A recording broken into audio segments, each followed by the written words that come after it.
That was pretty decent. That's a good one. On the fly there. I could do better. I give a 4 for that one. Yeah, that's about right. Yeah. No, but I mean, like, for having asked like 10 seconds ago, like having it off the cuff, that was pretty decent. All right, so Eric, do you have a Recaplian? Are you able to get to your stuff? Yes. Okay. 5, 25, 24. The looting of Loomlurch and the looming lurch of the looter. That was a month ago. Scabby's scarab told us that Endelyn must be defeated during an eclipse for her her body will reform. The scarab then crawled onto Yofina's wrist and gave her some extra magical abilities. Red peeled Bacon Betty's sloppy sow pig mask away from her undead body.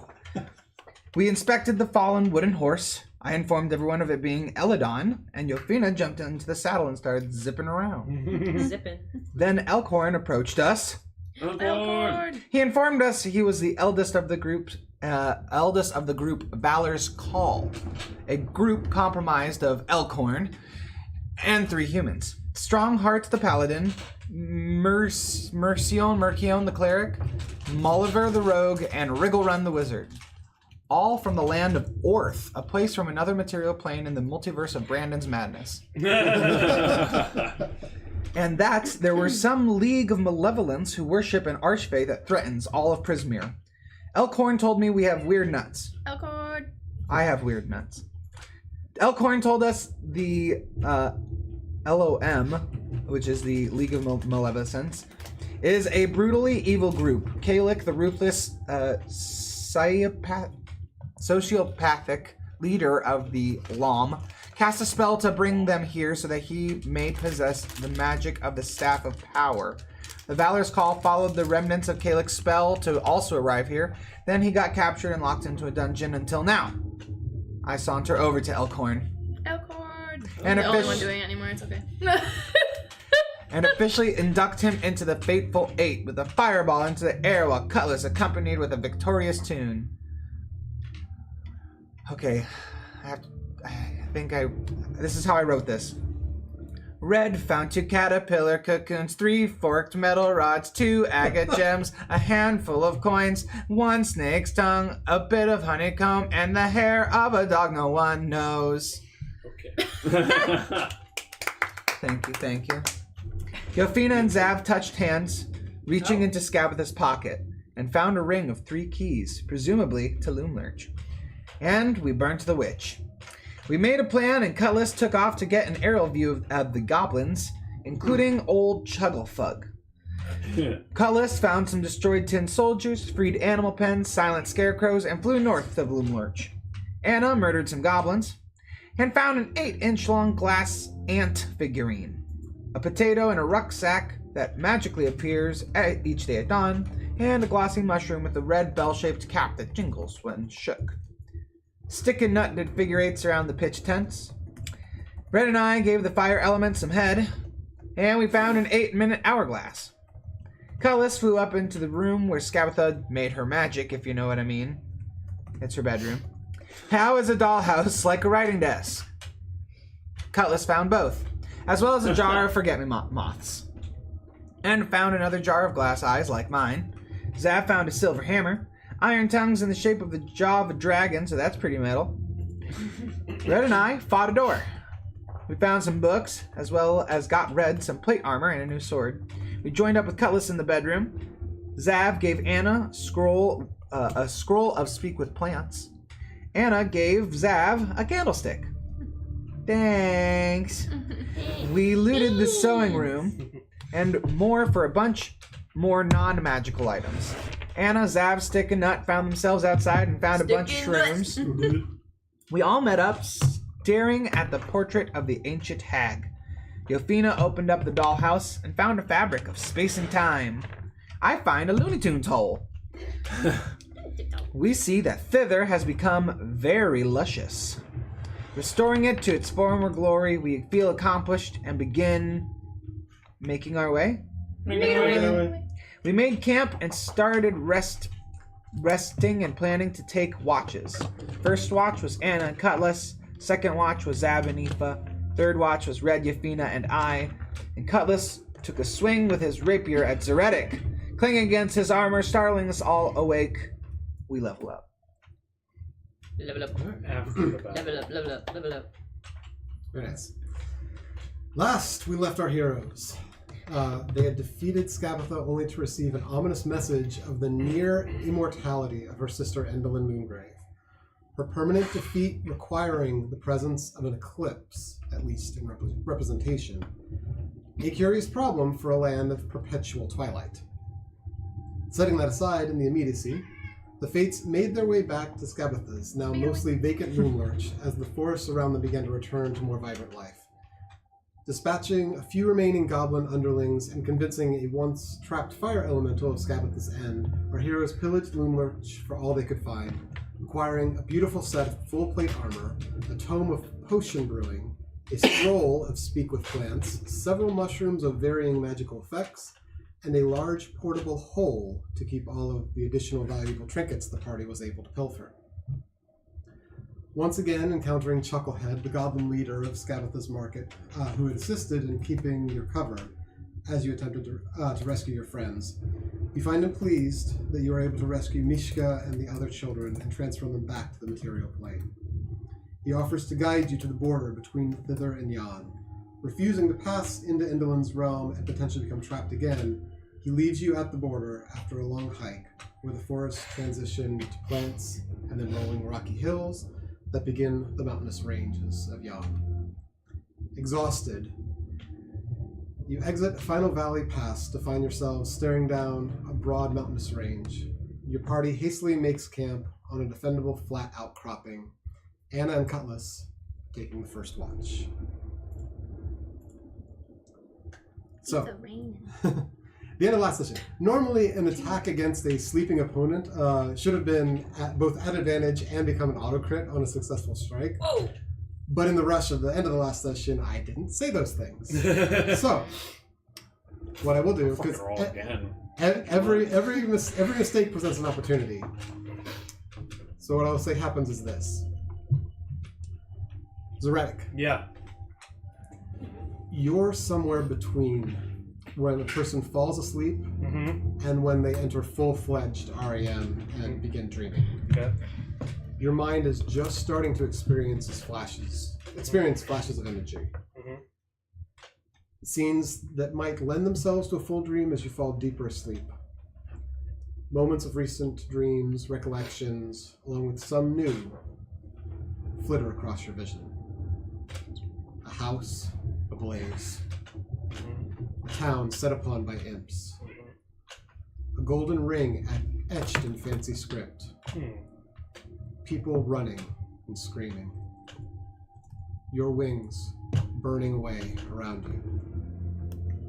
A blanket. Sitting in a pub across from another paladin. Your best friend and elder mentor. The flash of radiant energy from your blade as you carve an imp in two. And the last scene of the imp lingers a moment. It slows. And you hear the imp's momentary scream at being carved through with divine energy, elongated, transitioning at the end to a voice of a woman, pained, afraid, calling your name. Zeretic! At the sound of the voice, you startle awake, instinctively reaching for your blade, and you hear a screech of metal on metal and feel an impact on your right upper arm. Cutlass is above you, his rapier striking forward at the opening in your plate armor beneath your arm that would have been access to the torso. The instinctive reach for your weapon parried the strike across the upper arm and shoulder plate of your armor. But Cutlass still looms over you with murderous intent in his eyes. Cool. Everyone, please roll initiative. Roll initiative. I will hand this back to you. You got it? I got it on my phone for now. Oh, do I use my inspiration already? Because or no, wait. Because of my shield, I get advantage on initiative rolls. That's right. So I get to roll another one. That's slightly better. Slightly better. I'm gonna keep it, even though it's probably not gonna do me much good. Nope.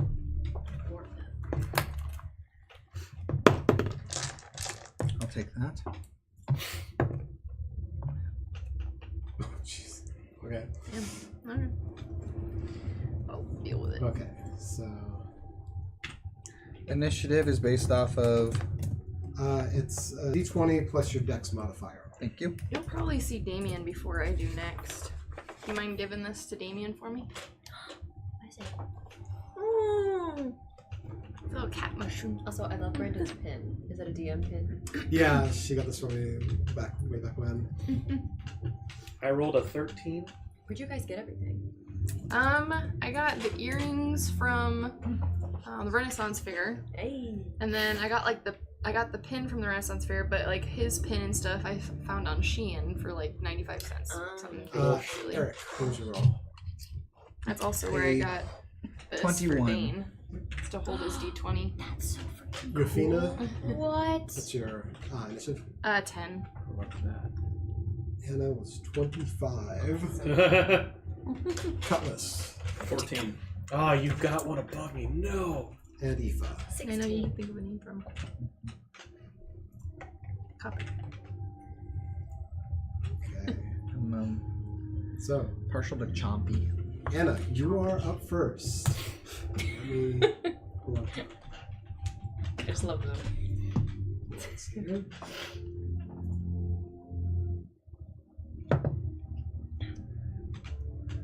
Little tooth.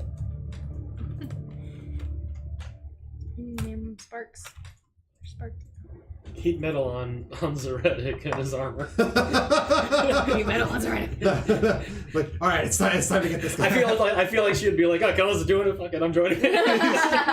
Finish the job! Look at you laying down. So Because big. of your wings. Supposed to You're hold floating. a little one.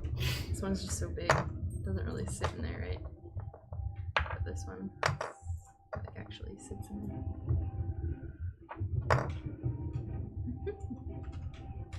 Or I guess I'm prone too. Should I have not done advantage since I'm prone? Or I don't think it affects your initiative. It's roll. okay. Yeah, it's just people have advantage on you Gotcha. because you're prone. Okay.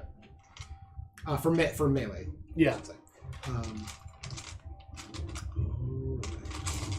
gonna go over for my earrings. It does. It's too bad So- it's not big enough to hold two of them, and then you can just like buy one to Yeah. hold your earrings. Just hold my earrings up. You hear the clang of metal, and you turn around to see Cutlass looming over Zeretic with the rapier. You see that it is scraped across, and Cutlass is pulling back, seemingly for another strike. What you like to do? Oh, you've got. What are you typing out?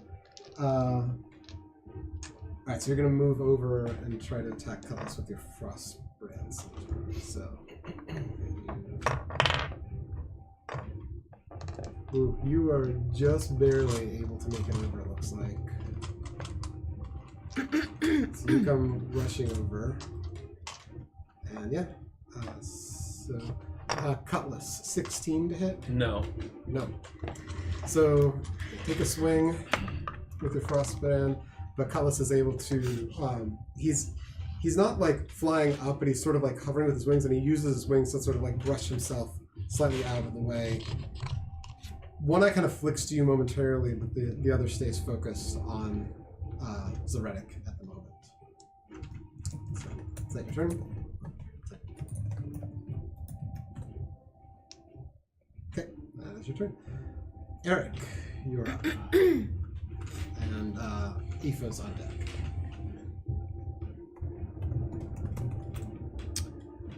Okay. Just checking something real quick, sorry. until the spell ends. Concentration. I will.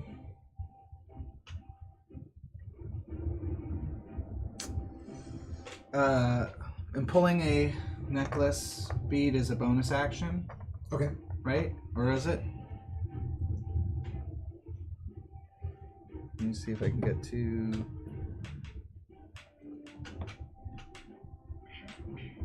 So, as you reach for it, I'm actually going to say, Okay.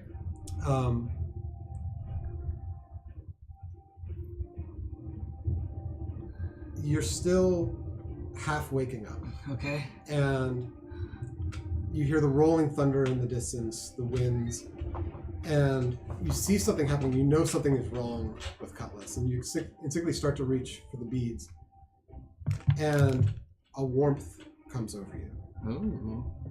and you become a little bit lightheaded. Oh shit. But you hear a voice in your head, and it says, "Take all 3." Oh. What? I grab 3 of my beads. Okay. So you pull the 3 beads from your necklace into your hand, and there's that warmth that you feel wrapped around you. Somehow familiar, old, past, but kind, loving. Travels from around your shoulders to the back through the arm, and there's a flash of magic that seems both familiar and foreign to you in your hand on the 3. And it consumes the 3 beads, and you feel the power of a greater restoration. Ooh. All right. So, I think that's is pulling So- them a full action. so that was the bonus, I think, to draw. I want to say. Okay, well then.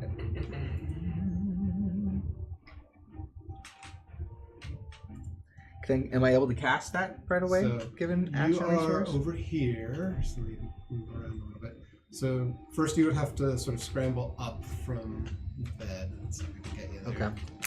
So getting up does consume half of your movement, and so you have, is it 15? Left. Let's see here. You're 30 total, right? Yes. Yep. Let's see. Over here. Just trying to look at this from the right angle. So.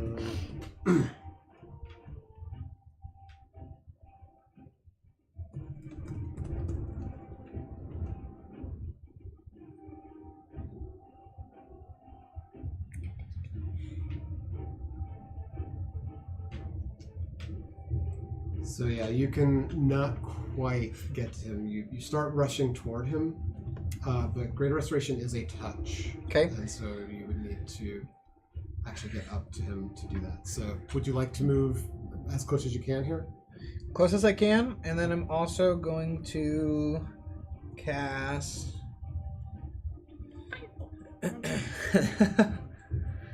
shield. But I am going to cast it on Zeretic. If I can. Nope, I can only cast it on myself. Protection from good and evil on Zeretic. Okay. Nope, that's touch too. I don't. I do nothing. Just run over and slap him with it. So I will say you could also spend your action to double your movement, and you could sort of force your way between Zeretic and Cutlass if you wanted. Okay. You don't have to do that. He does have know a higher AC. I guess protection. Yeah, that's kind of what I'm thinking. I'm just gonna. I want you to do it. I'm gonna stand here. All right, my turn. Yep. All right. Thank you. I'm about to be a Aoife. You have to touch them to And cast. Cutlass, you're on deck. I cast protection. I cast Vortex Warp on Cutlass. You must succeed on a Constitution saving throw. Okay. very good at those. That's cocked. There's so many pieces. 6. He said, Six? Yeah, no. 6. he said cock. So I'm going to teleport him. Do you see where that like sticky bramble thing is? This That one? yeah. Okay. Match. I want him to be there. I feel like the Alright. same. Do you want him like on the other side of Sorry, it? I Like think over No. here? Get out of here. or- Like kind of it like wedged in there. Oh, you're gonna try to like put him on top of it. Okay. Got it. Alright, let's see. So let's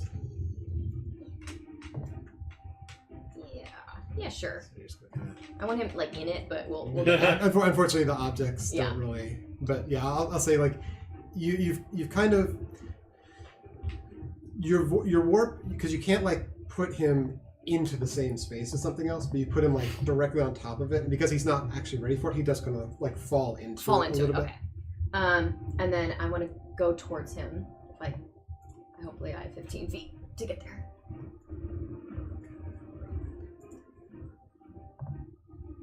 So Oh yeah, I'm there. You're just laying down. if I can find a spot for the You just put me, yeah, So- like right in front of there. That's fine. and Um, I'm gonna Okay.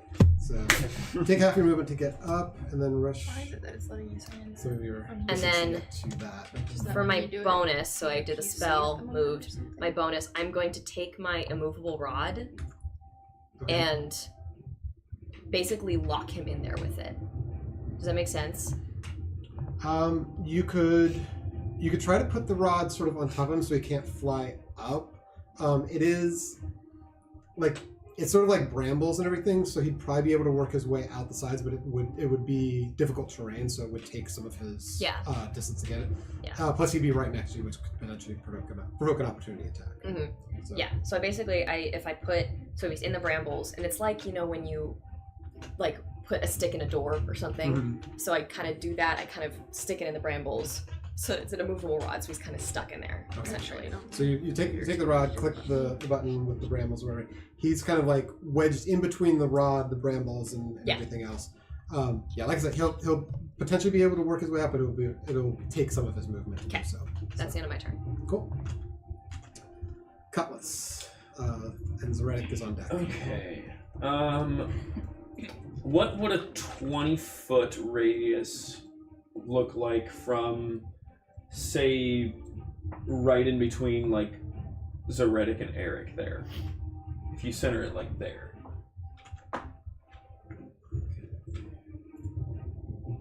Wait, are you down already? He's I mean, sleeping. He's prone. He's I'm snoozing. prone because I was sleeping. Oh, gotcha. 20 foot I radius? was like, did I miss something? Yeah. That's not unfaithful. Yeah, that'd That'd get everybody. get everybody. Okay. I'm going to cast Silence Okay. and put it right there. You son of a bitch. And then, how much of my movement is it going to take to get out of the brambles?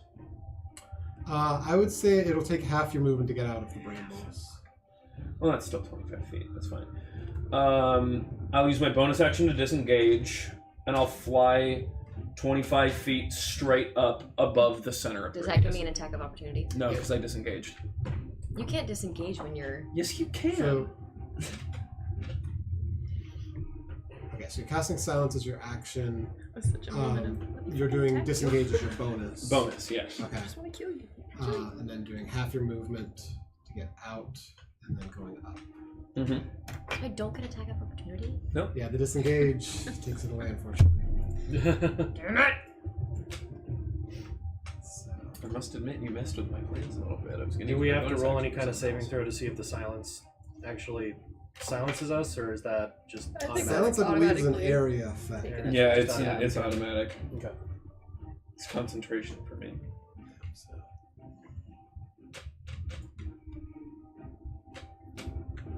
So, flying up.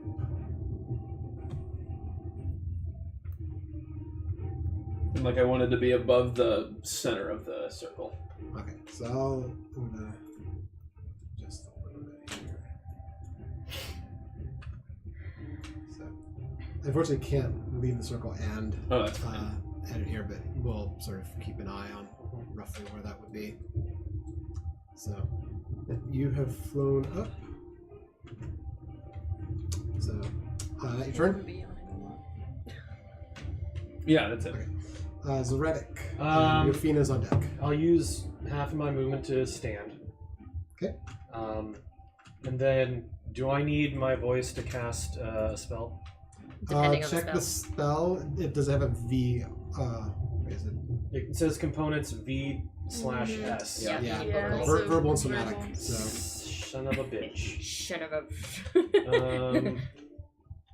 Let me look here. What's... you can potentially move out of the bubble. Okay. Dash out. So it's But it's a pretty good radius around us, isn't it? yeah, How many feet? About 20, 25? was it 20 or 25? It's a 20-foot It's 20 radius. foot. So yeah, you'd be able to. Probably Get out dash from out that. there. 'Cause I you have 15.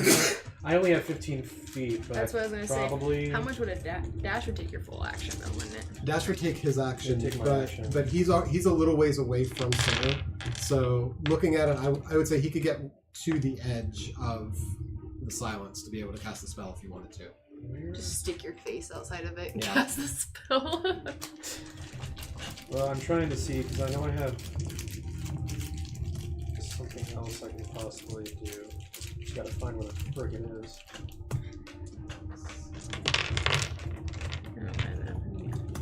Oh, we leveled up, didn't we? We did. Oh. Though I am kind of playing this round as like if you have like extra attacks or that kind of thing, I'm not going to let that happen like, during this. Mhm. But, so yeah, I would say you could get like basically right to the edge of it to be able to cast the spell. Be able to cast a spell? If you Okay. want to do that. Sure, we'll do that, and then I'm gonna cast Daylight. I don't know if that's gonna cause anything, if he's under some kind of like spell or something to like bring him out of it. I wasn't sure if the darkness would have any So kind of you're casting daylight toward him. Is it coming from you? How does daylight? So a 60-foot radius sphere of light spreads out from a point I choose within range. The sphere is a bright light. If I choose a point on an object I am holding, the light shines from the object. If any of the spell's area overlaps an area of darkness, blah blah blah. I'm going to choose. I mean, it's a 60-foot radius, so it's still going to be large. Huge.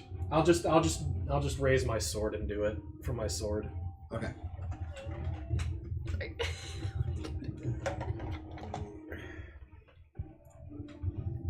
Pull up daylight just so I. Sphere of light spreads out from point you choose in the range. Sphere's bright and sheds light for each.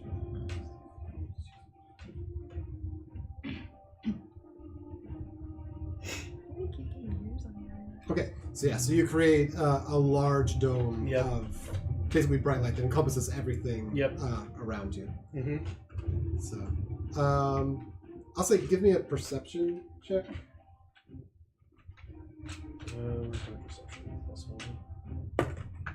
13. 13. You are not discerning any change in Cutlass, Okay. but it's also from all of the like rapidness and just waking up and everything. It's Yeah. a little bit hard for you to see. Yeah. So, So am I awake, waking up? yeah, now? Yofina, you have Awaking. Awaking. your turn, and then Anna is on deck. So, Yofina is over here. So Oh, you're- come on. you're near Clear the- on the other side of the Yeah, bubble. you're near the edge of the bubble, so you So- could pretty easily step out of it. But Yes. I can't remember. So he is above us. Yeah. And he attacked. And I don't know that he attacked. You woke up from the. You did see everything that's happened so far. So Okay. you heard the screech of metal. You looked over. You saw the rapier pointing from Cutlass towards Zoretic, and then he bamfed up or shot up and cast the silence on everyone.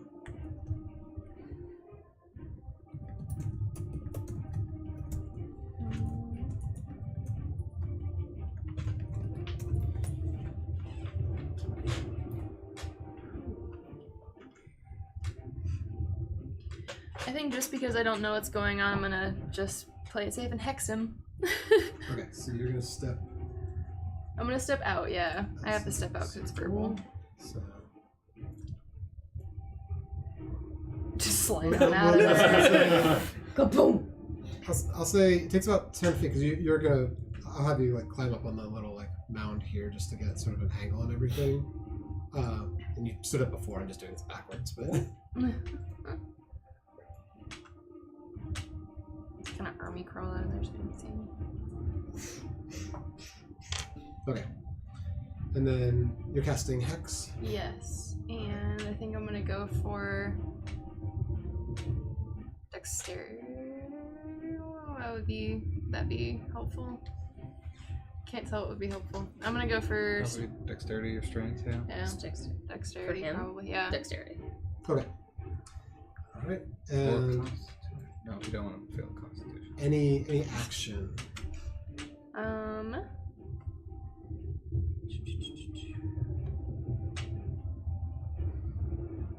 Oh, I do still have my Eldritch Blast, don't I? Yep. I didn't lose that. Oh. That sucks for you. Oh. Let's do. And you get 2 shots with Eldritch Blast. You can choose to do one and not the other. It's up to you. So. Why not? I'm gonna go for it. Oh, first one was not good. It's just 3. Don't think that hits. Don't think that's gonna work. That you're still at because it was 3 plus is it 6 for 9? Oh, it's 3 plus. Yes. Okay. Hit so, DC is 6. Yeah, we'll still miss, but It's still a miss. So you take a shot with 1, misses. You still have your second one. Oh yeah. Not any better. No. She's like, what's going on? I just woke up and I was like, yeah, there's this like of like metal on metal. You turn around, see Cutlass over Zoretic. Just start a there's blast. a mad scramble. So sort we of- started you like blasting. roll out of your half-sack, like clamber up the side of this thing, just like. you do get the hex on him, so you There you have hex for Dex. Hex But- for Dex. X for Dex. So anyways, I just started blasting. Yeah, but yeah, unfortunately, both of the Eldritch Blasts. Woke up a little panicked. Gotta get my bearings. So Just scream. top of the round, Anna. Come on, my chat. So move out if possible. Okay. Oh, we need to buy So let me see. stuff for your back. She's out. Anna is going to move. And you were already standing, so you don't have any movement. So let's use about 15 feet of your movement to get you outside of the circle. And then you're wanting to angle that up.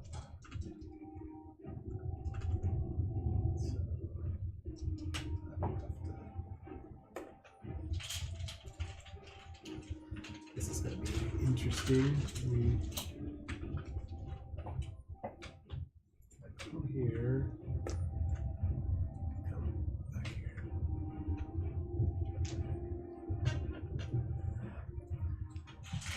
This thing is unfortunately very difficult to.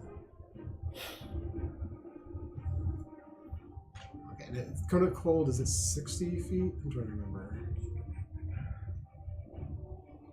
Yeah. Okay, so yeah, I'll say you can definitely get him and miss everyone else with that. So go ahead. Dodge this. So, Cone of Cold, is that a dex save? I can pull up.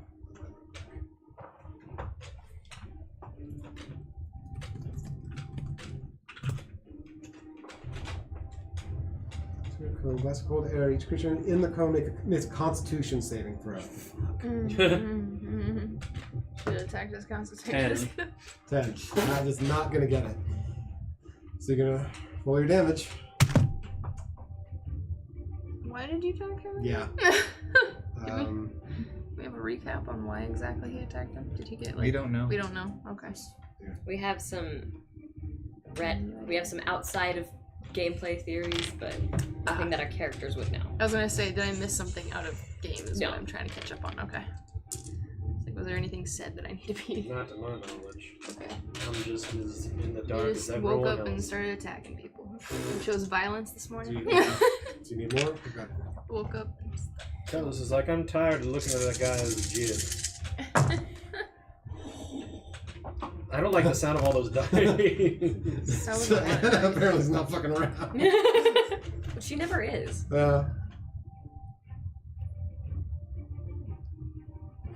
It looks like doing calculator.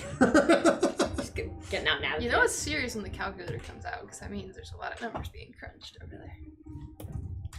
And he dies. And we lost Cutlass. Anybody have a healing potion on hand? Revive of some kind. 37 points of cold damage. Cutlass, for your rogue, do you have evasion yet? No. Okay. So, yeah, an uncanny dodge doesn't affect because this is an area effect spell. Yeah. So yeah, it's the 37 points of cold damage. I'm still up. You're still up? Okay. Yeah. So there's a blast of cold energy that strikes from Anna up toward Cutlass. You can see like frost appears on his wings, and it actually becomes kind of difficult for him to fly. You do maintain, but you become a bit heavier and unfamiliar with it for a moment. And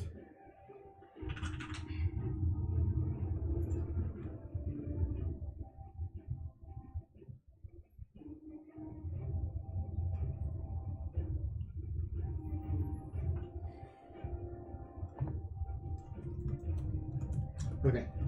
Please make a wisdom saving throw for me. Wisdom saving throw. I'm not very good at those either. 18. 18. Wow. You're like, I'm not very good at those. 18. 18. 17 on the die. You are able to shake off the effect. Oh man, I wanted to fail that one. Well,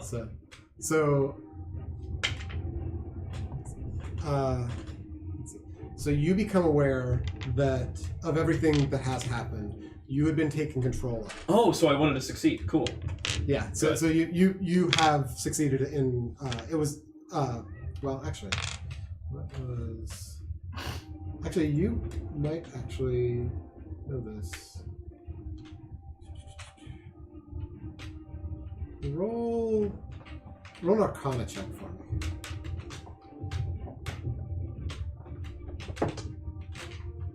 9.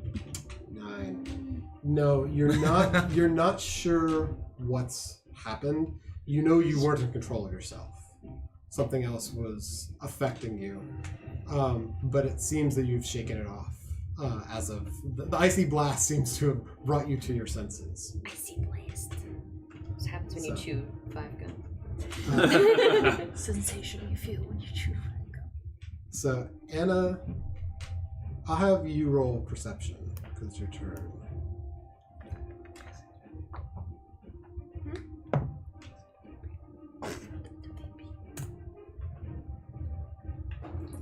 Hmm? 11.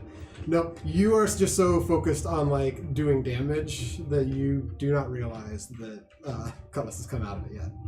So, any other movement or anything? Or is that your turn? Okay. Eric, you're up. Should I also roll perception? So, yeah, I would say at the beginning of your turn, go ahead and roll perception. So that's my modifier.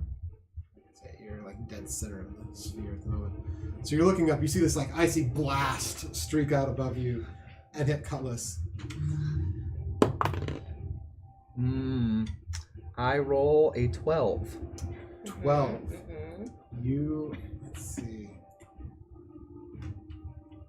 So, I'm going to piggyback this. I'm going to have you roll Arcana Okay. as well. 7. No. High rolls today, Can we get to guys. my turn in I just Arcana? wanted to make sure it's not sitting on Ooh, the table. jeez. You can see that he's disoriented. And for the moment, doesn't look like he's readying an attack. Perfect. This gives me an opportunity. I cast Misty Step. Okay. Can I teleport to him? In the air? So you absolutely can. I want to it's a- teleport like behind his shoulders. If All right. that's possible. So I'll cast it. That's all I picture. Just like teleport up there and be like, hello. Is Misty Steps a bonus? Is that? Checking. One bonus action. Oh, great. So Okay. I'm gonna do that. Okay. So you teleport like right up next to him, and I'll say you're able to like wrap your hands around. I'm assuming you're doing the Greater Restoration. Yes. Okay. So you get your arms around him and you slap onto his chest, and the Greater Restoration. You all see this sort of bout of radiant energy expel from Eric's hand into Cutlass. Make a Dex save for me. Can I make an argument? Okay. May I use acrobatics? Ooh. I'll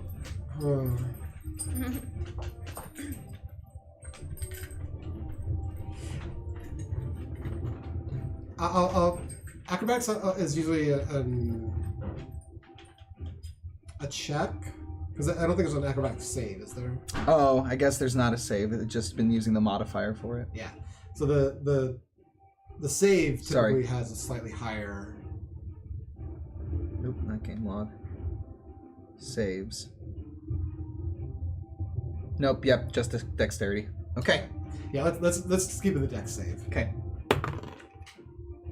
I'm gonna use my inspiration. I'm just gonna say that I used it because I don't think I marked it on my phone. Great, that's much better. 21. 21. I will say, as part of all of this, reaching around, you're actually able to like grab onto him. So it's not like Grapple. like a full grapple, Tackle and but grapple. you have attached yourself to him so you don't fall. Cutlass. You've been Just like- hit by this icy blast, come to your senses, and all of a sudden Eric appears like right behind you, slaps, and you feel this like warmth, radiant energy pass through you. It doesn't really I got seem- you, brother! It doesn't seem to do a whole lot to you. It does help clear your head after like everything that's happened. But then he grapples onto you. Tackle and grapple. So I'm gonna say make a strength save. God, I'm pretty bad at those too.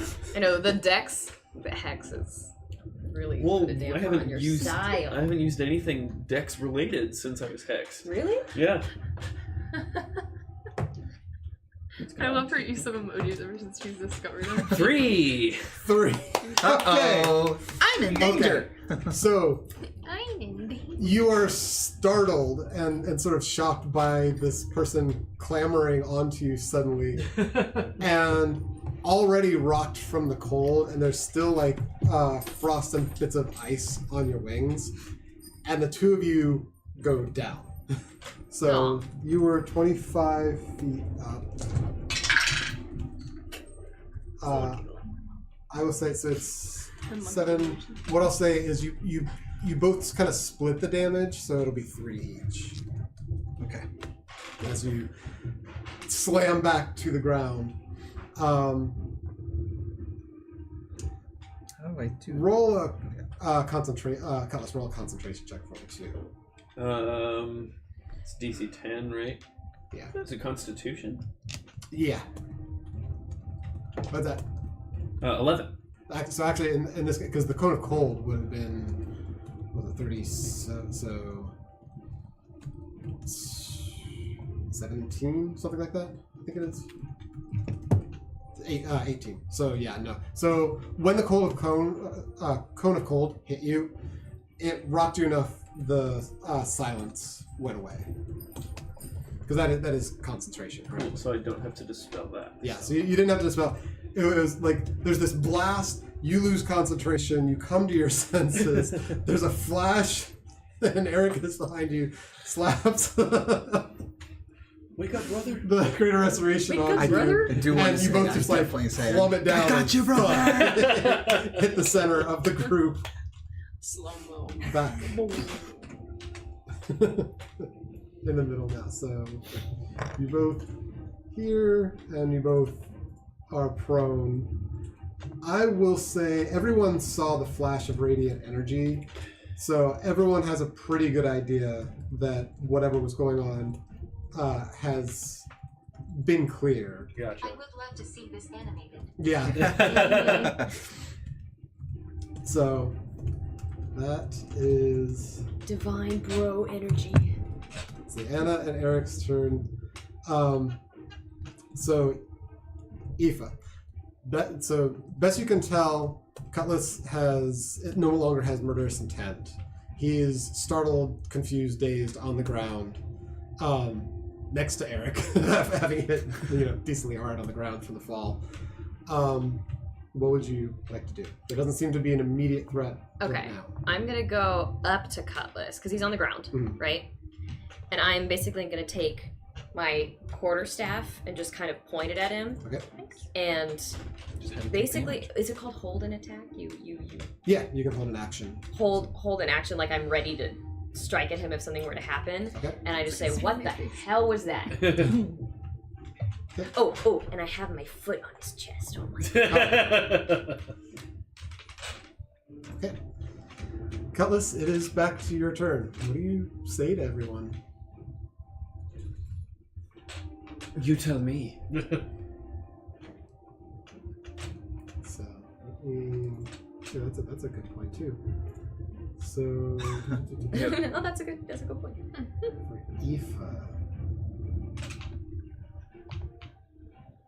So Cutlass and Eric both failed this one. Let's say,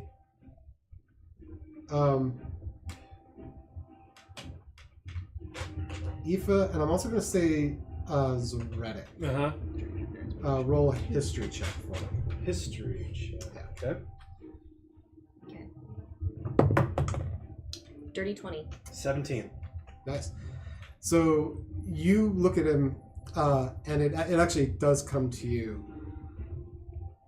You've seen and heard instances where creatures have taken control of other creatures.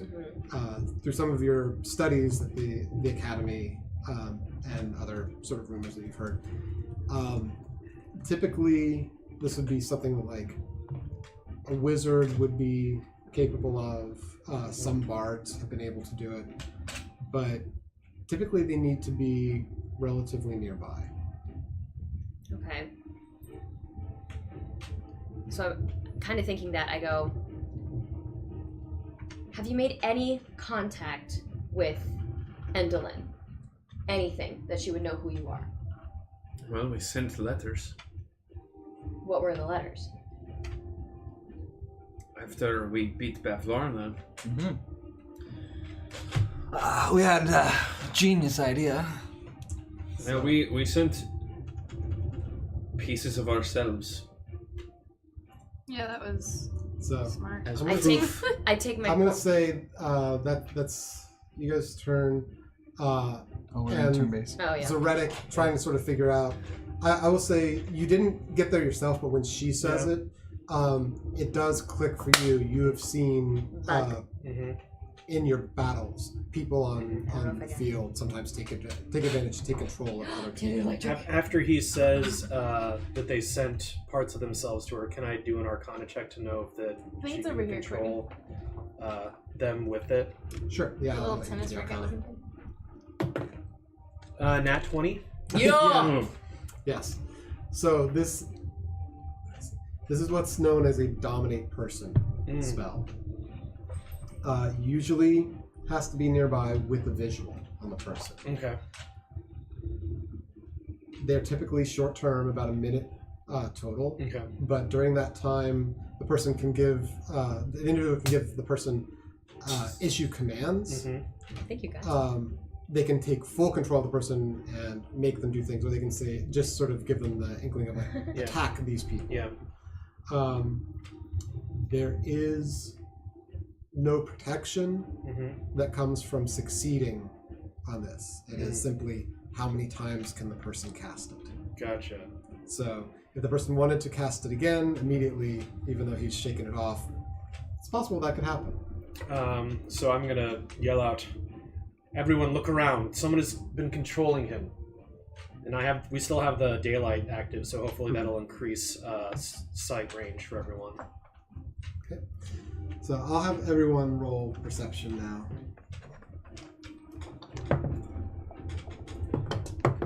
Oh yeah, 12. 17. Where's my Not good. perception? 9. 18. Bad. 10. You were ready, and everyone else was like, "What? Huh? Huh?" My rolls have been bad. That was decent, of course. Okay. So Anna got a 21. So you all begin sort of stammering and looking about the area. Mm-hmm. And I will actually say we're out of combat here. Actually. So you're climbing around the rocks. You're all sort of like ready to continue this fight, thinking there must be somebody here. There must be something going on. Mm-hmm. As you're looking around, you notice two things. One is that Zavator seems to have vanished. Okay. Okay. The other is that Elkhorn has slept through this entire thing. Elkhorn! I was gonna say, You deep sleeper, you! God damn it, Elkhorn. Elkhorn is Of just course he did. So you're all looking around the area trying to figure out. Half a minute passes. Mm-hmm. You're like crevices in the mountain walls and trying to find caves, anything. And you surveyed the area. You did sort of a once over of the area already when you came in. So you came in sort of through this pass and then found this kind of like outcropping area that you felt would be a decent defense. Climb over to the other side and climb around a little bit. You're all trying to keep visual on each other as you're doing this, just to stay safe and not get too far from each other. 2 minutes, 5 minutes. Can we do other things while we're waiting? Yeah, there's nobody. Okay. Yeah, so you're all looking around during this time, trying to find the enemy. So you can look for other things as well during this time, or Maybe some kind of like entrance within a rock bed Can or I start something. climbing for stuff? some kind of exit. yeah, you can sort of climb around. I would like to start climbing on top of the rocks if I may. Yeah, so you're just gonna like hit over here. Yeah. So it gets you a pretty decent view from this angle. You can see sort of the valley, area where you are. You come up over the ridge of the mountain here. You're not seeing anyone, and I'll say everyone roll investigation as well. Oh, yeah. Very nice. Dirty 20. 15. 11. Oh, dang it, Bobby. 9 again. Dang 5. it, Bobby. 9. And 9. Okay. I'm getting good. You cannot find any indication, tracks, or any unsettled rocks, anything to indicate that there's been anybody else here but you and what you would presume to be sort of wildlife of the area.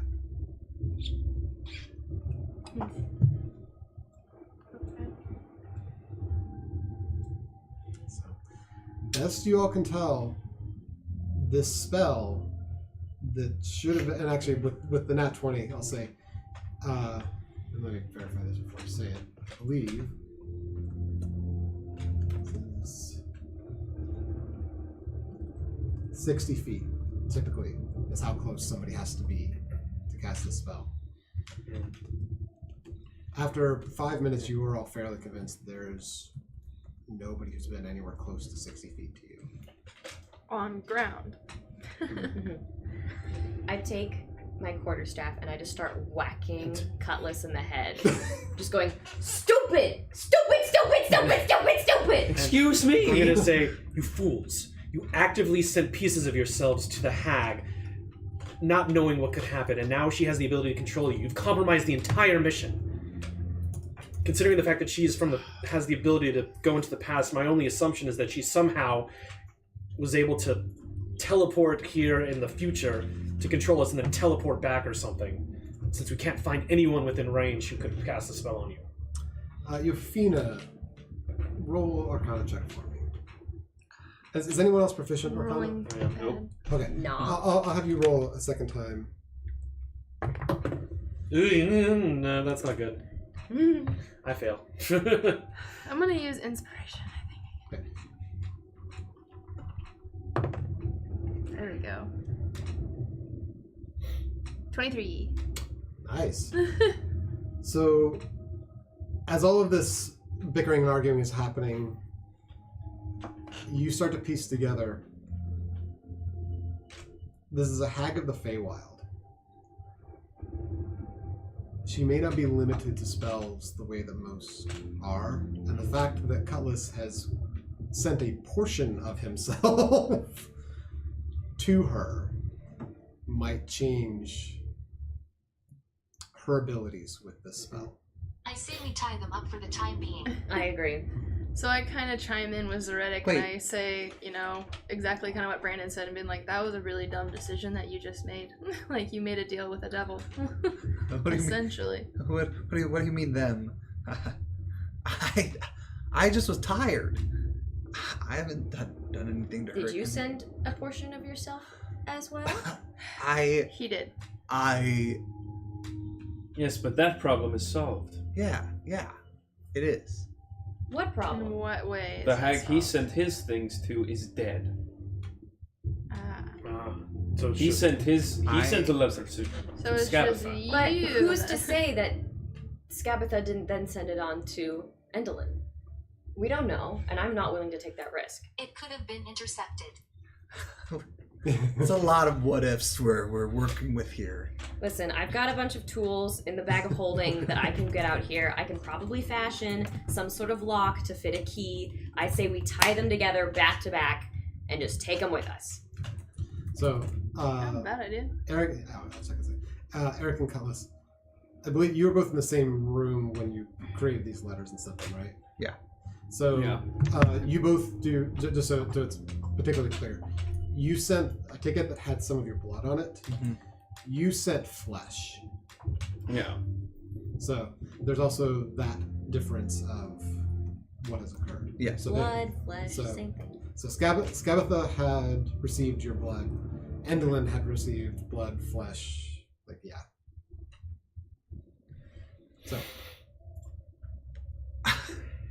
I think I'm fine. I'm not willing to take that chance.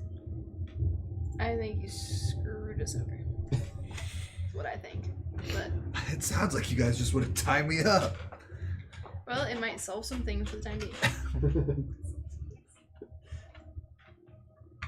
Alright, does anything... I have in the bag of holding 3 forked metal rods. So Anna points her scimitar at you. Ooh, Oh, okay. little bitch. At who? At Eric.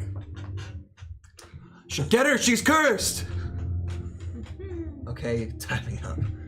So I have some metal rods that I can probably make into some sort of like contraption. I just need an hour to make the right tool for the job as an artificer.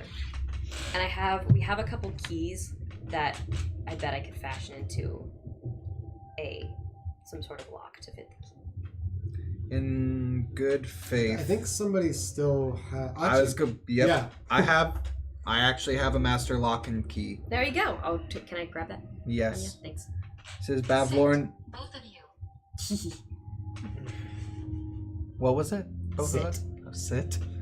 So the long rest didn't technically take effect, right? No, Yeah. like you were only like maybe half an hour into the first watch.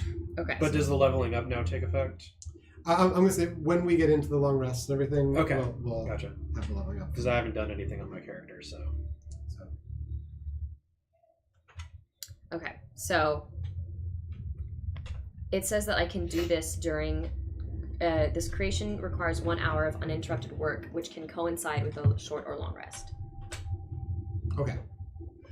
Cool. So, what I'll say. So, Cutlass is going to be one of the ones bound. You all also, as all this discussion, Elkhorn is still completely zonked on his cot, like next to all of you. Alcoin.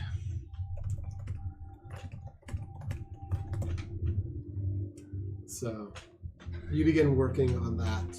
The original watch orders, so Anna and Cutlass were going to be first. Aoife and Zav were going to be second. Nalcorn was going to join them. And then Zoretic, Eric, and Yofina were going to be third.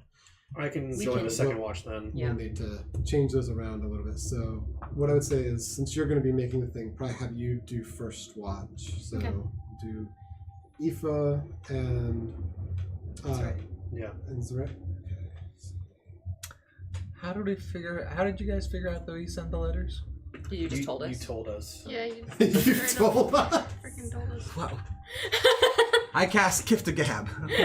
Gift of gabbing. I thought that this was established already. I don't know if we was- shared It with was, everyone but or not, I guess. sometimes, humans need to be reminded of things.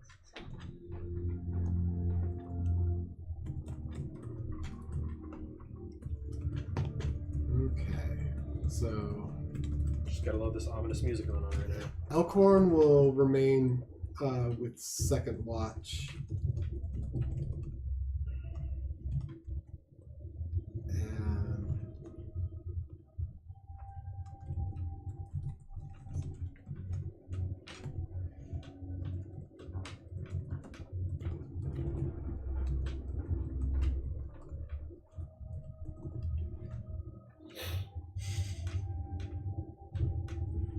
You just had to open your beak. Anna, did you want to take second watch then? Since they're doing two for first, you'll take second, and then Yofina on third. Cool.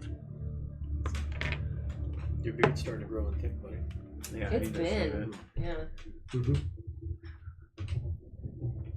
I'd bend the knee to that beard. Hmm? I'd bend the knee to that beard.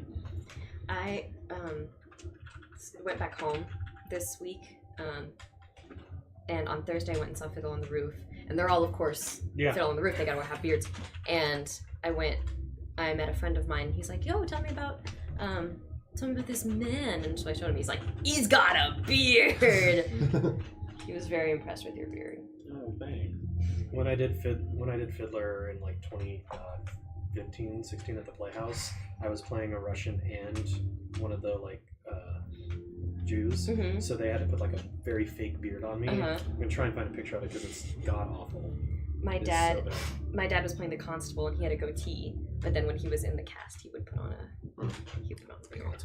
So Anyway, the rest of you begin to settle down, watching a little bit, but trying to zonk off and clear your heads after the fight as Aoife and Zoretic keep up for first watch. The first hour you're working on the thing, so Zoretic is the one sort of watching.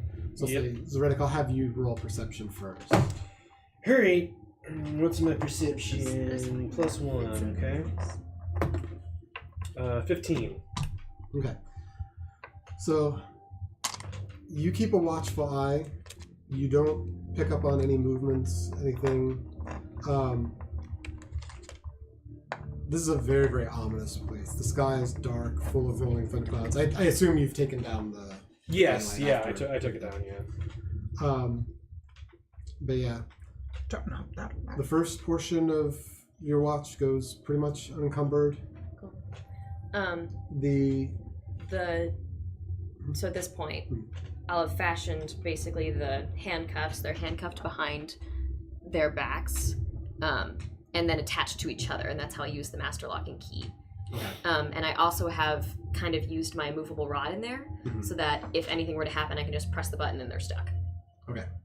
So you're putting it in, but you're not engaging it presently. No. Okay. No. But if anything were to happen, I can just press a button and then you guys can't go anywhere. Okay. And then I put the master lock in. Okay. And I'll have you roll perception now too for the remainder of Okay. the watch.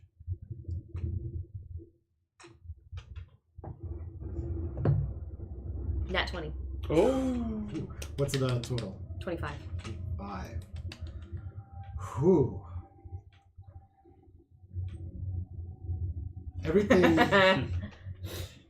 Everything begins to settle for you. The process of creation for you is a very focusing thing. Mhm. So your heart rate comes down, you become very focused, very mindful of what you're doing, and when you finish that level of attention to detail persists.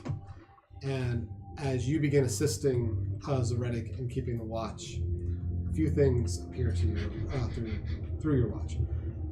The closest mountaintop you see, which I don't have here, but, still some off in the distance, has a lightning rod attached to it. Another mountaintop, a little bit further away, appears to have 8 different pillars on it, all reaching skyward. And for a brief moment, as you're watching those pillars, you see an orange light atop one of the pillars. It stays 2, 3, almost 4 minutes, and then is snuffed out as you see some dark shapes gliding around these pillars. One of them comes down, and the orange light goes out. Great. I tell Zoretic about it too. I go, look at that, look at that. Cool. Furthest away that you can see, there appears to be a type of henge around the top of one of the mountains. Hinge or hedge? Henge, so like Stonehenge. Henge, okay, yeah. You can't really see anything about it from here. You just see those rock shapes are not natural. But the rest of your watch goes on without event. Cool. Go to wake Anna. I'm gonna kick Elkhorn awake. Wake up, you dick. Oh, my turn? Yes.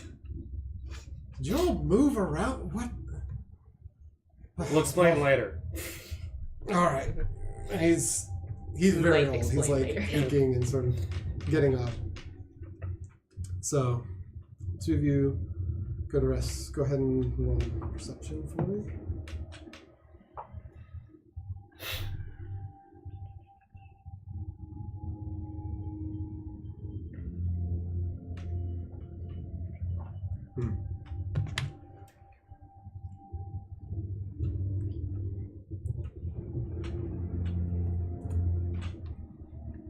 Okay. So, Aoife does tell you the various things. You immediately spot out the lightning rod on the nearby mountain. And you're looking, you spot the pillars, but you haven't been able to make out anything there yet.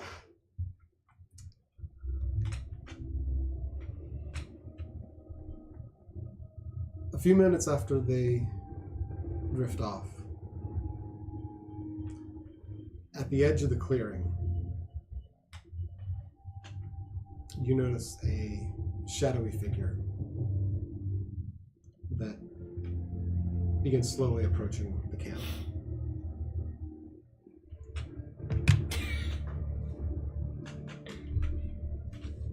You notice his left arm is hanging slightly limp.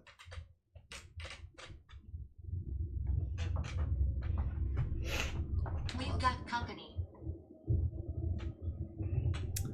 Guessing she's saying that out loud. Yeah, it's just saying. You waking everyone up then? So. Yeah. Well, she doesn't say anything out loud. But... Damn it, I just went to bed. It's all in our heads. There's a light trickle of blood from the left arm off the fingertips. Much I can do about it. White skin that's traced here and there with swollen green veins.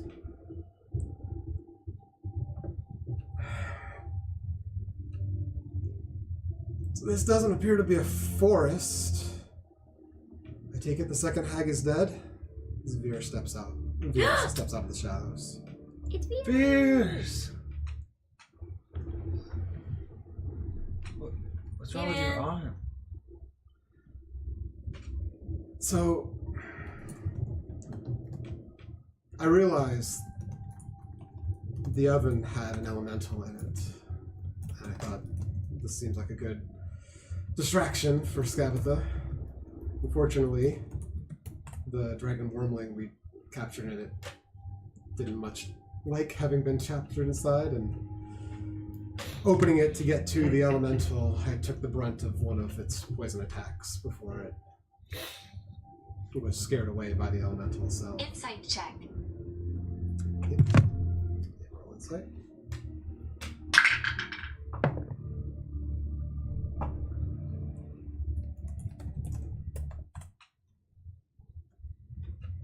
Okay. This appears to be him. It seems like he's being legitimate. That's like a. Depending on how This high or low appears her to roll be. was. Hers was seems- it was a dirty 20. So let all be. Yeah, okay. Very convincing. Do you need some medical attention? I think I'll be alright. It seems to be close to passing. How long do you think you'll be here for? It's never telling. I don't feel like I'm being pulled away right at the moment yet.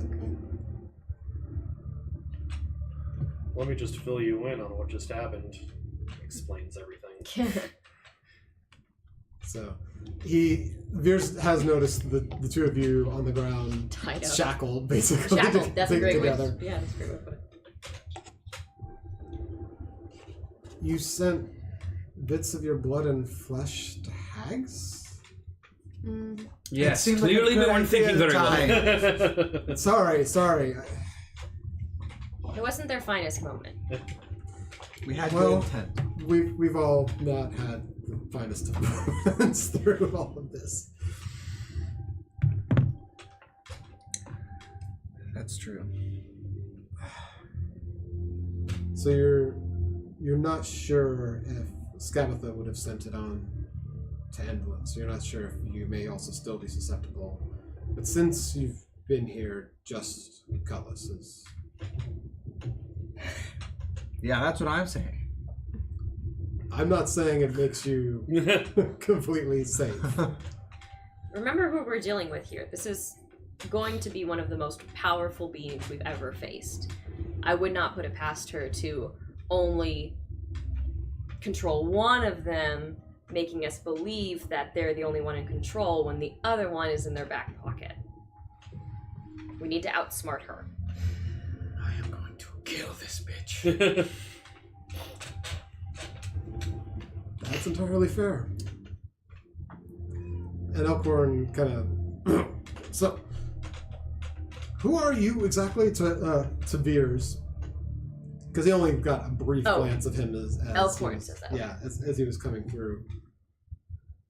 And Veers kind of looks at him and is like, I have a little bit of the same question for you. I've gotten pieces of everything that's happened, but you're with the group What? Valor's Call, was it? And Elkhorn kind of writes himself. Yes.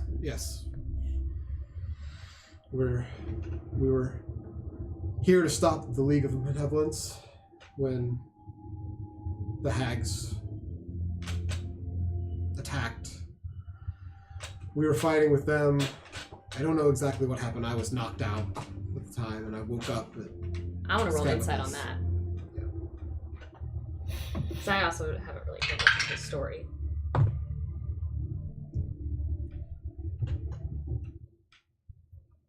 $23. 22. 22. Any hesitancy you hear in his voice is embarrassment. He knows he's getting on in years and is far away not the strongest Valor's Call anymore. But the fact that he was knocked out for at least all he knows is he was knocked out, but he was definitely knocked out first of his group. There was a fight. Is a bit embarrassing to him because he still sees himself as sort of the stalwart elder, sort of educator of the group. Strongheart is the leader, but Strongheart brought him on first. And they've been together longest. So he, in a sense, feels like he's failed as leader in this. No, I feel bad for this guy.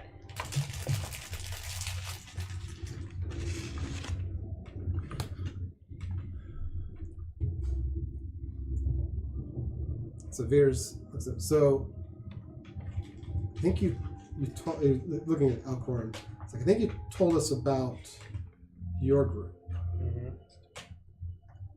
You had yourself, Strongheart, Mercion, Molliver, and Ringlerun Mage. What can you tell us about this League of Benevolence? And Alcorn.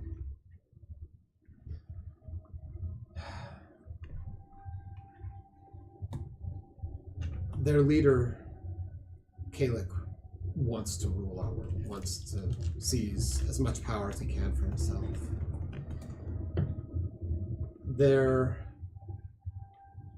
I wouldn't say they trust each other, but they see the ends of what they wish within each other. The closest to Kalik is Warduke. He's a fighter, doesn't speak. No one's ever seen his face. He wears a helm with gleaming red eyes.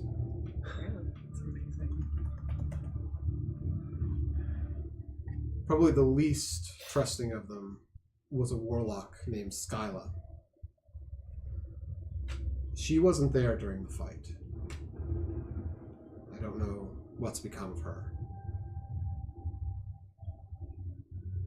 They also have a vile cleric named Zargash.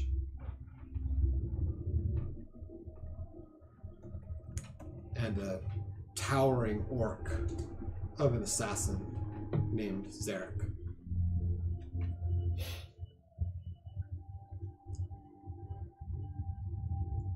And I'll say, let's see.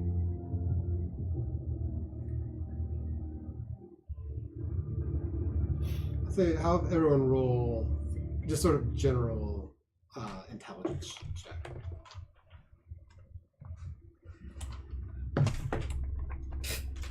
13. 11. 18. 17. 4. Intelligence.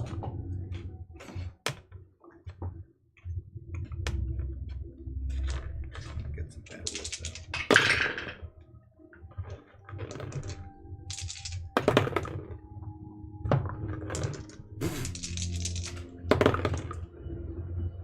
So, Zaretic, you both, Veers realizes this too, but you beat him to it. Okay.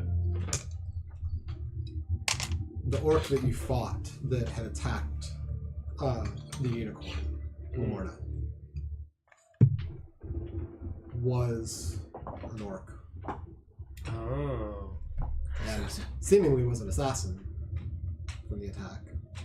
I will relay that information to everyone else. Say it again. The orc that we fought, who was trying to kill the unicorn, Yeah. was in fact the assassin member of this Brotherhood of Evil or whatever. You give a description, Yeah. and Alcorn, Malevolent brother. that sounds like him. I'm surprised he'd do something apart from, like, so far apart from the group. None of the rest of them were there. Not to our knowledge. Whoa! Tie him up, he's cursed! Now come join the pity party. I mean, if what you're saying about this group of malevolence seeking power from whatever her name is, the one hag that the other hags, It was from I can't remember her name. so there's Endelyn, Skabatha, and Babylon are the hags, The other and then one. there's Zabilna. Zabilna. Is the, If they came the to Lord seek country. aid from Zabilna to get the power to take over their world, but realized that Zabilna had already been trapped by the hags, they could have aligned themselves with the hags in order to gain that power. But in order to get it, maybe they had to strike up a deal to work for her. It's my best guess. It's possible. In any event, it sounds like one of them is taken care of, which is great news for all.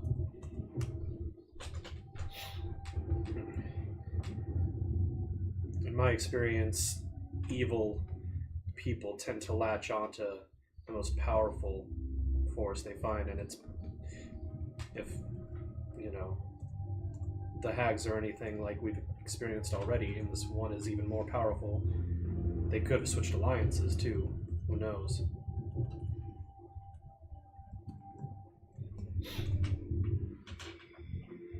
We don't know much about Zabilna, but it doesn't sound like she would be interested in aiding those of evil intent. She's not always been the best ruler, but her interests are more, have seemed more personal and more toward the good side of things.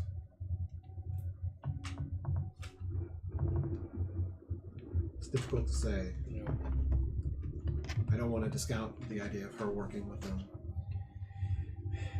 We've never met any of these in person other than hearsay.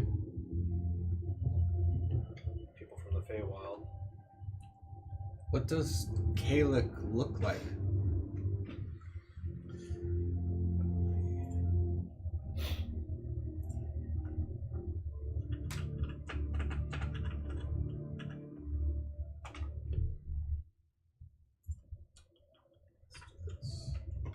Your feathers are super comfortable, by the way.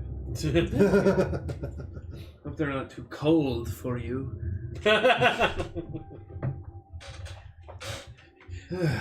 Can't say this is not deserved. Yeah.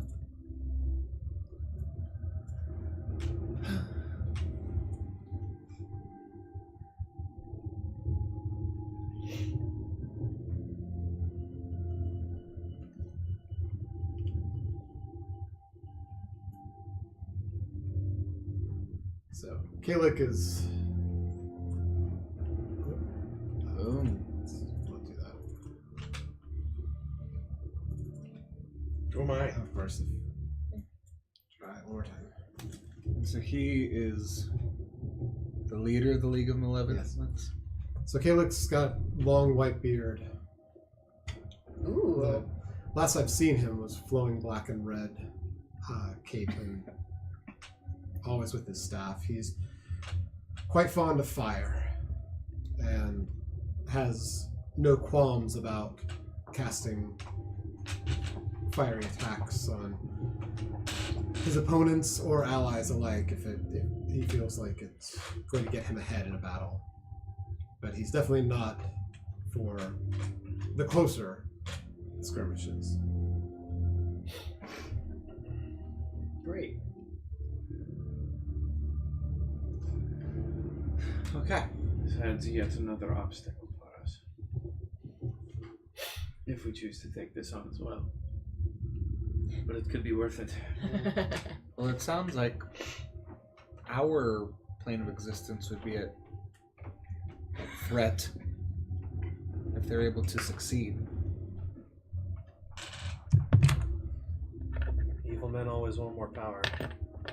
Not saying, we have to be self-motivated to save our own butts to help someone else, but saving our own butts definitely helps. We can't save anyone else's asses if we can't save ourselves, can we? we can't save anyone if we're tied up.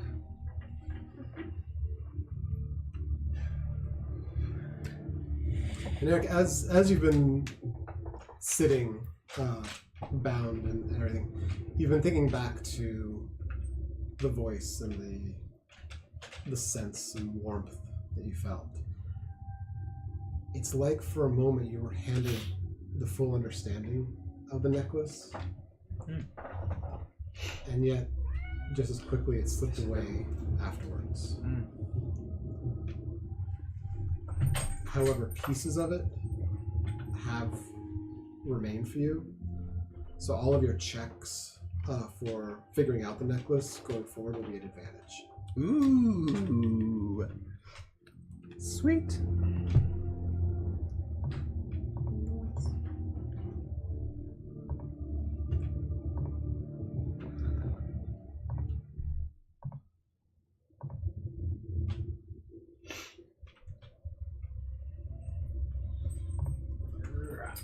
Well,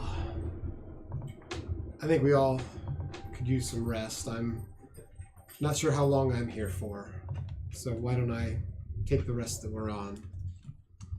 I believe you were up when I first approached.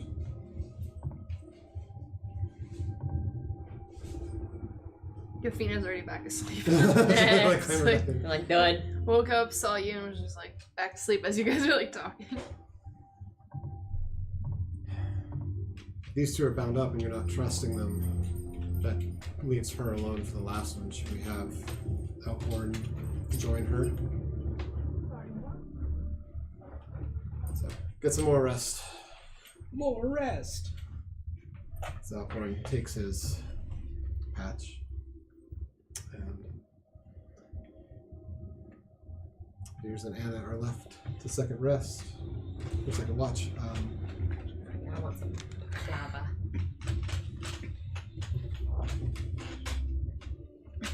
We have Veers roll perception.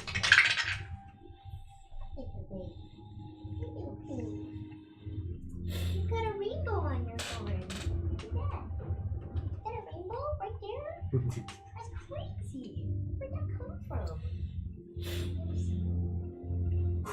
Jeez, I sometimes forget how crazy some of his stats are. Whose stats? Spears? Veers. So, yeah. So, Veers stays up with you and connects, and you kind of point out the various things that you've seen: the mountaintop with the lightning rod, the pillars, the henge.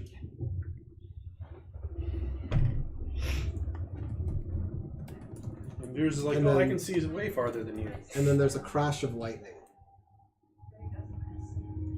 And Veers stands up and looks off in the distance.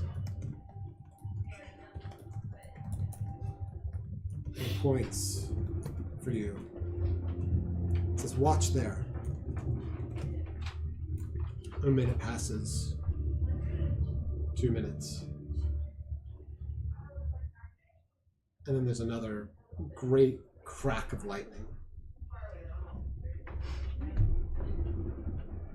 And the furthest mountaintops that you can see, there's a pinnacle of rock and a foreboding castle on the peak. As you're watching this over the next hour, at one point, you notice the nearby lightning rod begin to sparkle, and you see others from around. And you notice all of them suddenly crackle energy to this castle on the mountaintop in the distance.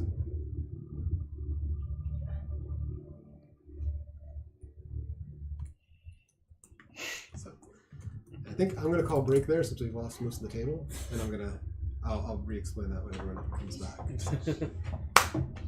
Break. Yeah. What'd you learn?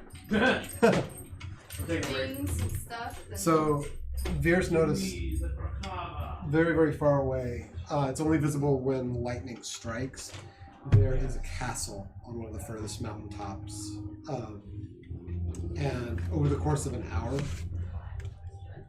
the various lightning rods sparkle and then shoot energy up to this mountain castle. that means good things. Frankenstein. And it seems to be about once every hour.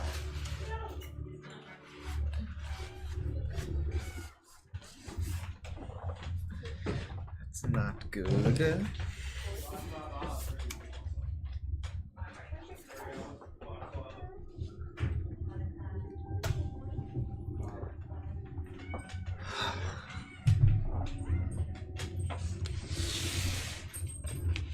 still have to figure out who that other frickin' hag is. I was hoping that was gonna be Kalik, but no. More loose ends, more questions to be answered.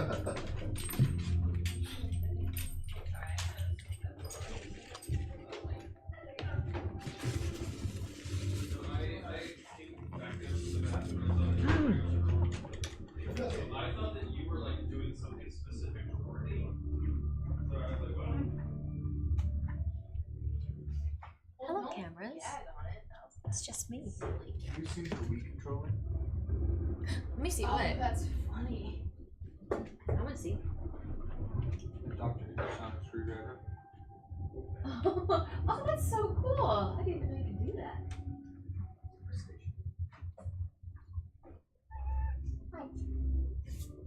What?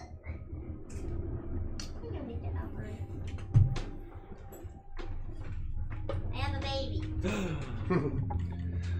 Oh, hello. Oh, that's an old painting. He was ready to. You wanna try this, baby? Wanna try this, honey? I don't want to try a big bite. I just want to try a meteorite.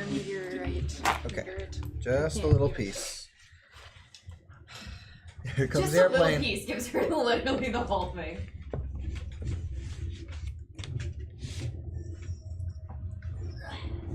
How about a little more baklava? That's very good. That's what I think every time I Very hear good. the word baklava. Very similar. Same here. Is there? Mm-hmm. Oh. Mmm. Mmm. Very good. Mm-hmm. Hello, Alphonse. I tried a little nibble. It is Are you very, about very to good. go on a long, grueling journey with your brother to But try I to can get your tell if I bug ate more, back? I might be in trouble. You get Oh, your we do bug have the back. ice cream if you want to. So that. I might get into that a little bit later. Come on. Water? Here. He's so cute. Look out, I'm coming. Very good. I really love the idea of having two like yellow cats named Edward and Alphonse. Who's a lappy top? Oh, sorry, mine. Let's move it. I think you have not moved. I think you're ready to take your spot. All right, let's see if this holds up to snuff. If you like.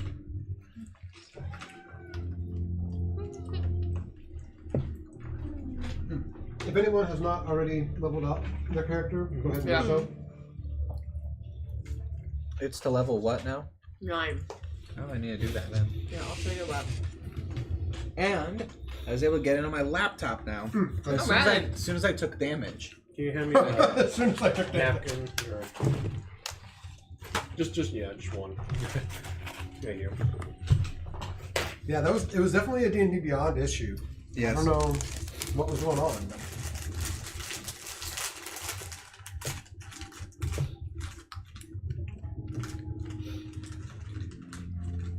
Okay, so I can level up now, huh?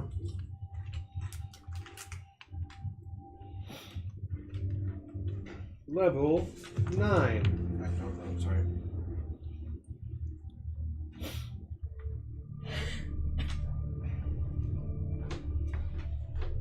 What was the hit point thing? It's Average or roll, I depending. need to pick a new spell. A new spell. Yes. how do you do the average? I'm so dumb. Let's see if I can pull up because it's different per character. So as a paladin, It says 9d10. Or do I just roll an additional? that's your hit dice. So Oh. the okay, so your average, so it'd be 6 plus your Constitution modifier is the average that you can take, or you can roll a d10 and take that number plus your Constitution modifier.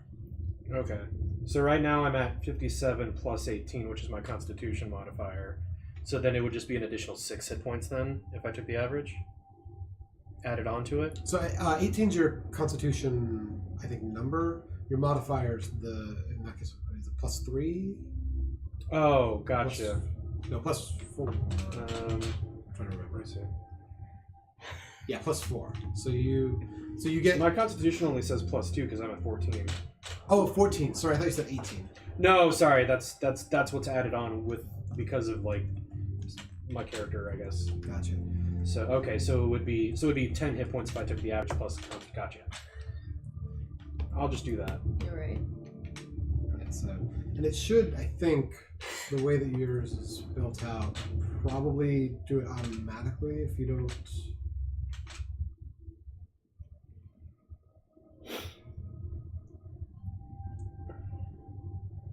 So yeah, so it'd be 8 total because it'd be the average of 6 plus 2, so it'd be 8 more hit points from where you are. But if you're in the editor, it may just do that automatically if you're doing sort of averages from the editor in D&D Beyond. It's just you also have the option to roll if you want to take a risk. If you roll a 1, re-roll it, but otherwise, like I'm just gonna do average. It's fine. I typically recommend average, but. Where do you actually edit that then? Maybe it's next on here. So. Do I need to do anything to ability scores? No, those should all stay the same.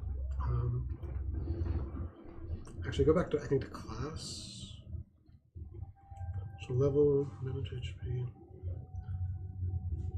So I think it's averaging for you. So I think you're good. Okay. So. Sweet. Good. All right.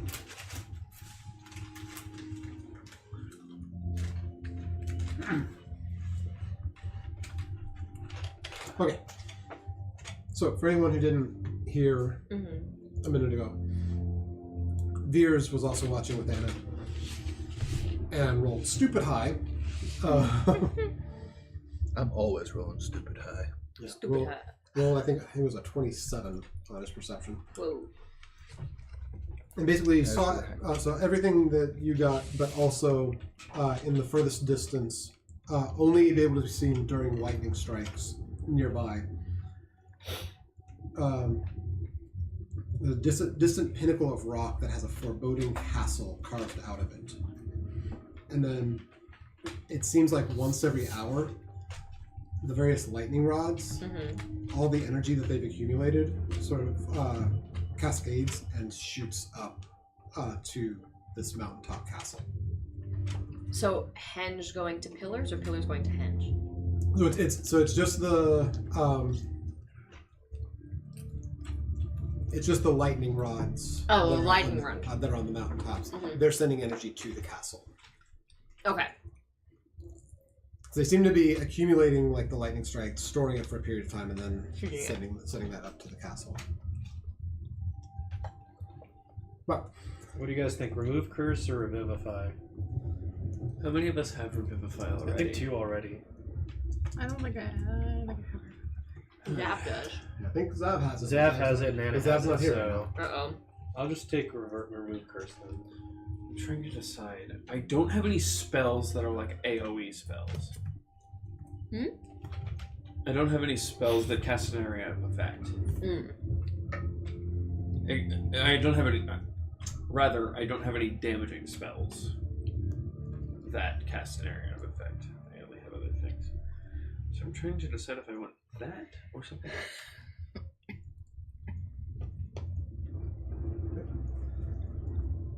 So with that, our second watch comes to a close. I will say during the second watch,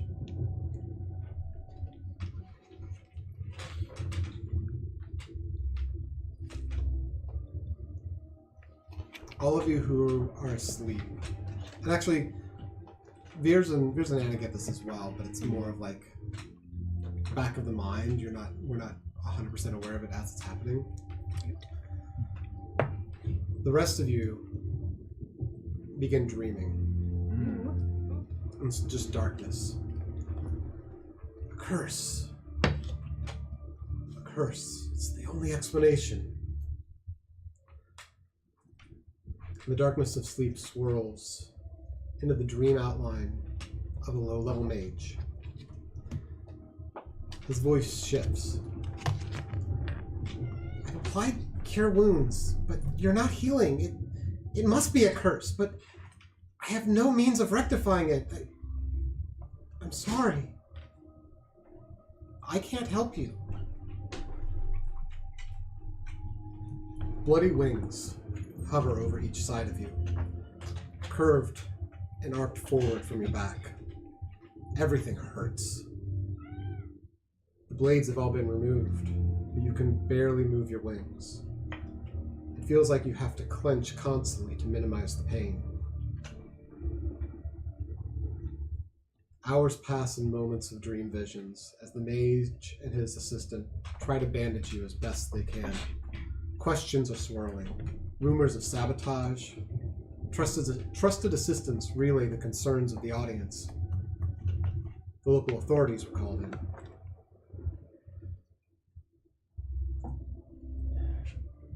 They arrived almost immediately.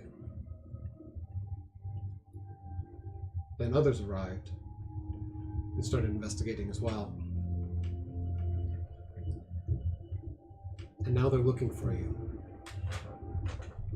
Bit too fervently, it seems. You're not sure who to trust or not. The mage finishes his makeshift bandages, and there's a strong knock at the door. Investigators, we're looking for an injured performer. We heard he was taken here. Open up. We've got questions and things to wrap up. While the startled mage and the assistant are turned away, distracted by the pounding at the door, you slip out through the window to the side. Your instinct is to unfurl your wings and fly out into the dark. But just brightly brushing the frame of the window sends searing pain through your wings, down your back. And you know you won't be flying for some time. In short order, you make your way out of the town and into the nearby hills, stumbling across a small, secluded cave opening. You delve deep into the cave, eventually setting up camp.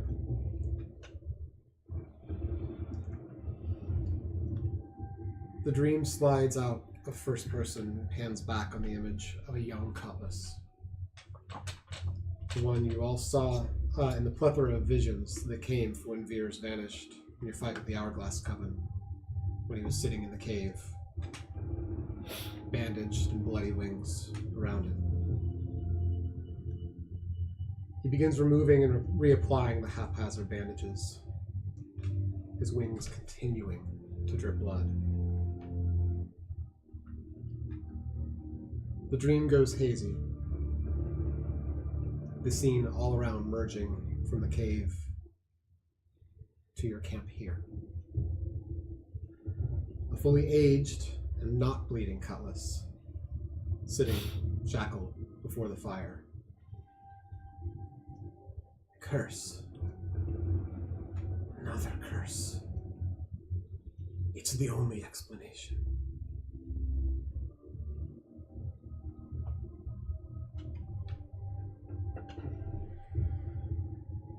Veers and Anna finish the second watch. Go to wake Yofina and Elkhorn. As Veers approaches Yofina, there's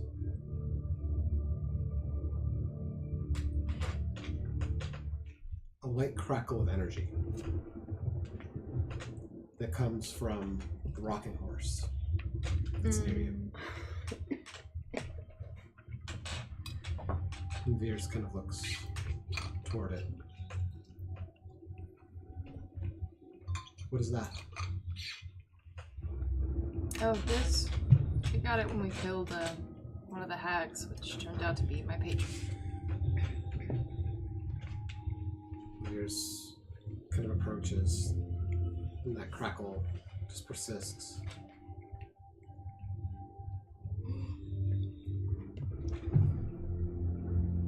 And it reaches out slowly. There's a crack of energy from Veers. And for a split second, you see the outline of the horn in his torso.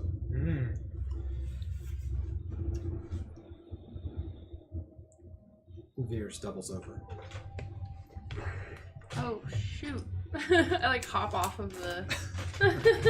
Oh, shoot! I was asleep, but I knew it was the horn. I knew it. So I should probably keep a little bit of distance from that. I don't think I'm going to be with you much longer. That, Well, why'd you touch it? If it was giving you little sparkly things. Drawn to it. I was drawn. It felt, You were feeling like a pull from it? yeah, it felt connected somehow. Well, it would make sense since it was probably enchanted with her powers, which is the cause of why the horn's inside of you. There has to be some kind of tie to it. So the horn from the hags came from this. Wasn't Well, that the other It's unicorn? the horn to. It's the horn to this horse. That rocking horse. The rocking horse is a unicorn. Well, it used to be a unicorn before she got a hold of him. Huh. So if we can figure out how to get this back, we might. That's good to know. Good to know. Okay. Well, and you can see Veers is starting to look better. The zap definitely took a moment out of him, but just being still and having the overnight, the green is subsiding from him. He's moving his left arm more freely. But you also see he's beginning to haze a little bit. I have a question for viewers, just as Eva. When you told us to trust them, who did you mean?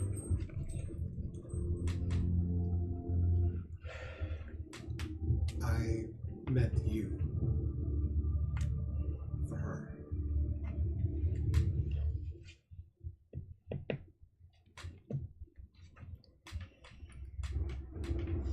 What do you think it would take to get the horn out? Someone who understands how it was removed from the unicorn in the first place. But that person's gone. We killed her. I doubt that she's the only one who would know how. If Zybilna really is as powerful as it seems to be made out to be, hopefully she'll know how the original spell was cast and how to undo all of this.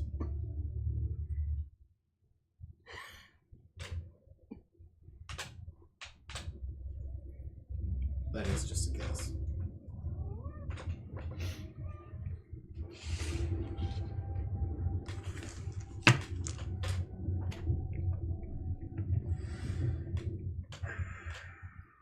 Just a retcon thing. Do we know where Zybilna is?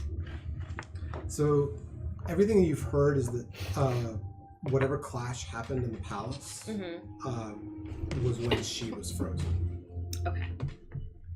So, you believe she's still there. Okay.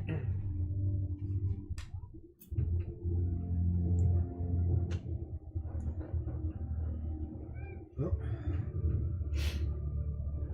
I think I'm going to have to take my leave of you all.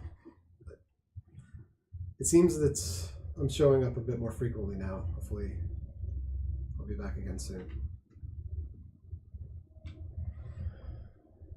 And there's just sort of a wash. As Veers vanishes. So, Yofina and Elkhorn, take the third watch. Go ahead and roll perception for me. I'll let you do it at advantage. Obviously, Elkhorn's helping you. Okay. This is perception. Yep. So the first one's gonna be 18. Okay. The other one's 16. Okay. 18. So, you've been told of all these things going on nearby, and you definitely spot the lightning rod nearby. And you're also able to see the pillars on the mountaintop. You don't see any light come and go from them, and you're just kind of having a tough time focusing on the rest of it, so you don't spot out the castle. You believe everyone that's there, but you're not able to make that out in the distance at the moment.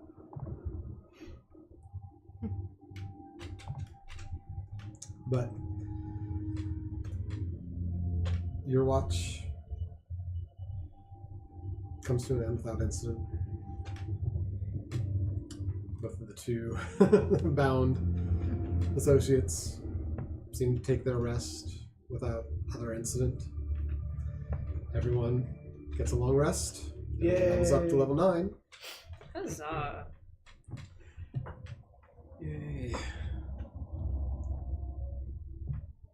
It's a long rest. Yeah. I heal the 37 points of cold damage. Yeah. I guess she was like, "Oh, did you coat a cold?" I'm like, "Holy fuck, okay." It doesn't fuck around. No. Anna's the fuck around and find out kind of gal. Unfortunately, that spell, like, there wasn't extra chance of you, like, breaking out of it with more damage. It's just you take damage and you do another check. If it was a dex save, I might have been fine. Yep. What is it, Constitution or something? Yeah. You have to make the word going down too. No, because that's green, it should have been there. That was silly. I should have moved. Where was that? Mm. I'm trying to guess the 5-letter word. So you all come to make your morning preparations, have a meal. You're all still reeling a little bit from the additional dream that you had. And pieces are kind of tying together now. Cutlass in the cave, the dream that you had when he returned of the act with all the daggers that were flying through, the accident, and then the authorities searching for him and fleeing.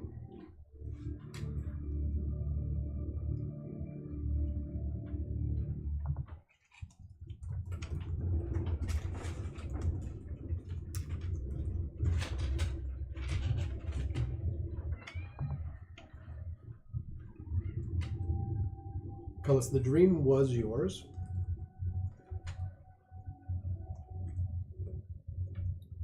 But you do have a sense that, like many of the other connections, the others have experienced it.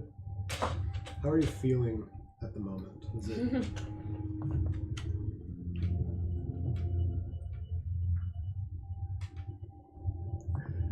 I should have known. What'd you I'm say? gonna try to... Is there a way that I can try to confirm within myself that I am cursed? Any familiar feelings that I would... You definitely feel like what you experienced under the spell was a curse.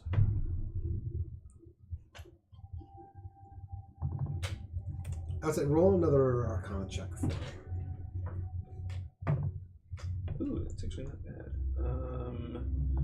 I believe 18. Yeah. So, actually, as a bard, you're familiar a little bit with the spell. It's something one of the schools can potentially get access to. It's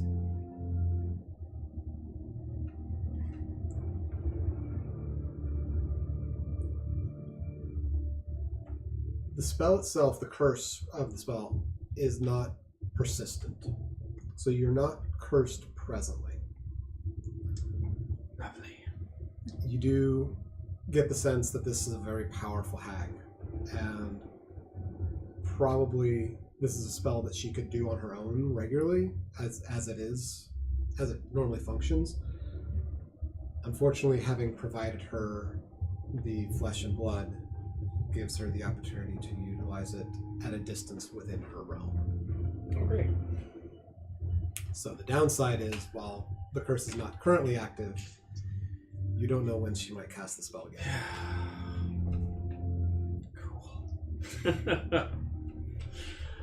Awesome. Love that journey for me. Is it a curse that can be removed? Do we know that?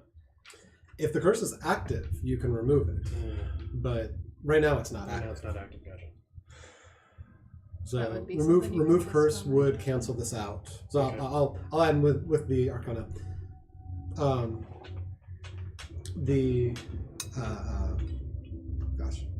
Greater Restoration will definitely nullify it. Remove curse will nullify it.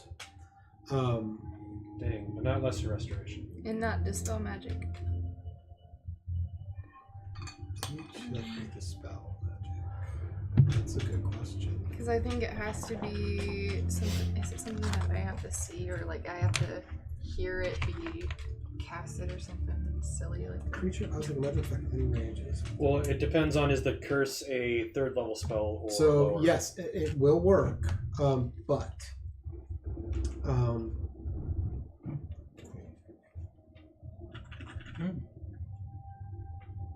You'd have to roll a DC of 10 plus the spell's level to be successful. I would say dominate person, because it's a with the various Arcana checks that you all have done and everything.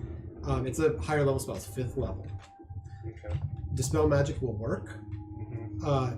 It is by default a 3rd level spell. However, at your level up, you now cast all spells at 5th level.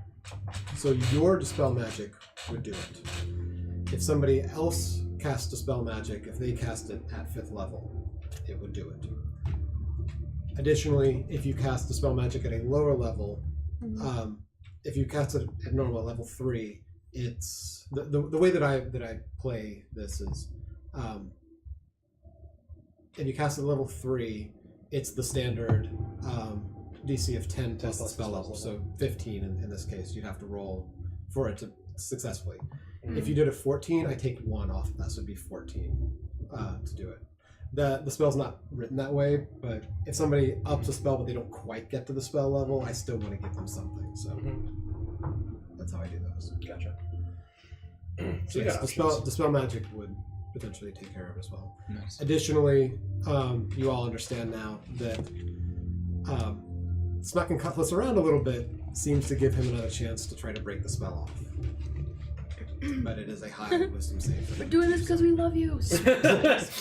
just take my gauntlet off and just smack.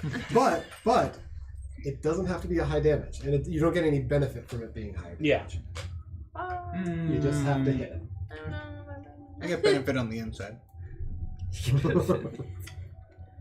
We get benefit. It's a good thing I got unarmed attack. Which is an option.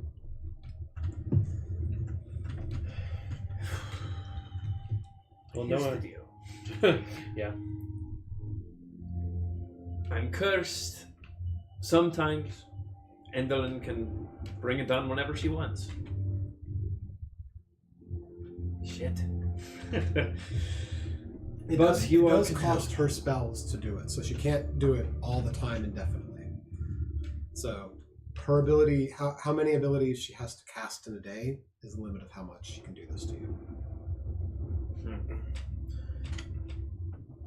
She can do this a limited amount of times per day, and it can be nullified. But there's no telling when she will do it again. So, whether you leave me tied up is up to you. Yeah, I think we should leave tied up. I'm just kidding. I will be No, useful when seriously. I am cognizant, but I cannot trust that I will stay that way. Don't make you. Me break it. Me lose it. Do you actually want to try to like? No. Well, You can roll a performance check. This will be I'll do it, but this is silly, but I'll do it. trying to throw your voice. Yep. Well, I would crack up with this natural. I rolled a 19. Jesus. Whoa! I have a -1 to performance. Oh. So 18. Not quite the performance. Okay, so yeah, anyone who wants to challenge that could roll insight.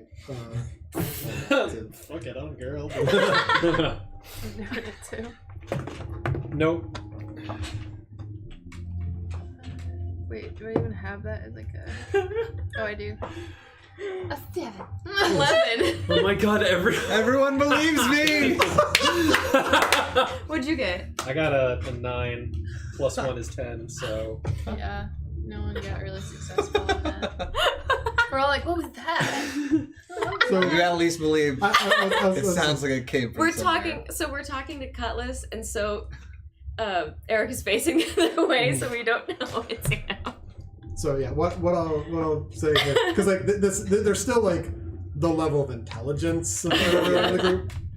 What I'll say happens is you're talking with Cutlass, everyone's sort of like enthralled, and you're like, let him go, and it comes completely from a different area than Eric is. So you're all like, the hell, for like 5 seconds, and then you're like, motherfucker, like. You all get that it's in jest and everything, but for a split second, you hear a voice from somewhere else that is not Eric. how about Funny. we untie him, but your flight is limited, and you stay next to someone who can remove the curse.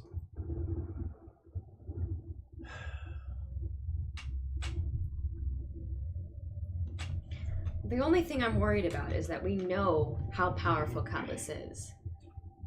And this time, what if we were just lucky? You know, I also came to my senses after I got the shit smacked out of me by some snow. Wait, I might have something. Maester didn't fall out of the sky. Well, for at least 10 minutes, I would be able to protect him, I believe. What do you You mean? would, yes. So I've got protection against evil and good. Mm-hmm. So until the spell ends, which takes 10 minutes, one willing creature I touch is protected against certain types of creatures, including fae, fiends, and undead, or also others, aberrations, There you celestials, go. and elementals. So when we you go can to give unchain him him, we'll do that. 10-minute guaranteed windows Mhm. that he cannot have this cast upon him. Which would be very nice when going into battle. Yeah. Yes. I also have protection from good and evil that I could give him as well. Those don't stack, do they? No. I imagine not. You can No, just but go it back might and be forth. helpful to have a couple of us with it Yes. on us, because the Okay. protection grants several benefits. Creatures of those type that I listed have disadvantage on attack rolls against the target. The target also cannot be charmed, frightened, or possessed by those things. If the target is already charmed, frightened, and possessed by such a creature, the target has advantage on any new saving throw against the relevant effect. Ooh, okay. What level is protection? Mine is first level. The first level, okay. Mine is also first level, but I do need holy water or powdered silver and iron, which the spell consumes, and I don't have any in my inventory right now. Is my, hold on, let me check the I got it consumables here. on that real quick. I don't know how close we were abiding to the To the components of the components, spell. as long other than just verbal. Yeah, the only Okay, components look it that we require is if there's a monetary value given with it. Like a diamond for Revivify. Oh, gotcha. Yeah, like 300 No. OP diamond or that kind of thing. Well, it says powdered silver or iron. I don't know if that. Then yeah, Okay. you have a This is pertaining spell casting sort of channel, right? Okay. That bypasses the need Gotcha. for those. Just try and keep it. Yep. No, I appreciate that. Yeah, the only time typically I'll look at those is with either. So you've gotten the spell component pouches off of 2 of the hags. Mhm. So I do use it with the enemies as a limiter, but also if there's any value, numerical value given to it, you do have to have that. Okay. So yeah, the Revivify for the 300 or 500 for I think Resurrect, and there's some other spells that cost, and that's part of the like random bags of gems and that kind of stuff that you guys have gotten. Or we'll cover some of those as well.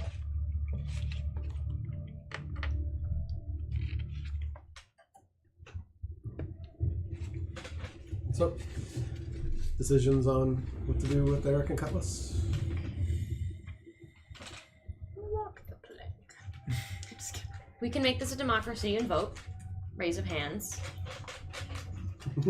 Who thinks you can how about you guys can just say aye. Who thinks we should let them go? I mean, I would appreciate it. But I would understand if not. At least me. I'll say right? aye. That's majority. Well, I don't know if we should count you I don't guys. think we count them. And Zav's not here to. Yeah. Is let Veer them still vote. here? Veer's Is he gone. Veer's is gone. Elkhorn's We have still here. Elkhorn. So Elkhorn? Elkhorn could be the. If you two vote against, he would be the tiebreaker. So you're saying no, keep him bound? Okay. What about you? I'm saying keep him bound. Okay. So alright, it's up to Elkhorn. So- Elkhorn. What would Zav say? Or say we let Can we phone a friend? I don't pretend to really understand much about these things. I think we tie them up, we're tying our own hands as far as That's true. ability to fight, but we Wise also have someone who might stab us Are in we the gonna back. have to fight Elkhorn right now?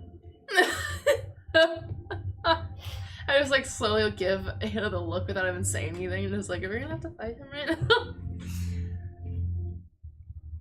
You know, They can change my it. group, when we had to make a decision like that we were split on, we'd just do an old game of boulder parchment shears. What? Oh my! It took me a split second. Boulder Parchment Shears is officially canon in this universe. Yep. Awesome. Do they still call it Rochambeau for no particular reason? not here. I don't think that language is available. Well, Are we a package unit? Do we have to be like all or nothing here? Honestly, I do not think that Eric is anything to worry about. Thank you. I do think we have something to worry about with Cutlass. I'm sorry. Understood. I mean, I guess we could have a compromise and untie Eric, but keep Cutlass tied, That's what I'm saying. shackled. how are we She is- feeling about that? If she is doing this, like, I don't understand magic a lot, but can she do this on both of you? I At the just same liked the time? excuse to keep him bound because he's been doing stupid shit. Might be good to have him on a leash. Like, So, our proficient arcanas, I'll say, roll arcana check. So, I have to roll for what? I'm so sorry. Arcana check and Ah. Sonic. Oh, sorry. What am I rolling? Arcana. Arcana? Yeah. 12. 8. That's usually a high. You're off, kind of doing something else. You kind of think 12 actually is just enough.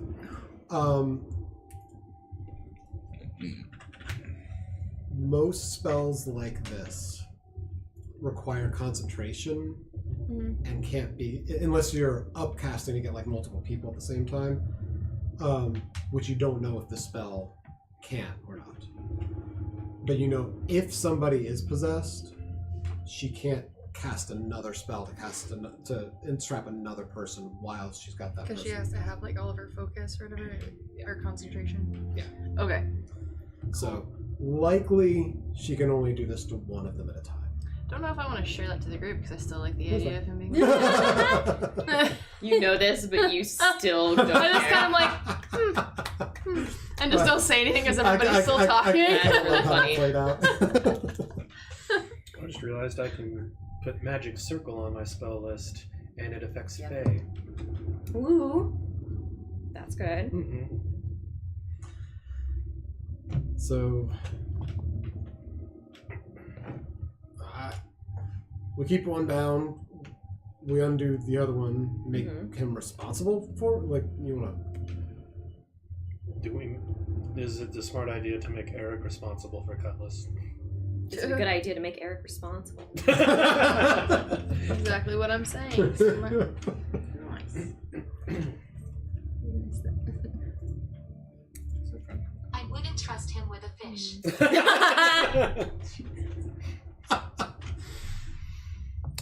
Thanks. What about a bird? Yeah.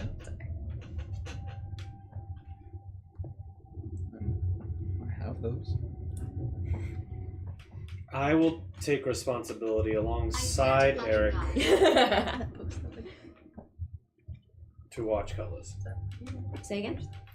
I said I will take responsibility alongside Eric to watch Cutlass. Babysitting Eric to babysit Cutlass. All right. That works. This I is mean, the way. this is the way. the way. This is incredibly. It seems like a viable solution. Something we can agree on. It's a compromise. We can all live with it.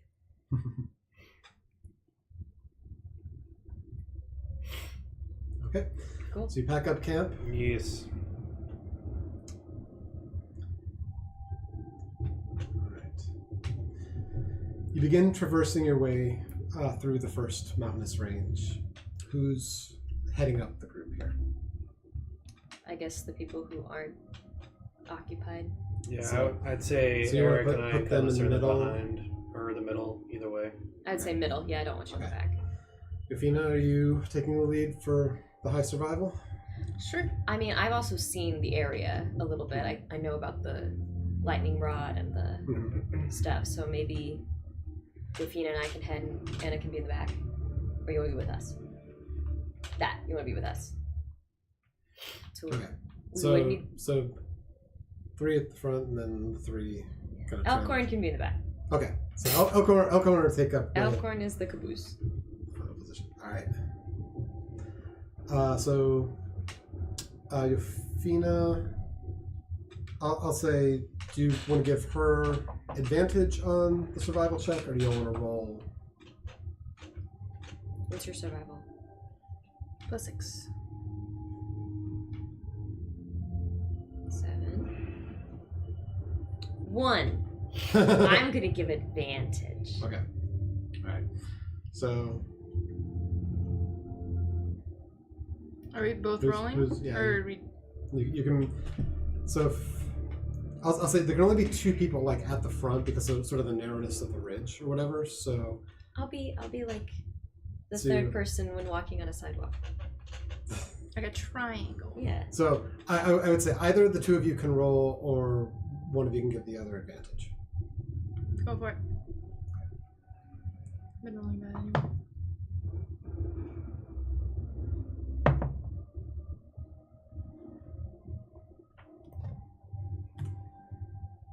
Okay, 17. All right. So you begin moving through this first mountainous range, and you're trying to keep an eye out. It's very uneven footing. It's kind of slow moving. The ridges move up and down as you're coming through, and best you can tell right now, there doesn't seem to be anything going on nearby. So you're kind of making your way along. Making our way.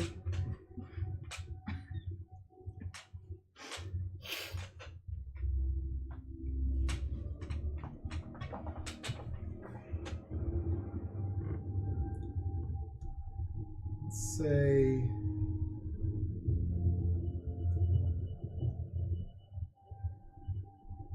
since you rolled, I'm gonna have you roll perception, and because of the way the setup and everything, I'll have you roll perception as well. So Okay. so they're sort of like guiding forward. You're more sort of like looking around Mhm. for the area, but I'll add on the perception to you as well. Dirty 20. I'm all about the dirty 20s today. Dirty. It's a dirty day. I'm dirty day. moving along the ridges and sort of mountainous crevasses, and Aoife, out of the corner of your eye, there's a slight movement that you can't seem to attribute to anything else. Okay. You focus around and sort of watch intently toward it for a moment. You pause and the group notices.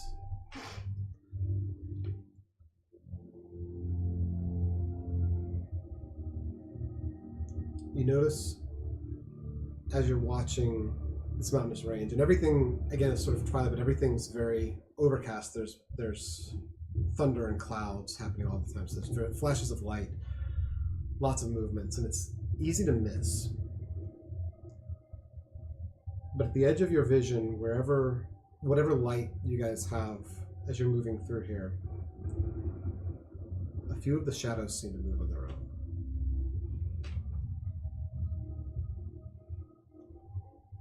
You try counting them. It's 3, 8,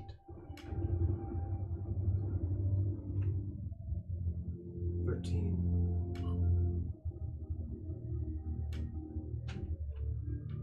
20, dozens and dozens of shadows. They don't appear to be interested in getting too close or attacking, but they're all around you, wherever you look, tracking you. Great. If we don't bother them, they won't bother us.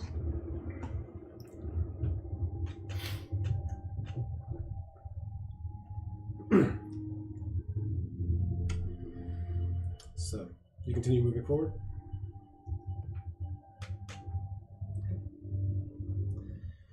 You wind through various crevasses of the mountain that you're on, come through to a ridge, and then you stand at a path that winds between rocky crags on the mountainside. The sky remains dark, full of rolling thunderclouds, the howling wind in the distance. As you continue forward, the path becomes more and more narrow. Spots of moss dangle off the surrounding cliffs. Bits upon the narrow path ahead. Let's say as you all continue to traverse this area, everybody give me either an athletics or acrobatics check. Oh, thank God. So the athletics check is going to happen. The acrobatics check. And this path is narrowing you down to single file for the moment, because you're like kind of up against the wall, the mountain. There's a side. 23. 17. 17 as well. 17 acrobatics.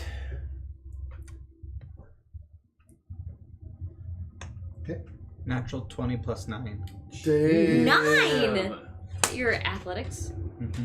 Dang. So, actually,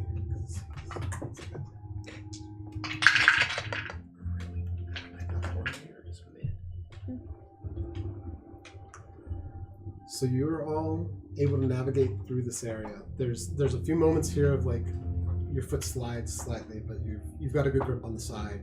You move slowly along this cavernous path. For a split second at the end, you hear like going, oh, and you hear this whoosh. Oh, corn. As he slams his fist into the mountain wall and holds himself from having slipped free and pulls himself around. Jeez. Dwarves are pretty familiar with mountainous ranges.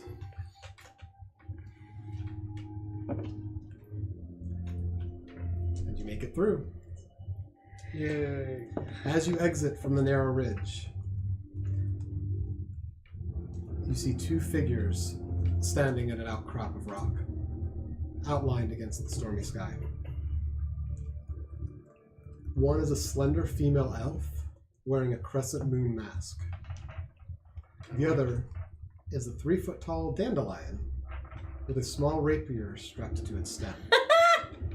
I don't like masked people. Why did my temptation all of a sudden for my character to be like the urge to run up and like lift my leg to pee on it? I don't know. It was like one big flower to pee on. Yofina's like, I have to go to the bathroom. I very suddenly have to pee. A honeybee the size of a large orange buzzes around the dandelion's bright yellow head. Well, that doesn't. The elf is the first to notice you. She points in your direction, and the dandelion draws its rapier and assumes a defensive pose. The honeybee buzzes a bit more loudly as it flies circles around the two of them. Give me a picture of these two. Oh. I don't know why it keeps doing that.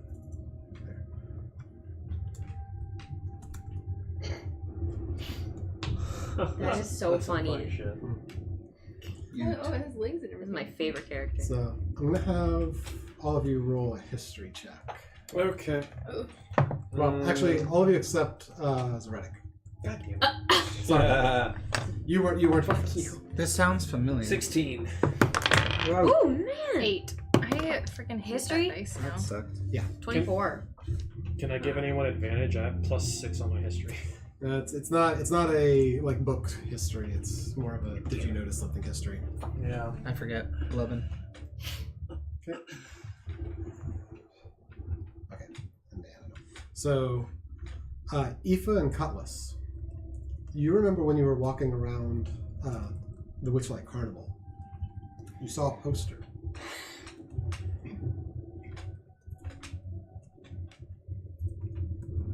And it bore the same likeness. Oh yeah. Of the woman you see now, with the crescent moon, with another figure who had a sun mask.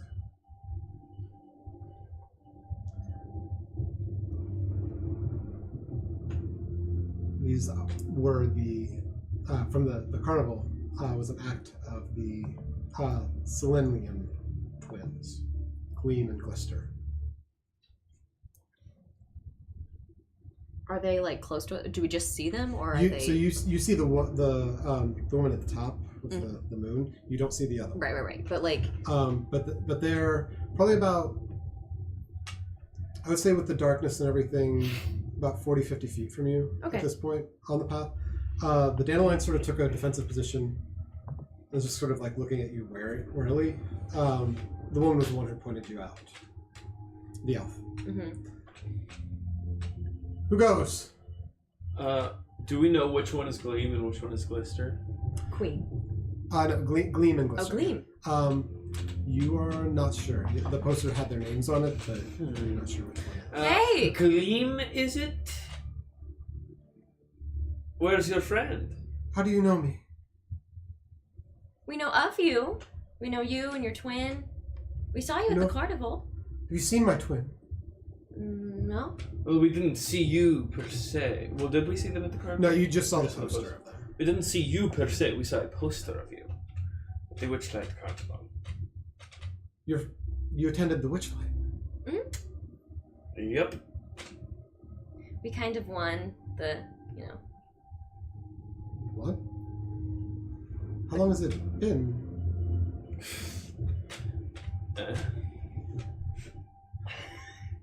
Time is weird here. Mm-hmm. I have no idea. What brings you here? What are you after? Depends. How'd you get here?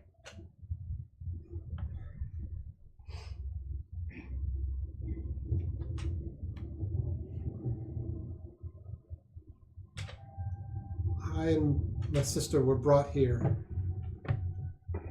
by Endelyn's servants. She split us apart.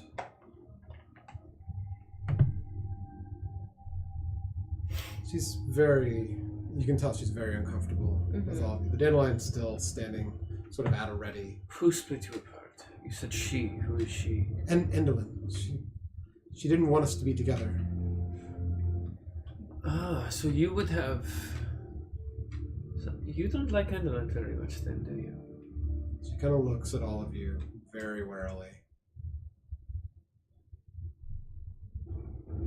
I just want to rescue my sister. Who's your friend? Looking at the dandelion. I think that's Amadori. The dandelion kind of pipes up. I think it's just Amador, isn't it? Amador. Yeah, Amador. I'm Amador. This is Polonella. Polonella, that's cute. I rescued her from Cyclops, who was keeping her prisoner, but Ooh. I am Zaretic. It's nice to meet you. well met. I go over and shake his little thistle He, hand. he kind of like holds forward for you for a second, like wary is your approach, but he can see like you have your weapons sheathed and everything, and hands out, I'm assuming. So you, you approach him like My finger. Mm-hmm. Okay. Reach out a finger. What's your purpose in this realm? attempting to help Gleam retrieve her sister. So it is Gleam. I got the right name to the right twin. Yeah. Did you not know which was which? It wasn't super clear.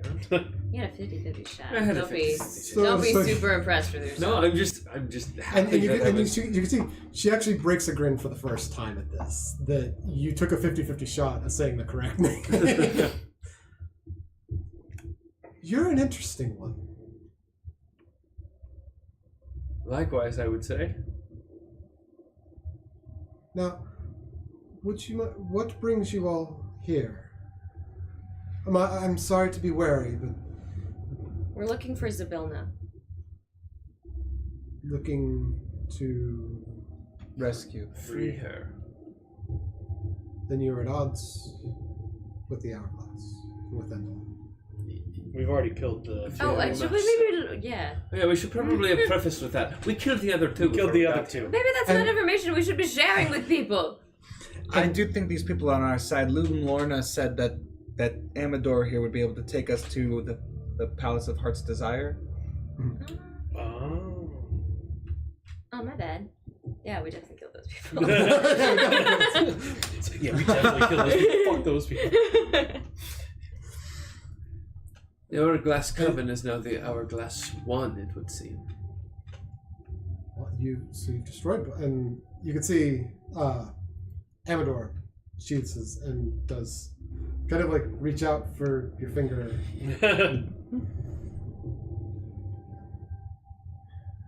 So you mean to make attack upon Endelyn? This is the idea. Do you... What? I don't know how or if there is a way to be able to predict weather patterns in this realm. Or the cycle of the moon, cycle of the moons, perhaps.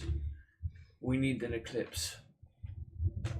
If we do not destroy Endelyn during an eclipse, she will regenerate. And they kind of look at each other when you first ask about An eclipse or a new moon? eclipse. It's eclipse. Dang. They both sort of look at each other, and Amador initially. Prismere is the land of perpetual twilight, and Yon I've never seen without the storms that are here now. How do we steal the moon? I'm not aware of an eclipse ever occurring, but he turns toward Gleam, and Gleam has a bit of a realization on her face. Is that why she wanted us apart? She has the mask of the moon. Oh. Her sister Yeah. has the mask of the sun. An eclipse. It's part of our act that we have some abilities between spells to bring forth moonlight and sunlight. So So it seems we need to help you find your sister. Would you all assist in the rescue of my sister? Absolutely. If you can help us take down the hag. We'll do what we can. But we're performers. We're not much for. We need your eclipse. That's all we need. If it's any consolation, bit of a performer myself. Found myself here. I've managed to hold my own pretty well. We can try. If nothing else, you can trust us. I know this is rich coming from the one in shackles, but I was going to ask about that. yeah, it's a long Protective story. measure. Protective from what? Well, this idiot over here sent some of his flesh and blood to Endelyn, therefore making him cursed by her whenever she wants. We have ways of getting him out of it when he's under the curse, when she's in control, but we don't know when it will happen, so preventative measure, cuffs.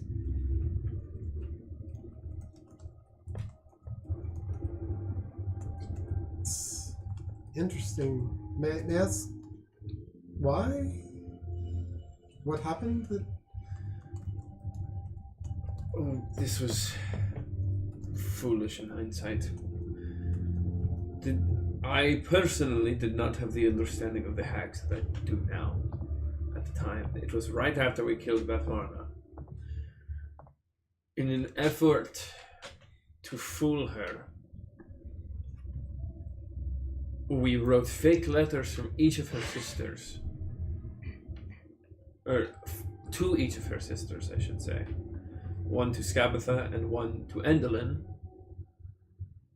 And as evidence of my supposed death, I attached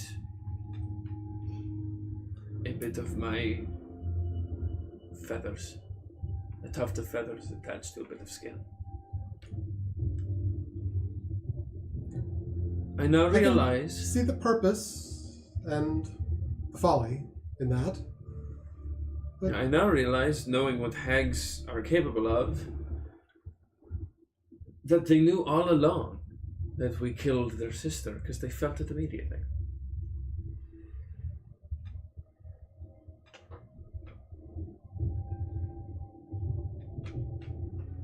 And this is the price. now they have your blood and flesh as spell components, it seems. Yep.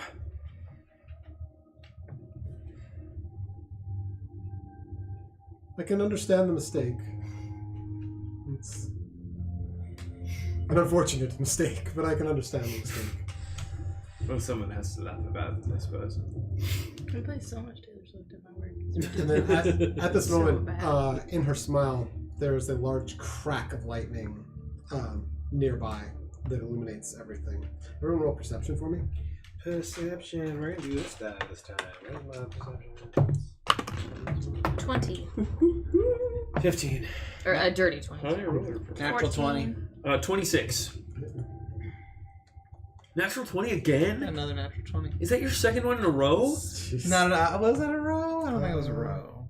But I could go. Yeah, I know it's the second one. In rapid succession, at least. Yes. I'm So- eating it.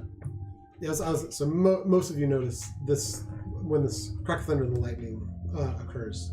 Bang! Crash! Lightning! You look down, and Gleam has no shadow. She casts no shadow. She's totally fake. It's an illusion. Or it's, what do you call it? Hey, It's a everybody. If you don't minor mind my asking, illusion? Or your shadow. Oh, Yeah, we're just gonna straight up ask them about it. That's really. Maybe she doesn't have one. You can't just ask someone. And she looks frightened for a moment. Look what you did. What's she done? You just blew her. Okay. I'm sorry I didn't say immediately. Most won't have anything to do with me when they notice. You're a vampire. I think vampires all shadows. They just don't have reflections. Do they actually have shadows? No. Endelyn used her magic to take my shadow. Oh. Oh. And Hero's about to blast. What does that do for you? She uses it as Blast. it limits me a bit, but it's a way of her keeping tabs on me. Most creatures of the Feywild don't trust others with no shadow, so we've not been able to find anyone to help. Well, lucky for you, we are not from the Feywild. Lucky indeed.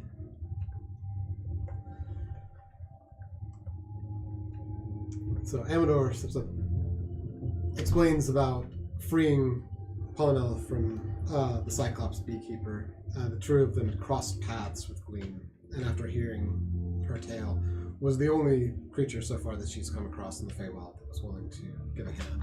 Amador seems to have a very overdeveloped sense of honor and justice in doing the right thing. Forgive me for asking this, Amador, if it's too personal, but have you always been a sunflower?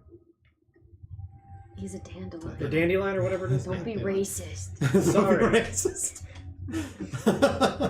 Don't ever associate with you a sunflower. Have you always been a dandelion? As long as I can remember, I've been one. Cool. Eric, didn't you say that Amador was the one who would be able to take us to something or other? To the palace. Palace, yeah. The palace for Hertzogton. Yeah, mentioning that. Technically, dandelions are part of the sunflower family. Wow. Forgive. She would know.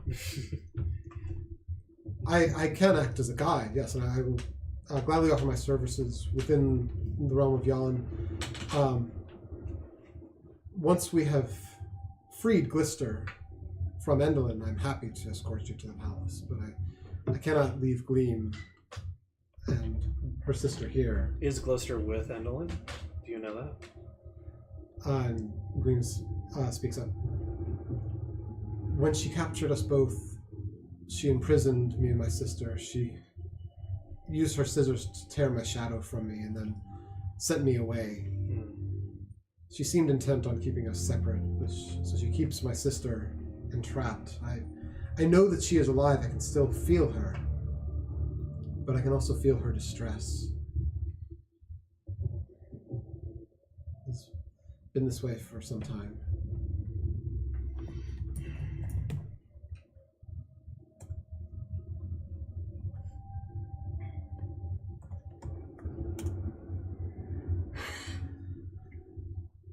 I was hoping that we may be able to, if I can free my sister, we may be able to make our way back to the Witchlight Carnival via the Fey beacons here. And she sort of gestures up toward the mountainous range where some of you saw the pillars from before. So you're saying that those can take us back to the material plane? I've heard rumor. There was an elf prince named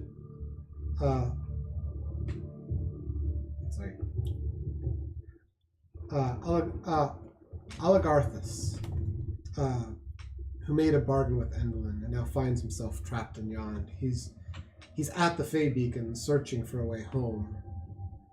I know they offer a traversal, but I don't know how they work. There's also, what was his name? Hurley, a bugbear, who made a bargain with Endelyn. Is quite unhappy about how things played out. He's now forced to perform for her in her morbid theater at all times. He also used to work for Mr. Witch and Mr. Light, same as we did. but we, my sister and I had already left the carnival by the time Harley had been brought on. Do you know him? Then? Yeah, the name sounds familiar to me for some reason. Can I make like a history check? Yeah. For like the bugbear. Yeah. Is that something that we've been told about? So it's kind of. Okay. I have it in my notes. 13. 13. Not Hurley, but Burley Burley, that's right. is the bugbear that was at the Witchlight Carnival. And you get a sense the two might be related.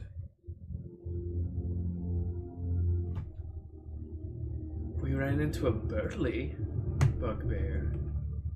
Presume his brother. Perhaps.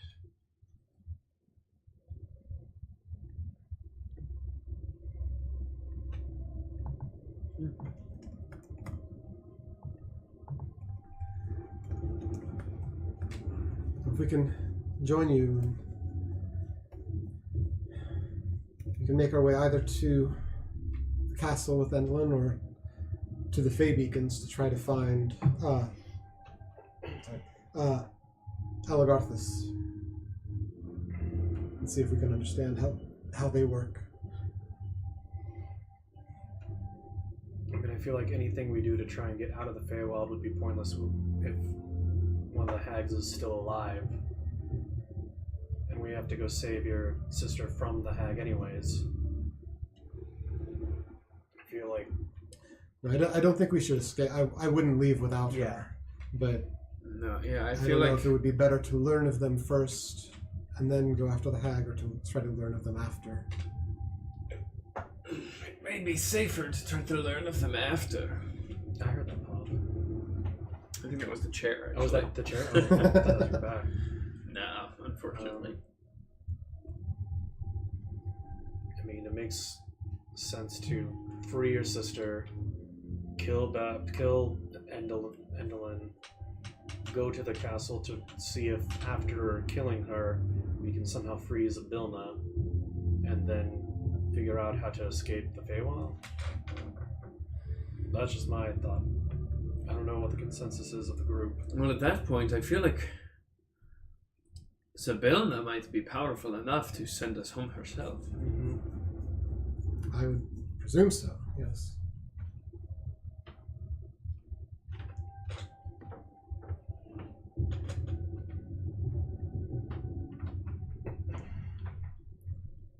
Well, we can begin heading in that direction either way. We can make the choice on the way of the castle first or the pillars. Sounds good to me.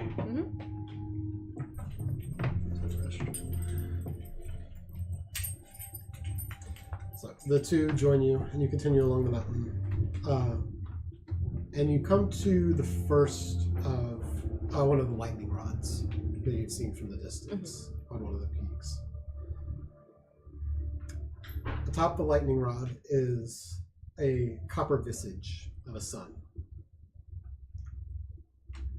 And you've seen this from a distance for a little while now, so you've been able to make out still that about once an hour the lightning rod seems to transmit their stored energy up toward the castle at the highest peak. These are about 30 feet tall and about 10 feet around, lightning rods. Big ones.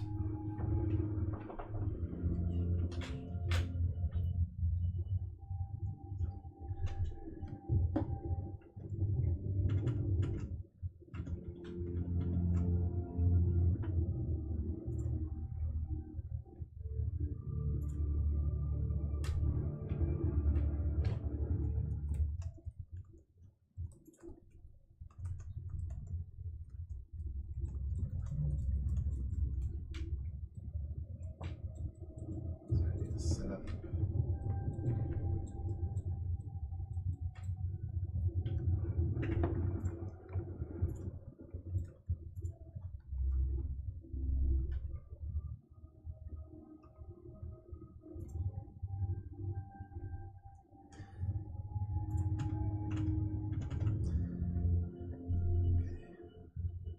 So you continue on the path Let's get a walking order here.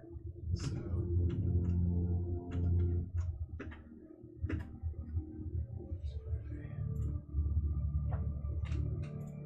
We've had Anna and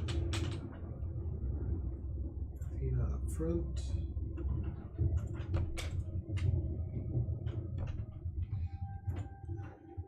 Aoife.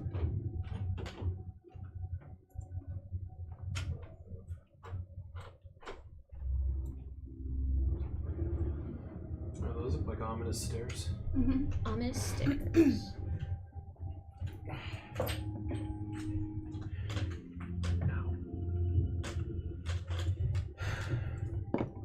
Cutlass no longer knocked down.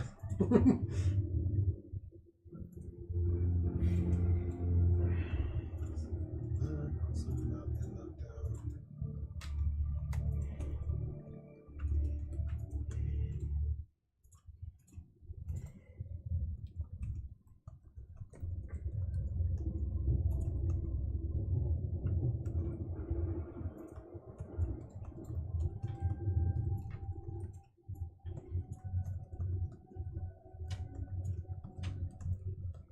Okay. So.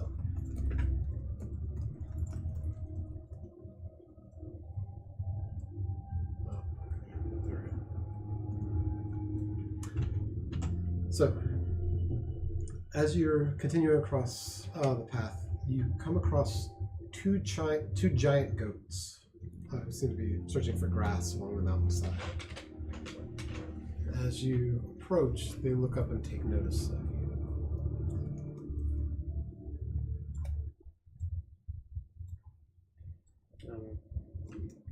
Anna, speak to animals? Or Athena? No? I was beast speech. I'm gonna try to talk to him. The first goat actually does speak in Elvish. Does anyone? I think it doesn't. Might. Yeah, I Half elf do over not there? speak Yeah. I Elvish. speak Elvish. I don't either. Who's married? What does he say? I would say yeah, you'd be able to pick it up then. So those of you who have Elvish or Sylvan, first goat sort of bleats out. Meh. When the moon obstructs the sun, creeping wind will come undone. And second goat kind of perks up, takes notice of you now, and adds, "The full scepter is the key." Scepter. The fool's scepter? Is it full Did or you say full or fool? Fool Fool's scepter. scepter. That's some mighty odd thing for you to say to us. Oh, we already knew about the eclipse part. I know, but how do they know that? We know that. And they're sort of like eyeing back and forth between you, but seem not to say anything else.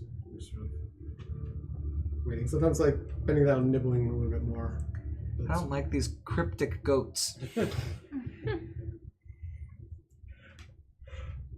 A few moments pass, and there's a light rumble. And then the rumble becomes more steady and greater.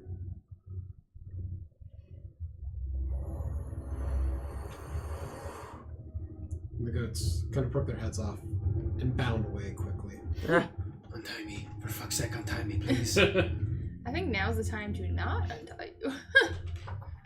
I could I activate my think we are spell. in imminent danger. Untie him and I'll start my protection from good and evil. Well, I don't have the key. From the ground bursts Holy shit. Oh, God. Is that a goal? elemental. Cutlass is just like, holy shit, untie me. Let me go. So, It's like 42 I don't know how to now, roll 22 initiative. away. Initiative. This golem breaks up from the ground, seems like very, very angry. That's great. Oh. I have been 23. rolling so 19. well. Go to dice jail. We have a 15. 23. Hold on. One. Fucking 2319. No, 2319. Oh, sorry, -1. 3. Stand to be corrected.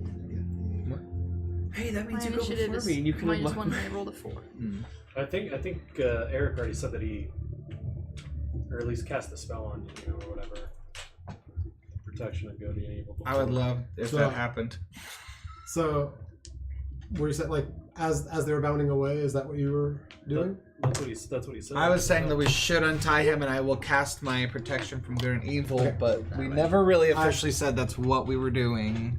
I'll say that you were able to get the spell off. Okay. From the if you think Eric would have cast the spell from the rumbling before Yeah. the thing had appeared, I'll say that you were able to get that off beforehand. Okay. So let me get these guys set. You've got protection from good and evil. Thanks, buddy. 10 minutes Got it, of brother. me not messing with you.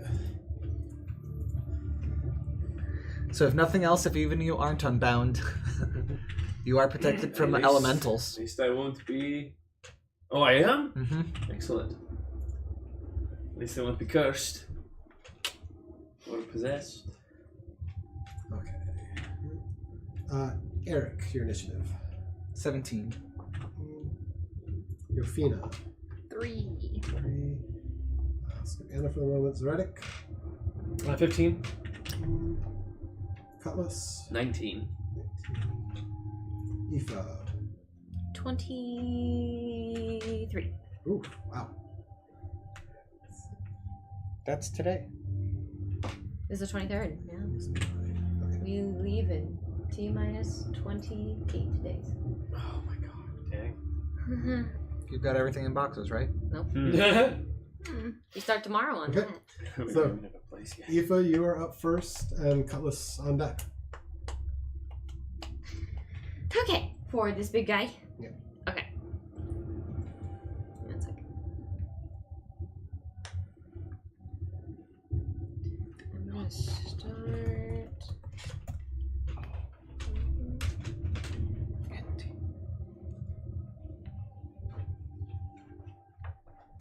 That is not the cone I want.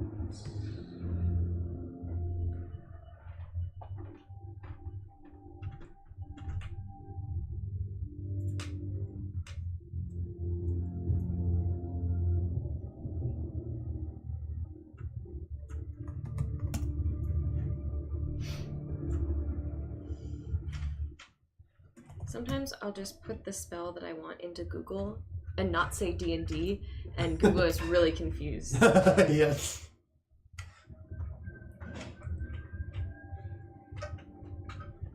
Okay. I'm gonna cast Shatter. Okay. It is a 10-foot radius sphere centering from a point within range. And the range is 60 feet. I think he is close enough. Yeah. No, you're. Let's see. Not me. Where are you? I'm on the second step. You're blocking me. Yeah, so I'm trying to figure out. For some reason, I didn't want to do my measurement thing, but. So, let's see. Yeah, you're. Oh yeah, he's good. Yeah. So a Cool. 10-foot radius sphere. Okay. You must make a Constitution saving throw. Yeah, that's gonna be pretty decent. Yeah, it's gonna be just him. So. Where's my screen? Sorry. So, Constitution. He is a creature made of inorganic material. Correct? He's made of stone.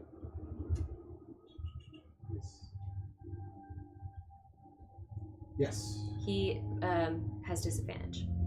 Okay. Excellent. And if it attacks you, it's disadvantage as well. two 8s. Her, let's see, with the +5, 13. No, you take 3d6 thunder damage. So I gotta do that. Can I have some d6s? Yeah.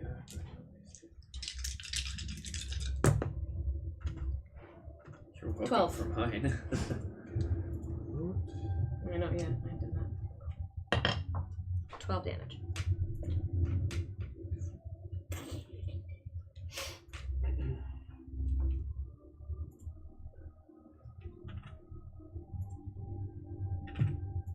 Okay. Any movement or anything else? No. Okay. So stay put. Cutlass. Okay. Gotta Was I unshackled? That would be a me for a question because she has the keys. Did you unshackle me before we started this fight? Should I? Do I? Can I? So I will say I don't think you would have been able to get him unshackled.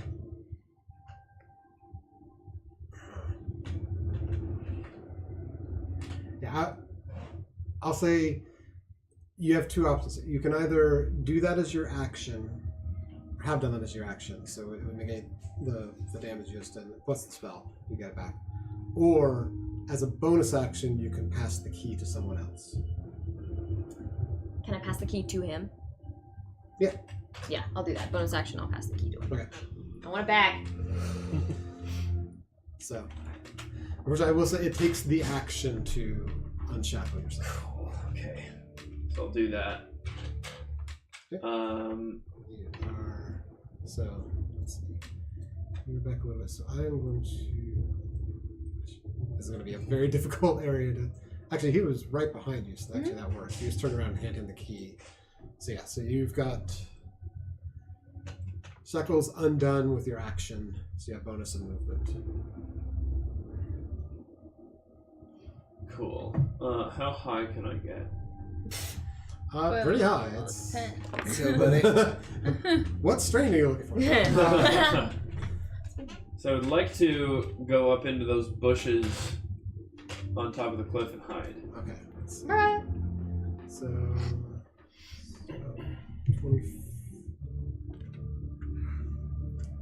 That is on Aoife's honest reaction. I hand him the key, he just flies away, and I go, see?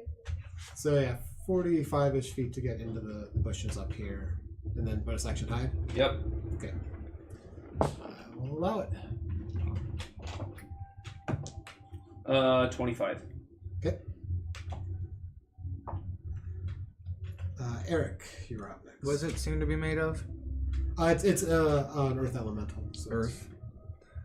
Okay. Fire! Give it the fire and the water. Actually, water might be the best option. Jeez. I'm ill Water prepared. is super I will effective against do rock. a Also ground. fire dagger at this Okay. earth elemental. Where's my Squirtle when I need it? So I think I'll use my movement to kind of get on those rocks where the goats kind of work, but maybe not that far up, just kind of to the right of Yofina. Okay, so let's zoom way in here. Stop doing that. Thank you. Let's lock that actually. Where's the... Oh, here. Lock. There we go. So you're moving up to like this kind of area? Yeah. Okay. And fire dagger.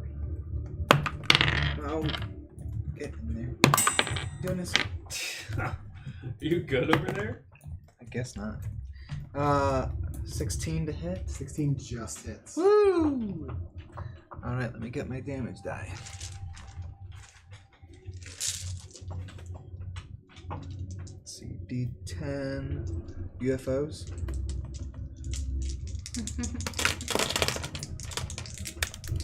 What?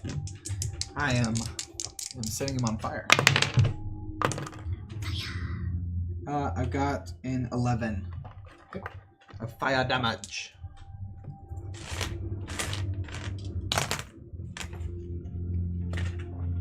What do you got? All right. That's So- my turn. It is the Golem's turn. Zoretic is on deck. So The golem from this shatter, and the ground like rumbles around it, and you can see it like splits up part of the body and damages. Its anger now turns to fury toward all of you, and it reaches down into all of this shattered rubble and picks up 2 boulders Great. and hurls them.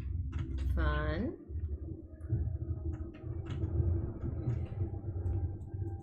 So, first one hits the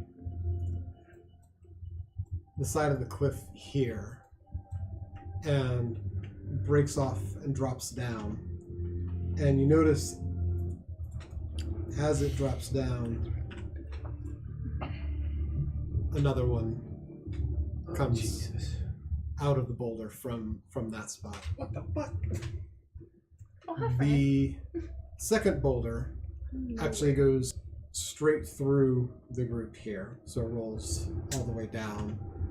And Glad I moved. say, where's the thing on that? Where's my screen?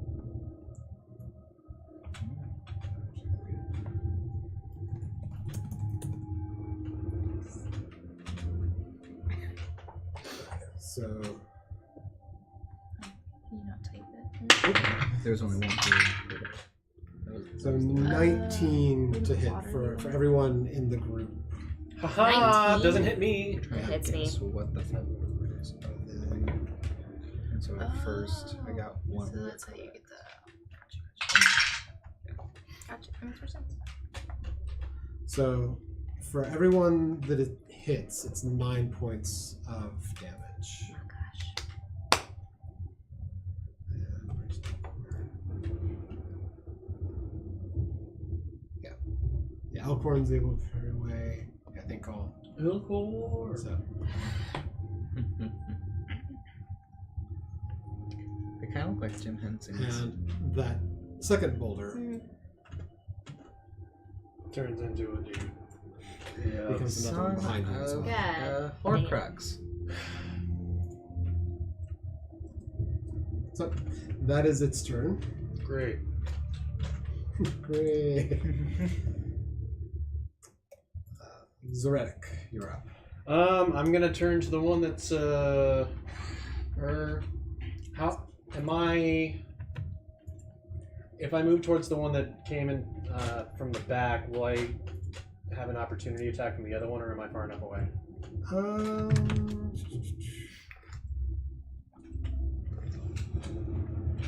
I'll say, since you're on the other side of Elkhorn, I'll go ahead and give it. You could be able to move this way. Okay, without- I'll go attack that dude. Okay, so you're gonna step down. Go after this guy. Mm-hmm. And we'll do one of our 2 attacks. 18. 18 does hit. Okay. As my bonus action, I will do Branding Smite.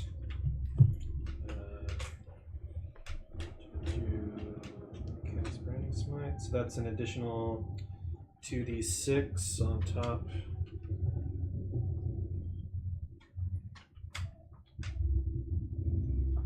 What was the other thing?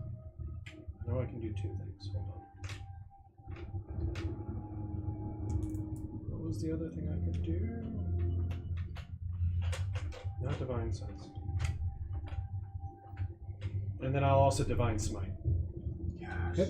So that's an additional 2d8.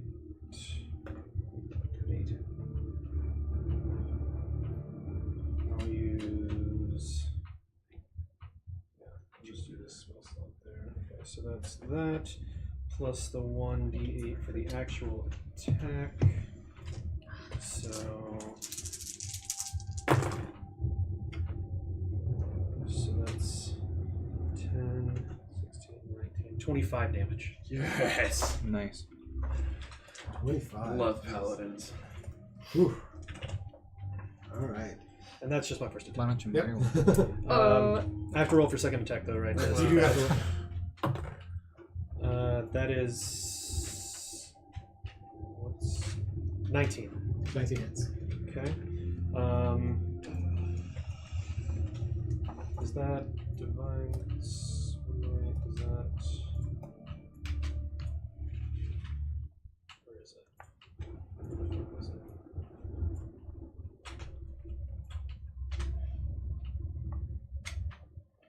You hit with a melee attack. Okay. So the branding smite is still on, but the divine smite's only for 1. So this one's just. So you would have to cast the divine smite again, but you can do that. Yeah, I'm not going to. Actually, divine smite, is that once per turn? Let me just tell you. I'm just.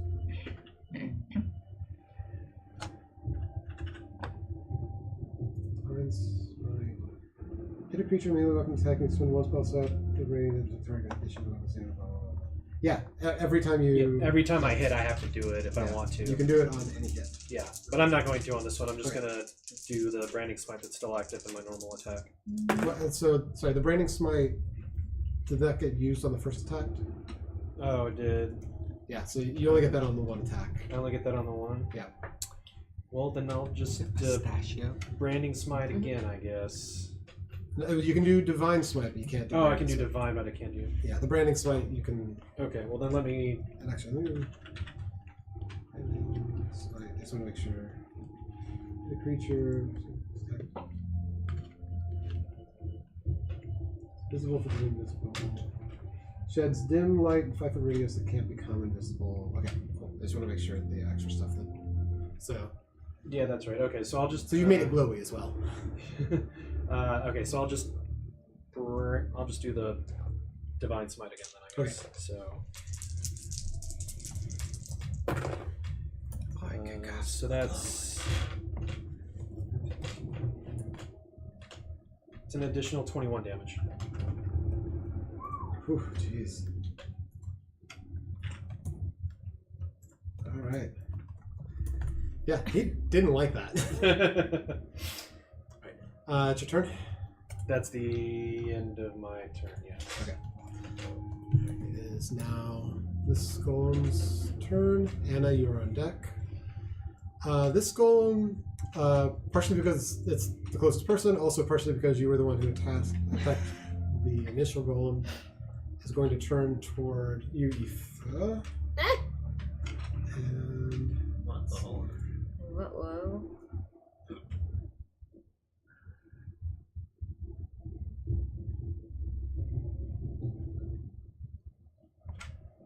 Alright, so it's going to do its slam attack. Ooh, bad roll. 13. Nope, misses.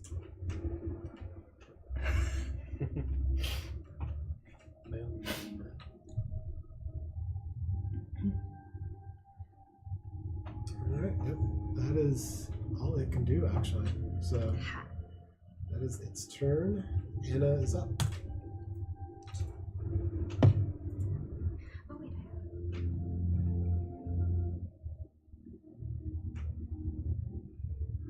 Okay. The one in front, so the far one here. Okay. So, Is that your one phone? more.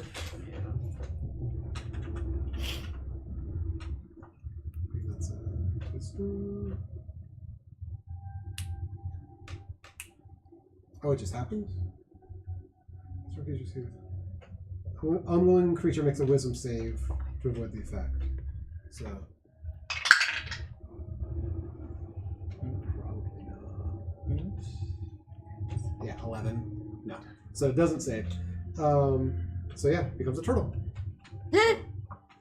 Wait, the golem's now a turtle? This one is. That's really funny. Am I not turtley enough for the turtle club?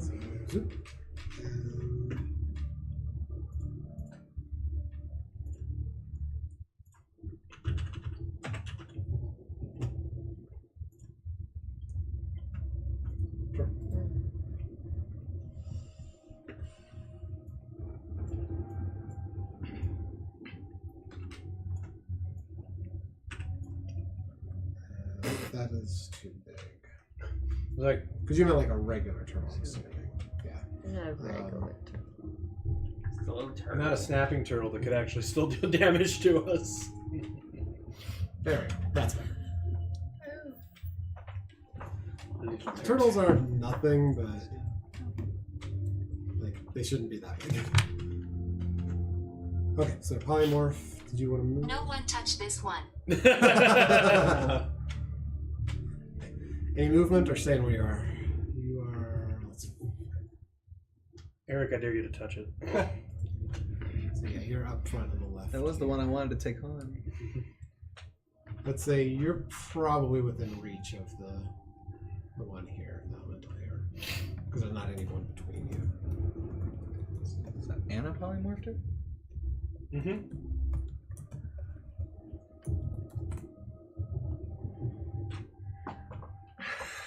Towards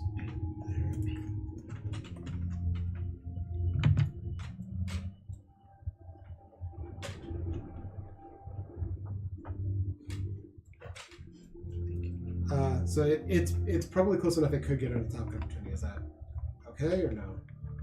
Okay. So you're going to move over towards Eric. It is going to take its reaction to try to attack you. Rude. 10 plus 8. Is that 18? Nope. So it misses you as you go running over toward Eric. Turn. Okay.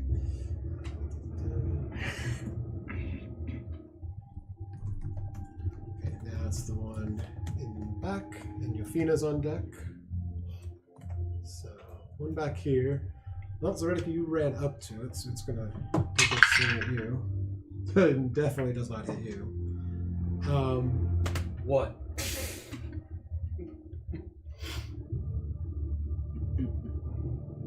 Yeah, and it's gonna stay put. So that's its turn. Yofina. Okay. Go, Yofina. I'm gonna try. And then Aoife's on deck. I wanna do.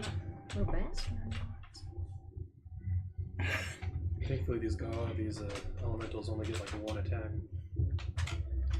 I'm gonna try to do the Hunger of Hadar, the 2d6 ice damage. Or I guess it's 2d6 ice damage to the start of the turn for them, and then 2d6 poison damage when they end the turn? Am I reading that correctly, or is that just one or the other? Are you able to control how big it is, or does it have to be a 20-foot radius? It has to be 20-foot radius sphere, it looks like. That might end up... Open a gateway to the dark between the stars. You can fix it in their course. There's 20-foot one up radius above, sphere of blackness and bitter cold appears. Centered on a point within range for the duration. Blue is filled with copper and softness. It works without That's its another space. character. Difficult to turn. Any creature that starts turning there takes 2 cold. Okay. Might have this. Might have to attack. Okay, so where you wanting to put this void? Well, I guess the only safe place to put it is the one up. You're gonna do it to the turtle? Yeah. Alright. Alright, so let's see. I missed that little bit where it got turned into a turtle. I just thought that was another character. Or another. Yeah, 20-foot sphere. So you'd be able to center it like right on it and still not get like your friends for it or whatever. So That was the goal. I don't Cool. want to. alright, so created that. This turtle like falls into this like inky black abyss. You can still see the turtle, but it's like kind of like trying to like move through it or whatever. So And it's slow moving. Yeah. yeah, and so you are. That's actually here. great. So did you want to stay where you were? Yeah. Yeah. I think I'm good. Okay. Alright. Coming to top of the round. So Aoife's up, however, before. Actually, sorry. I did not put Elkhorn in the rotation. Yeah. Poor Elkhorn. He's just like, you guys got it. Actually, what I will say, Elkhorn kind of presses the other two to the side of the mountain and then takes position standing in front of them defensively. And he's holding his action as an ability basically to move and intercept any attack that would come towards the other two. So he's protecting them. Gleeman So I'm gonna... and Imador. Cool beans. Cool beans. This person had already taken their reaction, so yeah, he's over here, and the other two are just behind him. I don't have models for them yet. So he's standing to protect them. So he's just going to do that through most of this, knowing, having seen you guys fight before, he knows you guys are on a different level than he is. So he wants to try to be the defensive one.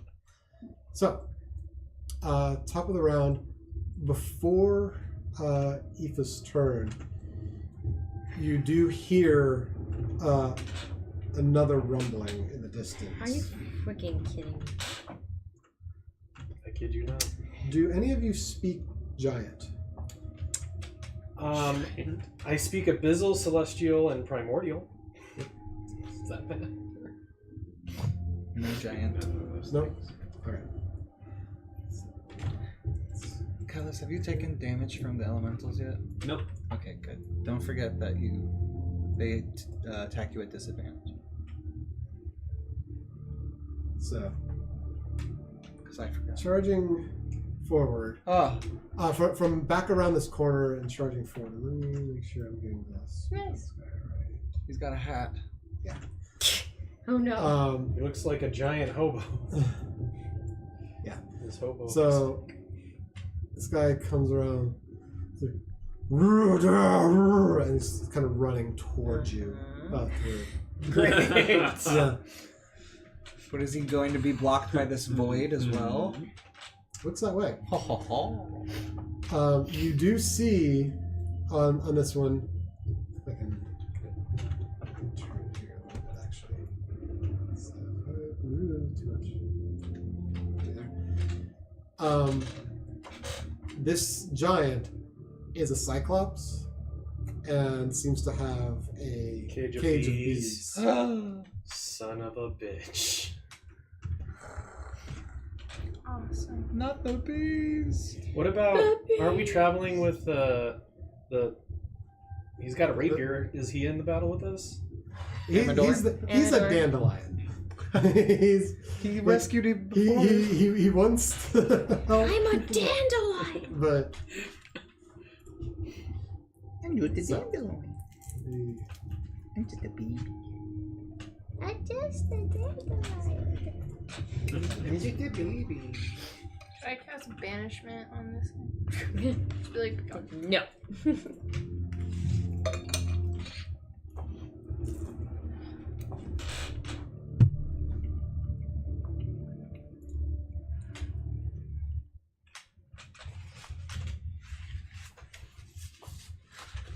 so. Oh jeez, spin. Come on.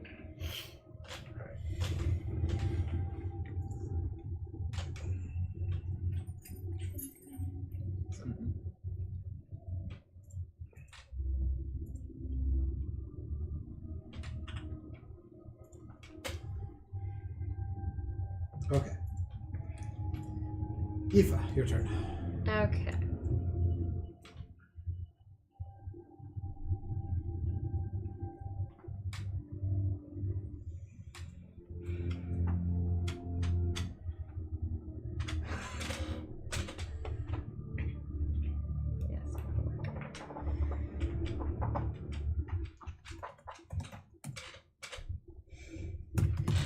D&D. There we go. Gosh. But I will say, from this shouting, you do hear the dandelion spout up. He actually responds in giant. Oh. Back to the giant, equally sort of angry and defiant. Oh. So the giant next to me. Nope. Too close to me. The elemental. Or- No, just one farther away. The Yes. cyclops or the okay. The Cyclops. Yep. Because that one's a little too close. I'm going to point at it and cast Fireball. Okay. Yeah, I'll launch a fucking fireball at it. 20-foot radius sphere. Centered on that point. I'm going to point at that man. Probably gonna hit the turtle too. So 20 foot would be just shy of the turtle if you, That's okay. if you wanted to miss the turtle, or you could. You want me to hit it? You could center. Don't miss the turtle. Don't touch it. What is happening? She doesn't want you to attack the turtle because it's hers. It's hers to kill. Yeah, so I'm not touching the turtle.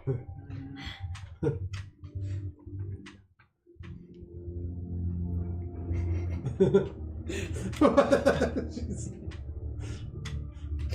French. If you hit the polymorph thing, it'll turn back into it. Okay, so don't hit. Not hitting it. So hitting hitting the giant. Okay. Hitting the giant only, not the turtle, because the turtle will turn back into a rock gremlin. Yep. You can nail it so that it is just shy of the turtle. It's gotta make a dex saving throw. Okay. 15. Nope. Alright. That's awesome. Takes 8d6 fire damage. Oh my god. Nice. Do you need any more d6? Yes, I got I a do. few right here. You know, Maddie. 1, 2, 3, 4, 5. I always love the big rolls where you're like just dropping on the 6. dice. 7, 8. Very satisfactory. This is fun. Satisfying. Okay. 12, 14, 16, 25 damage. 25 damage. Damage. You got this one and this one. And I also have a purple one. It's a purple one, this one. Yes. Alright. I go. So there's like she sort of like holds out her hand and like from her finger like a little like gun or whatever. You see this like, and all of a sudden this little spark like hits the ground. And there's just rocks are like spilling off the sides of the caves on either side as this gigantic 20-foot sphere of fire engulfs this approaching cyclops. If there's a cage full of bees, I was gonna say, are those does it bees hit the dead cage, now? and can the bees then escape and attack That's what I was thinking. the Or would the Would bees be burn? engulfed Or would in the the bees- flames? be hit too? Bees. Don't do Officially, let's see, because it would hit the bees. Let me. So it's a swarm, I believe.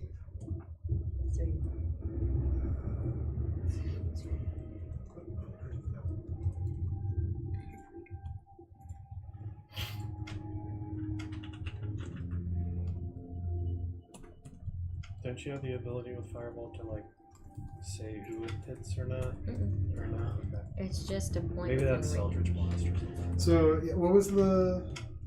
Each creature, yeah. It was 25 points. Yeah. So So all the bees are dead. All the bees are dead. just to check. Yeah, no. No. So this fireball hits you, engulfs, and you see like the hat off the top of its head. Also, the cage breaks off of the end of his staff and is engulfed in flames, and it's gone. Yeah, storm is gone. I hope the bee friend of the whatever Endelyn doesn't. Yeah. Is okay. That And the door is like, We're like, bro, what the fuck? We wanted to save those bees. save the bees. Where did you get? Okay. We did say Sorry, that's your turn. Yes. Saved Yes. him. Okay, Cutlass, you're up. Sorry, Horrible Alex, I should've. And Eric, you're on deck. Okay, how far away is this Cyclops from me? Oh gosh. Probably a good amount. Probably, but I Yeah. just want to see. I'd say more than 60 feet, but As long as it's less than 100. Ooh. Oh, it's pretty much exactly 100 feet. It's pretty. I'm trying to figure out where the level is here. Because I would like to try to stab it in the eye. Yeah, it is right. It is right about 100 feet. It's just shy. It looks All like. right, I'm gonna use my bonus action to dash and fly up to its eye and try to stab its eyeball. Okay. So are you making a called shot? Called shot. essentially? Okay. So you're trying to blind. This because that will increase the AC. Yeah, that's fine. Okay. And with me being hidden before then, do I get advantage on this or no?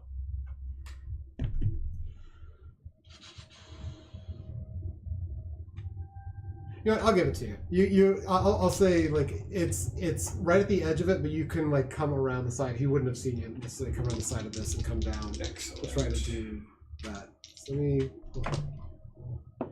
21 to hit. Sorry, 1 second. I need to make sure I'm getting. It's called shot. I forget. So did you do that as a straight roll or advantage? I rolled with. Oh, would that give me disadvantage? So I think a called shot does disadvantage, but then you had advantage, so it would have been like a straight. Oh, so I would just need, allowed. okay. So, I'll roll it straight. But let me double check that first just to be sure. Getting that right. There it is. Called shot. I was like, I have a thing on called shots here. Just trying to find it.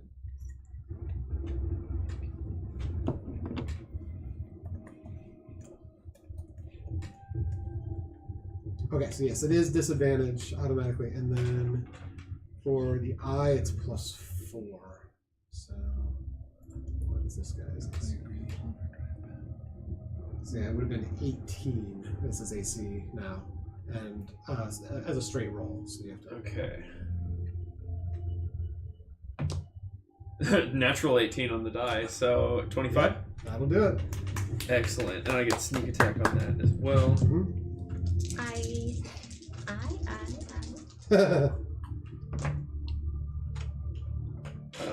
So that'll be 11 points of piercing damage. Plus, I'll do a defensive flourish as well, and add an additional 2 points of damage onto that, and also to my armor class.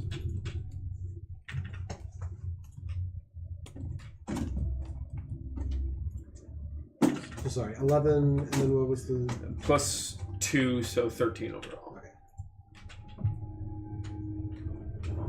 Right. And now I'll take my second attack. I'm not gonna call a shot this time though. So okay, so because of the attack, it is blinded for 2 rounds. Sweet. So I'm trying to remember, blinding gives you advantage again.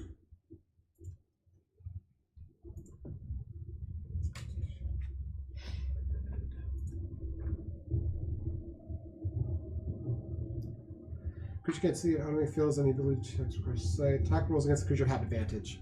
Sweet. I'm gonna stab it again. 19 to hit. Yes, that's. So then we'll just do this.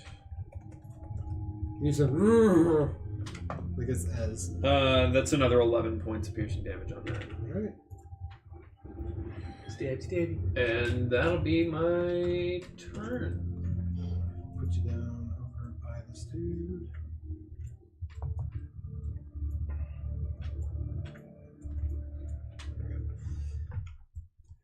Right, Eric.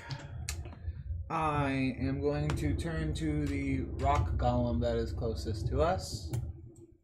Right, so this guy here. Yep. Okay. I'm gonna fire a witch bolt. Cool.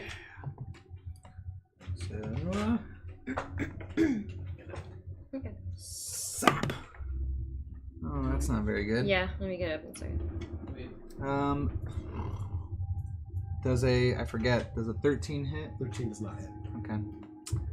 Then that is, let's see. I guess if I unsuccessfully hit, do I spend the slot or no? Which roll? I think you still spend it.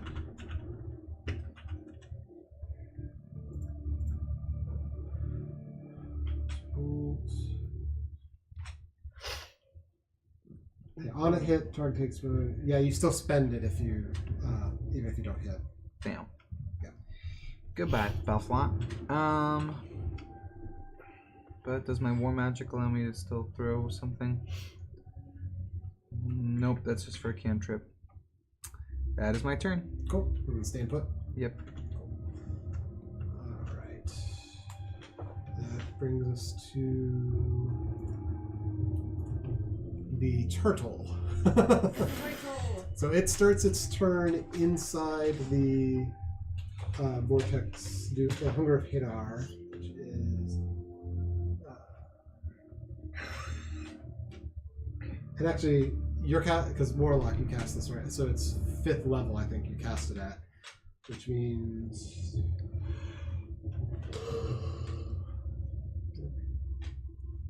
Oh no, this one.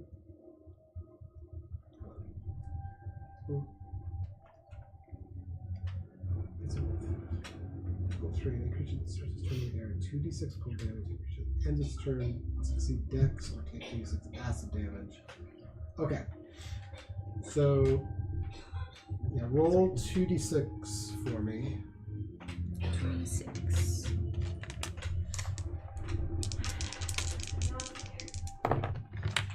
Six.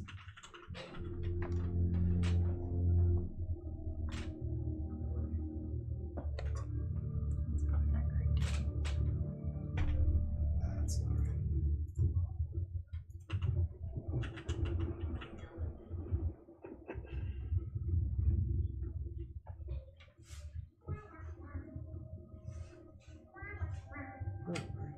Sorry, I'm trying to find the.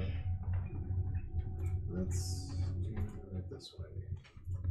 Sorry for Polymorph. I'm trying to find the stat on turtle and it didn't come up with anything. You got it? Okay. So yeah. So the 2 undo the thing. 4 carry over. I don't think Courtney's very happy with you. 4 damage. So Still before gonna roll it's a roll. yeah, before it starts its turn,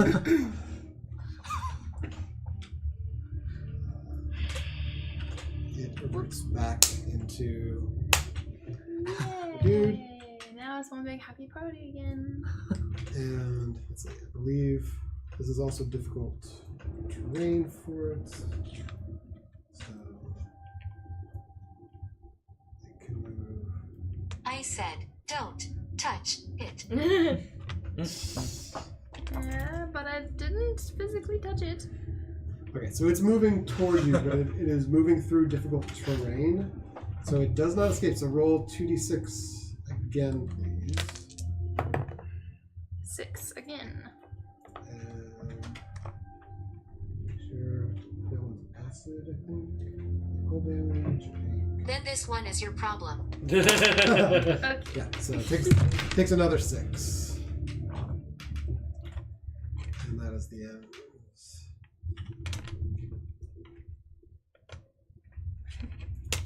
Good.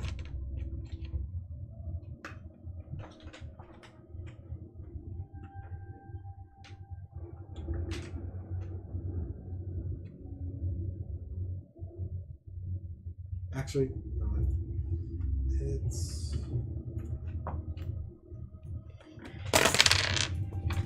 realizing it can't. It's going to use its action to move.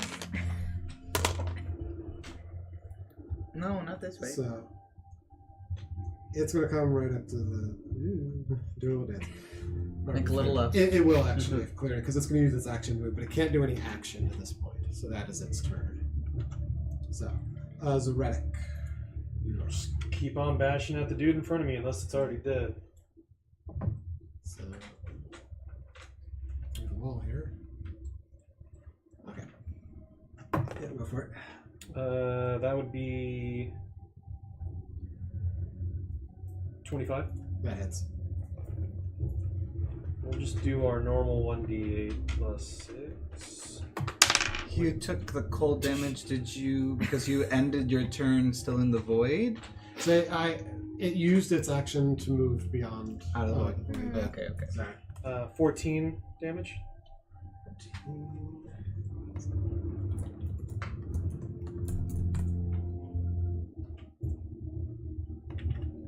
Is it dead yet? Nope. It's still there. It's looking hurt, but it's Okay. We'll go again. 19. 19 hits. Alright, we'll expel another spell slot for Divine Smite. Smite the shit out of him.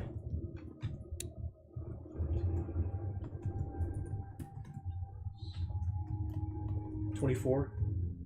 24. So you thrash into this thing, and like pieces are falling off of it, and it comes down to like one knee, but it like looks up at you angrily. Damn it. So it is like literally on its last legs, but not quite there yet. Come on. So this one is gonna go. Was that both attacks? That was about the attacks. I didn't use my... I'm trying to save some spell slots for everything else, so I'm trying to not like waste them all. I was hoping I would be able to get it with just like 2 normal attacks, but apparently not. Oh man.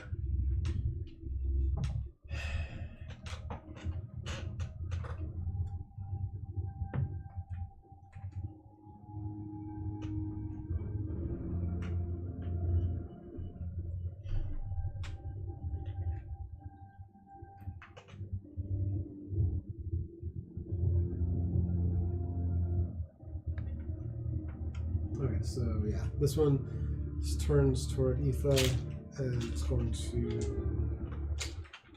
hits. Check.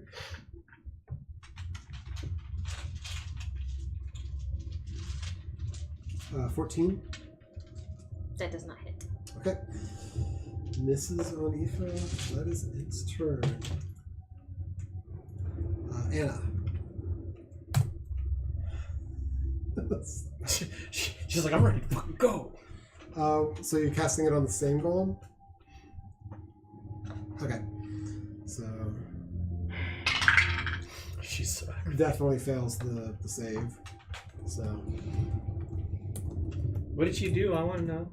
she polymorphed it back into a turtle.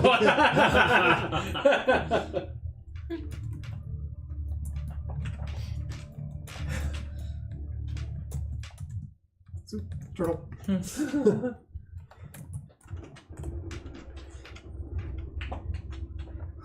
Bonus action.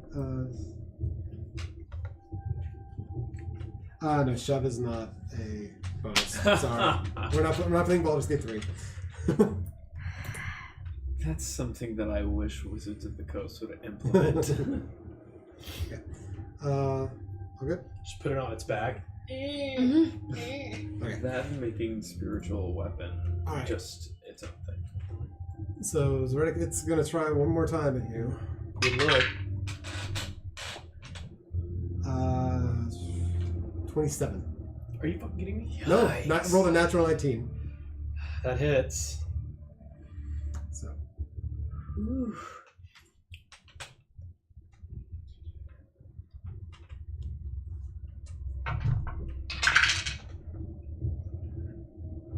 Uh, 14 points of damage. Is it bludgeoning? This is bludgeoning, yes. Then I take 11 points of damage. Nice. That is its turn. The Cyclops is up, and Yofina's on deck. So Cyclops is like reeling from getting struck by Cutlass. Still blind. Yes, it is blind. So this is, I think, the first. Was it 2 rounds? I said. Yeah. So.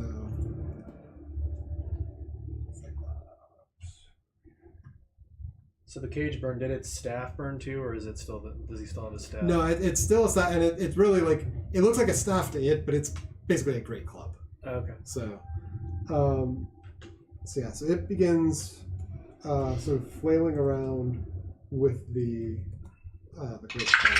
So it is a disadvantage. 11, dirty 20. Damn it, that hits. So Actually, you know what? Silvery barbs. Reverb's on because it's a melee. Is that So on a question: he has the protection that also gives disadvantage. Is that double disadvantage? Is the Cyclops? The Cyclops was at disadvantage. I rolled at a disadvantage.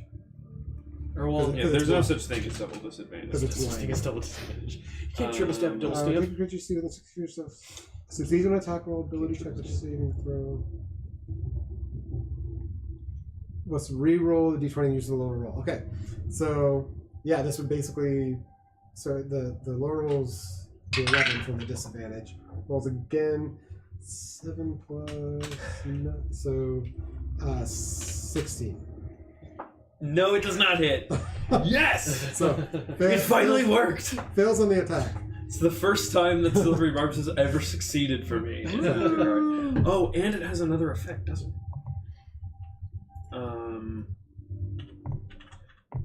His blind is increased for an additional. And I will give myself, or not myself. Oh, is anyone within 60 feet of me? No, I imagine. Might be. So, but before he says, I will say he's still flailing. He's not done with his attacks. Okay. So you're aware. But let's see. From you. You tired? Me too. Yeah, the people next to the closest golem are within 60 feet. Okay. Who is that? So Looks like Anna and Eric. yeah. I will give Eric advantage on his next attack roll, ability check, or saving throw that he makes within 1 minute. Thank you. All right. So second It's a sense for disadvantage attack. No, that was a natural 3. Oh god. He's flailing around, like trying to hit you, and you're like zipping back and forth out of the way. Because it's blinded and it's not hitting anything, it's gonna assume that you're not next to it, and it's gonna start moving forward. I don't think I can do this with an action economy, but can I like make sounds as if I got hit? Like roll a performance check, or what? I could wait. Till I will say, because it's going to move away from you. So I'll say, if you, in lieu of attacking it, if you want to use your reaction, you can make sounds as if you were hit to try to draw its attention. You can either hit it or you can make sounds. I'll make sounds. Okay. Fuck it, why not? All right, so it starts to step forward, and you sort of like start crying out like, "Oh, I've been hit" or whatever, and it turns back towards you. Natural 20 on the performance Whoa. check for 31. Jesus Christ. Yeah, so it turns back towards you. I'll say, because it's such a high performance check, you actually were able to make yourself sound like multiple people having been hurt behind it. So it doesn't know exactly, like the sound hasn't allowed it to zero in on you at all, but it feels like there's people back here, so it turns back around to try to attack towards you again. But that's its turn.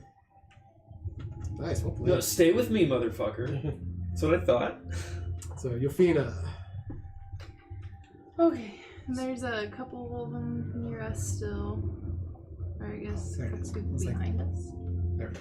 Or is it just him behind us? So there's this guy, and then further on, there's the one that Zoretic's been rocking. I'm gonna do Eldritch Blasts to both of them. Okay, so you need one or the other. Yeah. Do you want to do Zoretic's first? Yeah. And I forget, did you cast Hex here or no? No, I don't. That was So- on me. No, that was on on him. Okay, and that was before sleeping, so yeah, it would not be available still. So. Okay. So I got. Oh, it's +7 now. So 19. 19 hits. And then I roll a d10. Why am I blanking? Is this what a d10 is? This one's a d10? Yeah.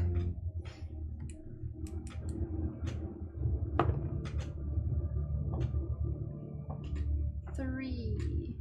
There's no plus to any of that, right?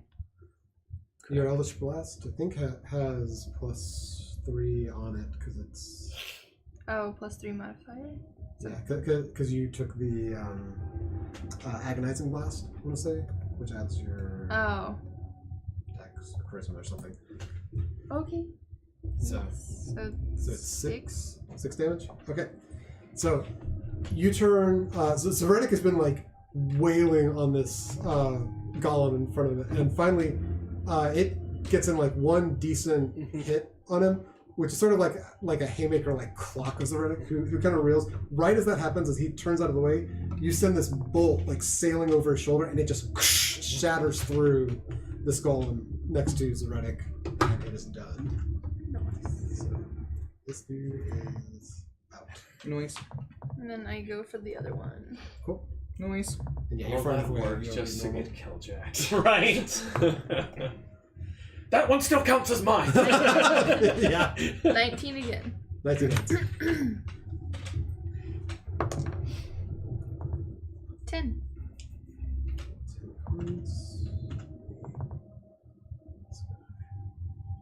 Oh, and then plus 3 still, or no? Yeah, you're So 13. So it's a because it's a D10 for your Eldritch Blast, right? And then plus so 13. So I rolled a 10.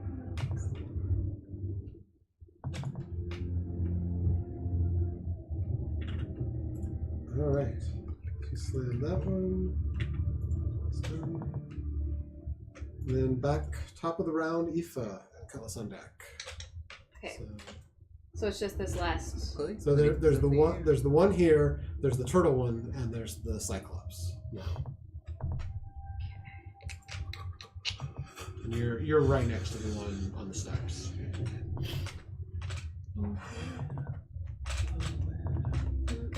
I'm figuring out how to do that. Give me 1 second. Don't rush me.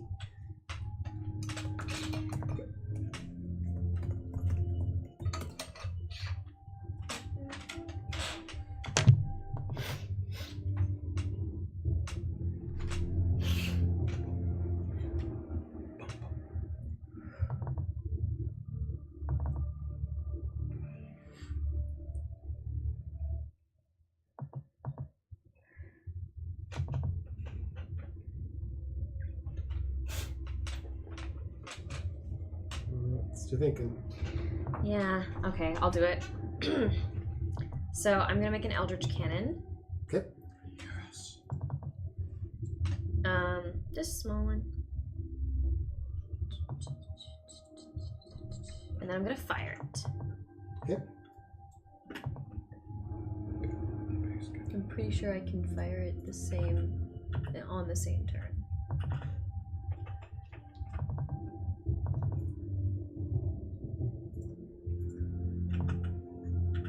I think so.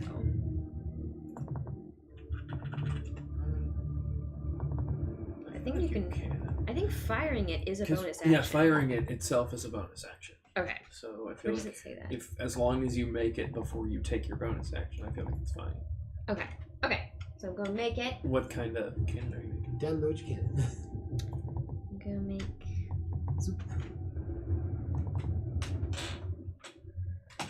Yeah. Okay. I'll make a force ballistic cannon. Sweet. Okay.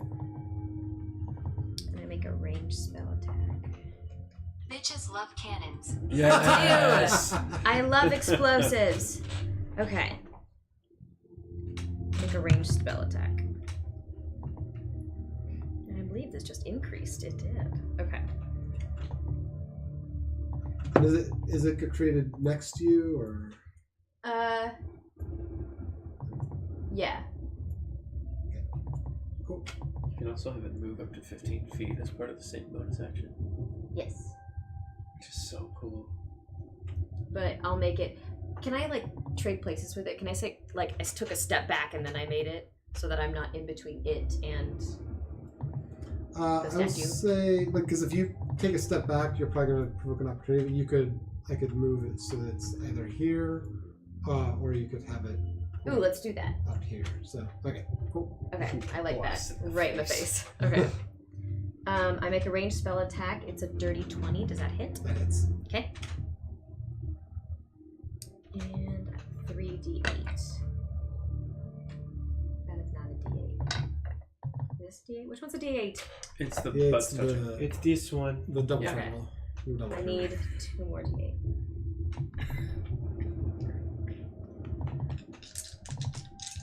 Oh, that's perfect. Yeah. 16 damage. 16. Nice. Not bad. This one's present.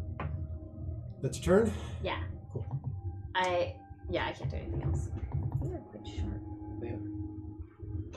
Cutlass. All right. And Eric on deck.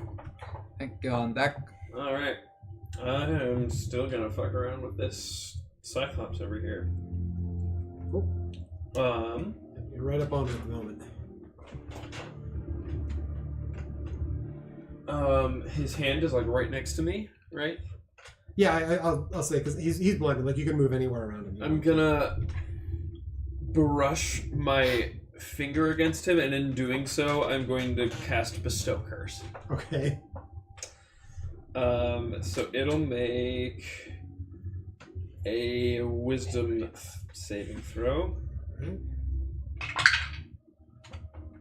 I'm guessing that's a fail because it's an 8 plus -2. So Yeah, that fails. So the effect that I choose to make it take is, while cursed, the target must make a Wisdom saving throw at the start of each of its turns. If it fails, it wastes its action that turn and does nothing. wow. Okay. So Keep me honest on that one as we get around to it, because I'm cool. And cool. So I've got it cursed, and then I am going to still stay within melee range of it, but go behind it, directly behind its head. Mhm. And I would like to use my bonus action to hide. I will say, yeah, roll your stuff because he's blinded. I'll say the big thing you're trying to achieve here is silence from your wings. So, Cool. Yeah, so I would not. yeah, you will not be able to hide from anyone else with this one, but just It's fine. 20. Wait, no, sorry, 19. Okay.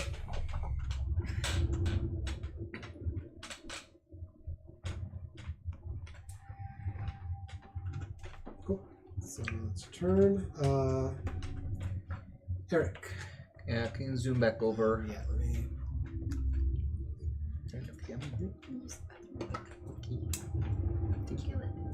Alright, so you got Turtle, Cyclops, and other.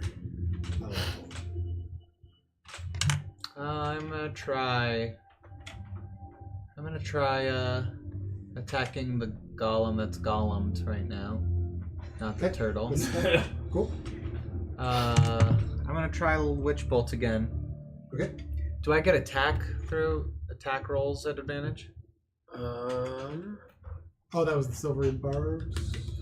Yeah, attack rolls. Attack roll? Specifically. Yeah, I think your attack roll. On So I can roll 2d20s? Yep. Which I was gonna argue anyways, because lightning wants to find ground.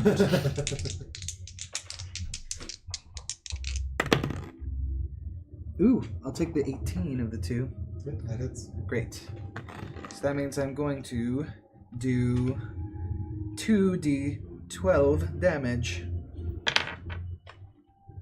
These my 12s, yes. And with a hit, the target takes, well, I'm casting at second level, to 2d12 lightning damage, and on each of my additional turns for the duration, I can use my action to deal the 2d12 lightning damage onto the target automatically. Okay. But the spell ends if I do anything else.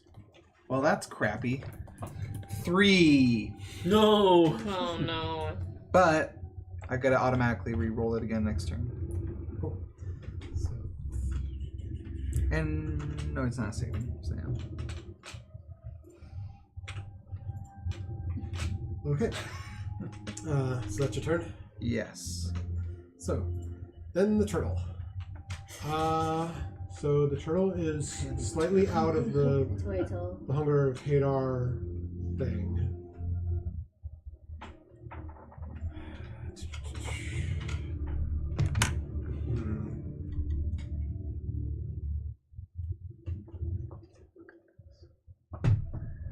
So pretty looking.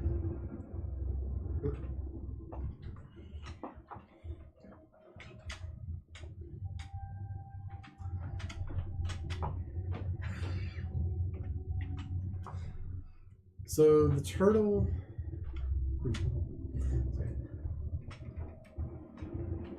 So having had this happen before, the turtle's actually going to step back into the Hunger of Hadar. So it's going to move. I'm going to say. No. Clever bastard. That's it moving. Yeah, that's the sound it makes. I don't know. I have no idea what turtles sound like. So Like that, yeah. Calzanga, dude. So it moves back in. Let's get some pizza. But no anchovies. If I see Which is funny because the Teenage Mutant Ninja Turtles are actually tortoises. They're That's not true. turtles. Yeah. Because I swear to turtles, fucking God. tortoises are the claw. Sword. So, turtle would be. Ooh. So what is that? here's the thing. Well, the unicorn comes. Whoa. It steps back into it, thinking, "Oh, I'll take the damage, and I can turn around and do stuff." It steps back in, and nothing immediately happens because it doesn't take damage immediately upon entering. It takes damage at the start of its turn and the end of its turn. Mm-hmm. So it does take the 2d6 assets. Yofina, please roll 2d6 for me. Oh, yeah. So it does take the 2d6 damage, but it loses its action entirely 8. because it That's stepped the end in. of its turn. So it takes 6. What's the flavor? It does become Strawberry? itself again, but it does not get. It was hoping to have its attack. It does not get its attack. God. Fucking damn it. Dave.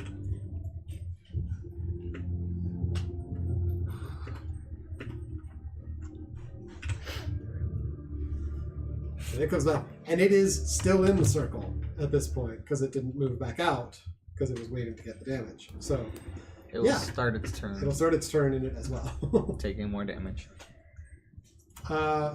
Zoretic. Sorry, I should have told you were on deck. Oh, my on deck. Yeah. I'm here. Yeah. I was getting ice cream.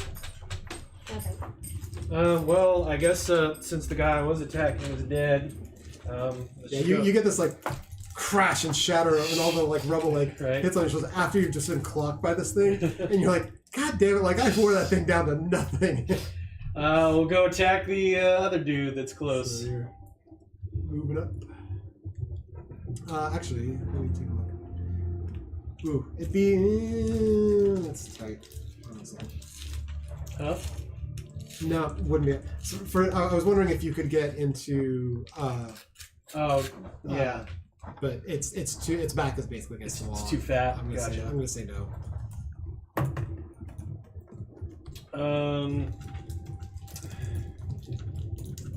Does 17 hit?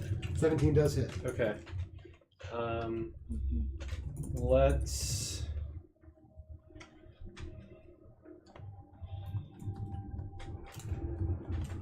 do a 3rd level spell slot. Divine Oof. Smite. Alright. So that's so there's my initial 1d8, and then I get 2d8 plus 1d8 for each higher, so that's 2 more, so 5d8 total. Jeez.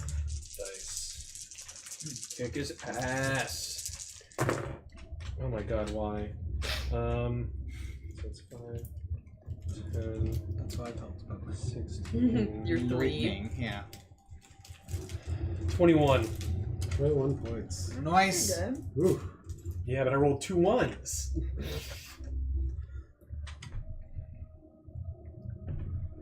So that was first attack. That was the first attack. Yeah, I guess I got to roll that. Yeah, that's gonna be like 20 something. Yeah. So, we'll do.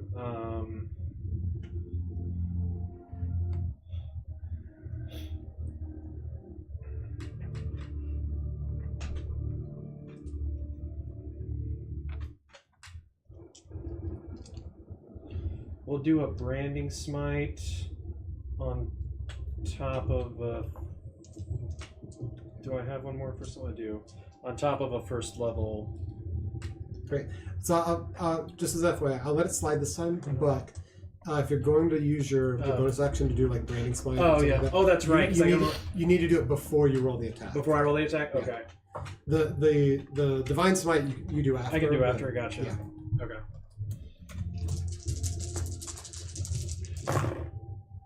That's ugly too. What the fuck? 7.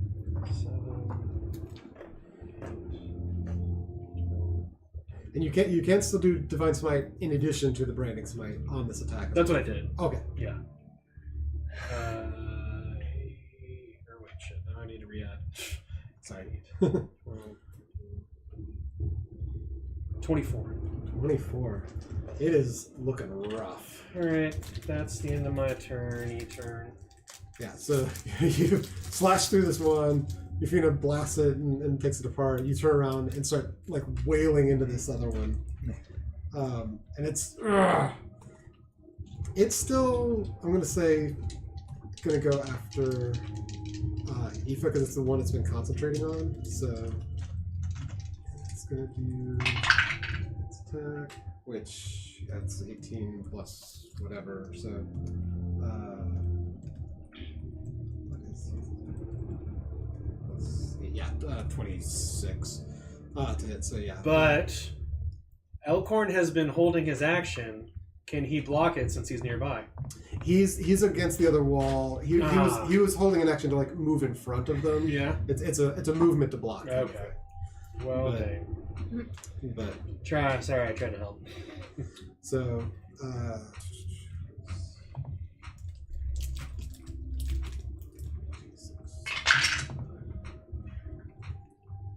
yeah. So actually, those are low rolls.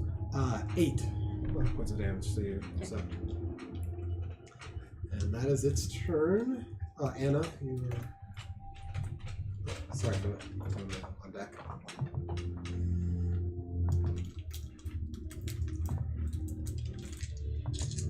I was just sitting here like, stay a turtle, you piece of shit. Ooh, yeah, go for it.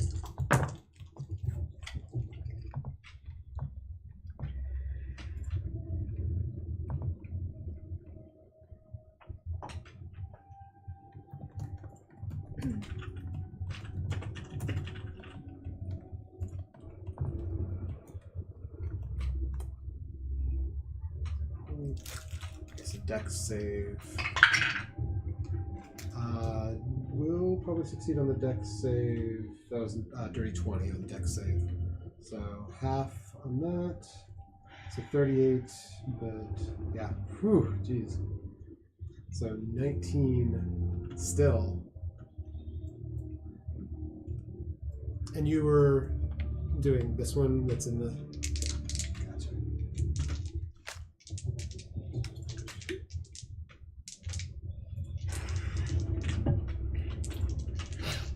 Yeah, it definitely didn't like it. Okay, and that's your turn.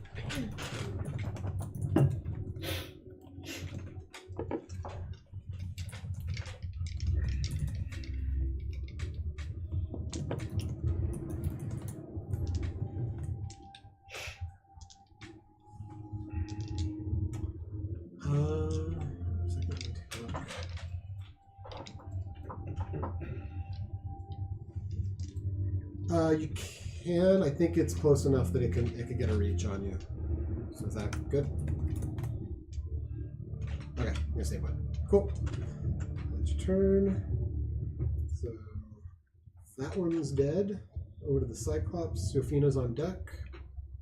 The Cyclops. So Make a wisdom save. Wisdom save. That was the 4 minus 2. No. So yeah, it foregoes its action. It cannot do any action. It's still it's trying to clear its eye or whatever. This is the last round that it's still blinded, but it is still blinded presently. So, and it's not going anywhere. Just focus on all that. So it's done. So Yufina.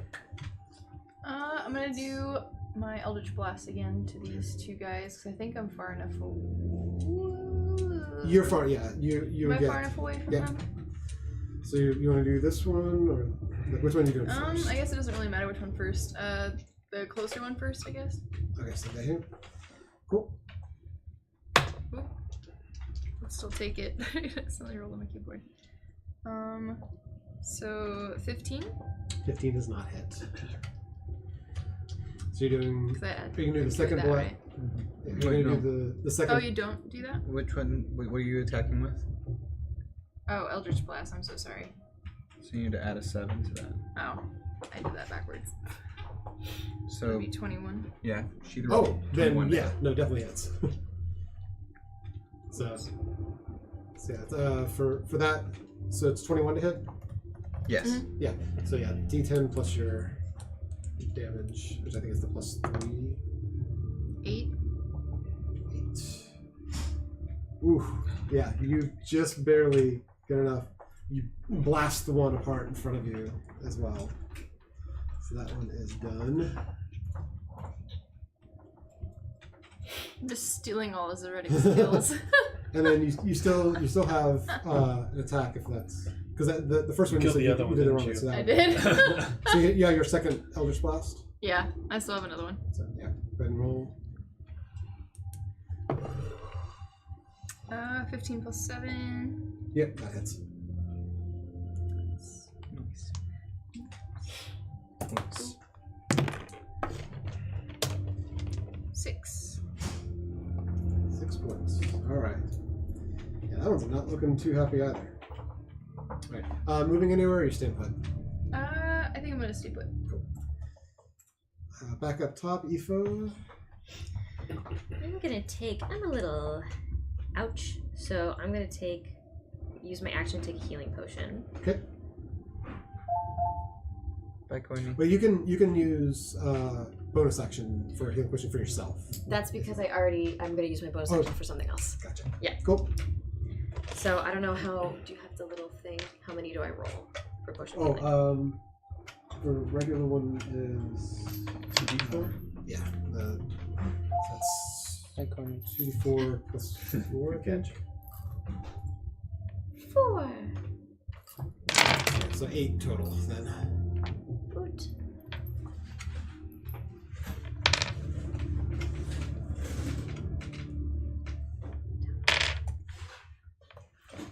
Then I'm going to use my bonus action to the Eldritch Cannon is going to turn around Okay. to face the other guy. Oh, I can't do it. So, And then fire. 1 second. Why do I not have this open?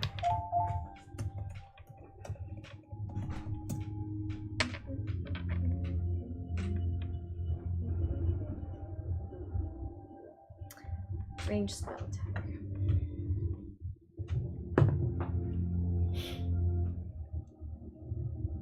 Oh, dirty 20.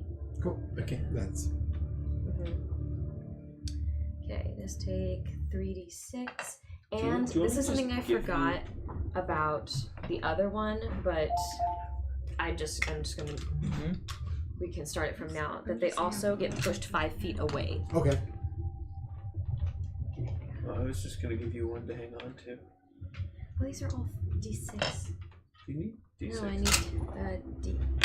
Oh, I have a buttload of D8 if you need any. here's one.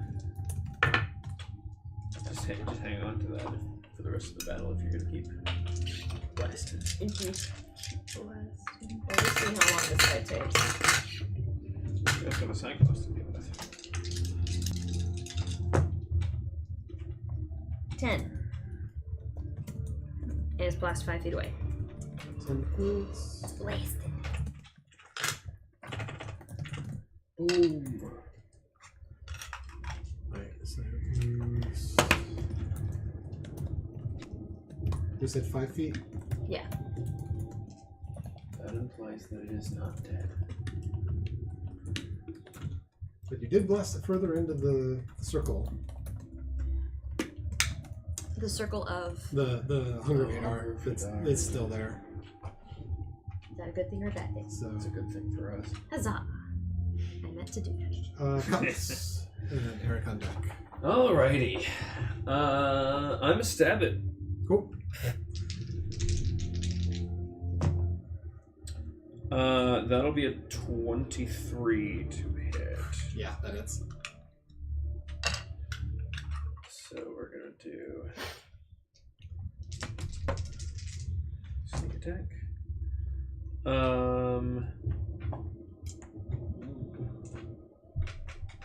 15 points of piercing damage on that first attack. Nice. And then on the second,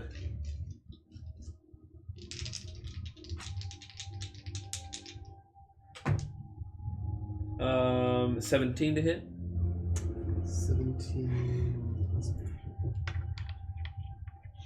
17 does hit, yes. Sweet, okay. So I will do this. 9 points of piercing damage on that. Cool. Yeah, he's looking a little worn, like not horrible, but not happy. And then I'm gonna real quick fly just right over there behind that cactus, Like up I here? guess. No, right Oh, over but there. back behind here. Yeah.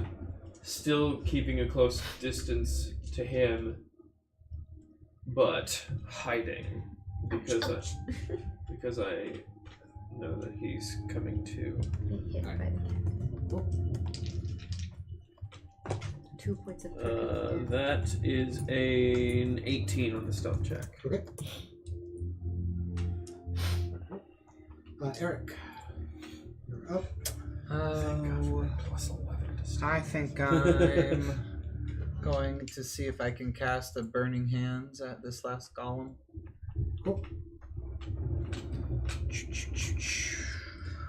Is Burning Hands ranged? Or... Dexterity save. Sorry, And yes, it is a cone, 15 feet. Oh, gotcha. Cool. Yeah, no, you can. Yeah, you can definitely get it without getting anybody else. So 15-foot cone. Dex save, you said? Yep. 14.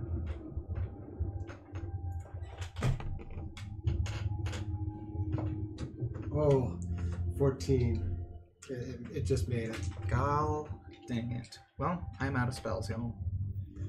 Wait, no. I've got first Is that level. one still half damage with? What does it say? Yes, on a failed save, or half as much. Yeah. On a So yeah, success go ahead and one. roll your damage. Okay. Ooh, but I rolled 2 6s, so 12. 12 fire damage. Is it Half this. burning? Hold on a second.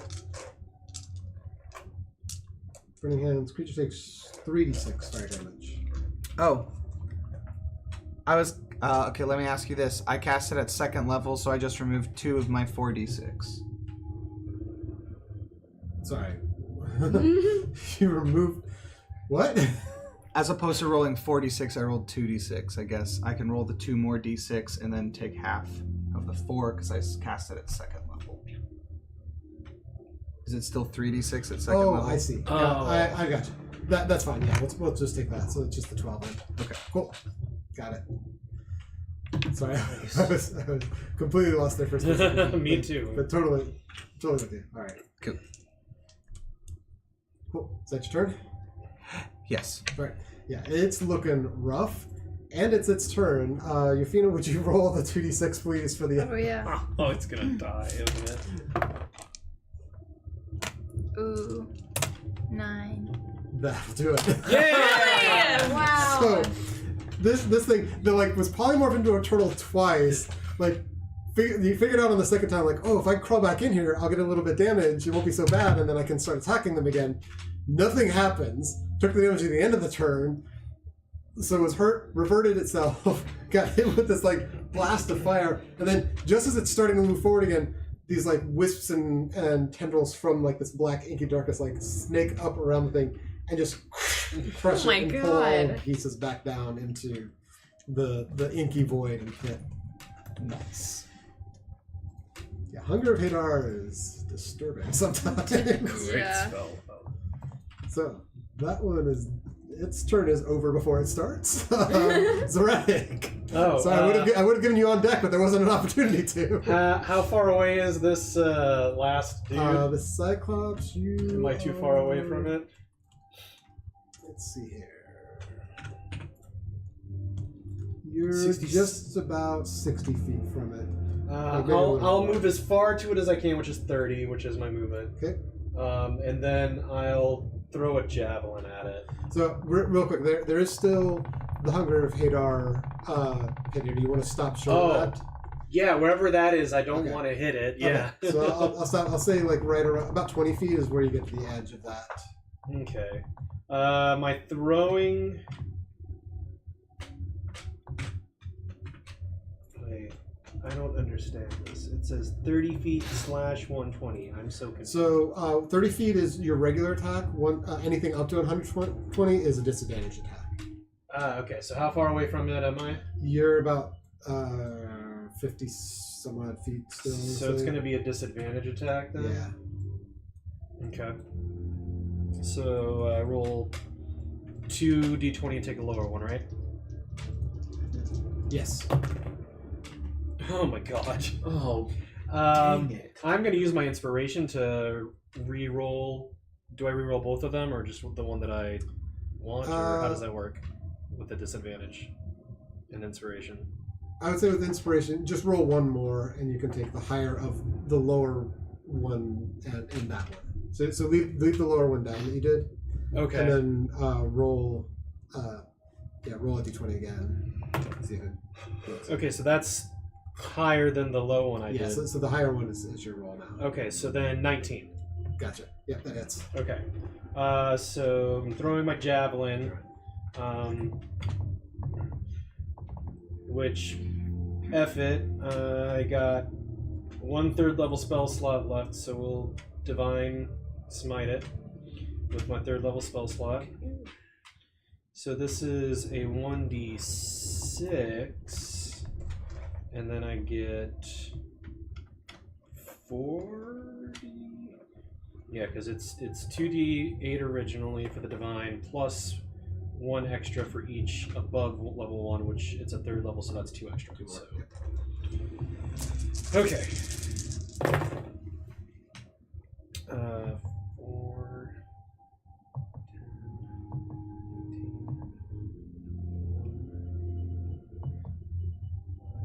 30 damage. Oof. Okay. This guy's hurting very bad. Like he went from being about half health to quarter. so yeah. And then I'll throw another javelin at him, and hopefully. about to do the kill jacket. Wait, how many points did you just roll? How many what? How many How many what- dice? What was the damage you just rolled? 30. Ah, okay. So that's about 30 left. Right about. A little more. Just a little touch more. I'm pretty sure I'm out of spell slots though, so let me just double check. Oh, I have 1 second level spell slot left, so I could divine smite one more time. Because branding smite is stupid compared to divine smite, so hopefully I hit with my disadvantage here. Yes, so 13's my low roll plus my an additional 7, so 20. Yep. And then we'll use the last of my spell slots to do one more divine smite, which will, so it's there's 1d6 and there's 1, 2. So here we go. So that's 10, 15. An additional 20 damage. 20. So with all of this, it finally is wiping its eye clear. It's just starting to see, and it gets struck again. Like it's coming down to one leg. It's like one arm is torn asunder, like down on one knee, and it's like looking back up at you guys like, what the hell did I walk into here?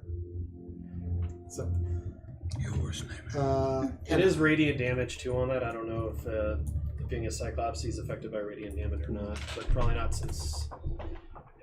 Yeah. So Anna is doing the call lightning again. As is tradition. Oh, that's a dex save.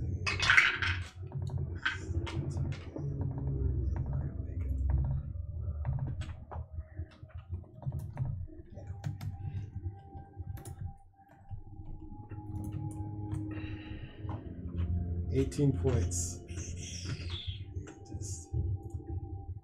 Yeah, how do you want to do this? Nice. The silent one gets that.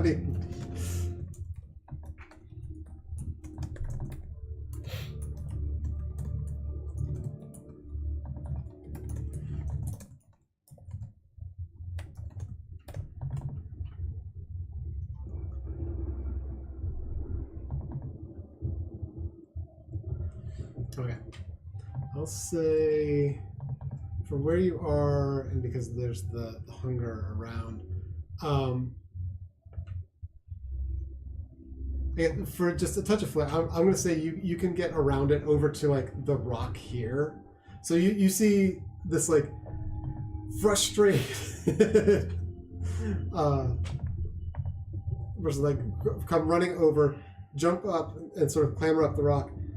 And she expands her arm out, and like there's this like crash of like various lightning in the sky, and this sudden like final swirl, and this bolt just streaks down from above straight through. Nice. And actually, you see this charred line straight from like, because it was wiping its eye, its hand goes up, and you see just a black streak of skin all the way from like the hand down the side across the chest and down the other leg to the ground, and it falls crashing to the dirt.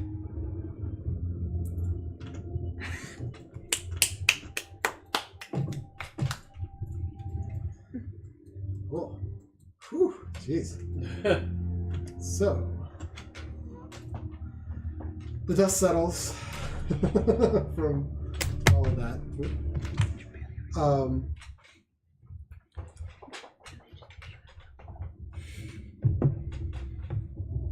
Pollinetta does sort of like saunter over. I assume you dropped the Hunger of Hadar at this point.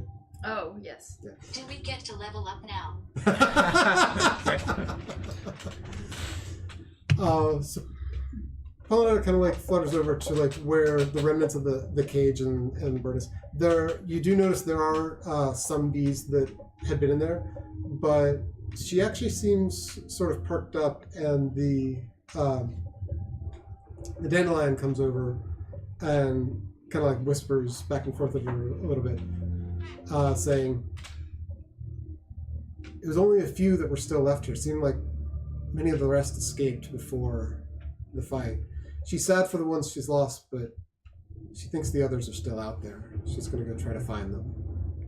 And Pollinetta kind of like buzzes around the group of you in thanks before sort of scooting off through the mountain ranges, seeking out the rest of her hive.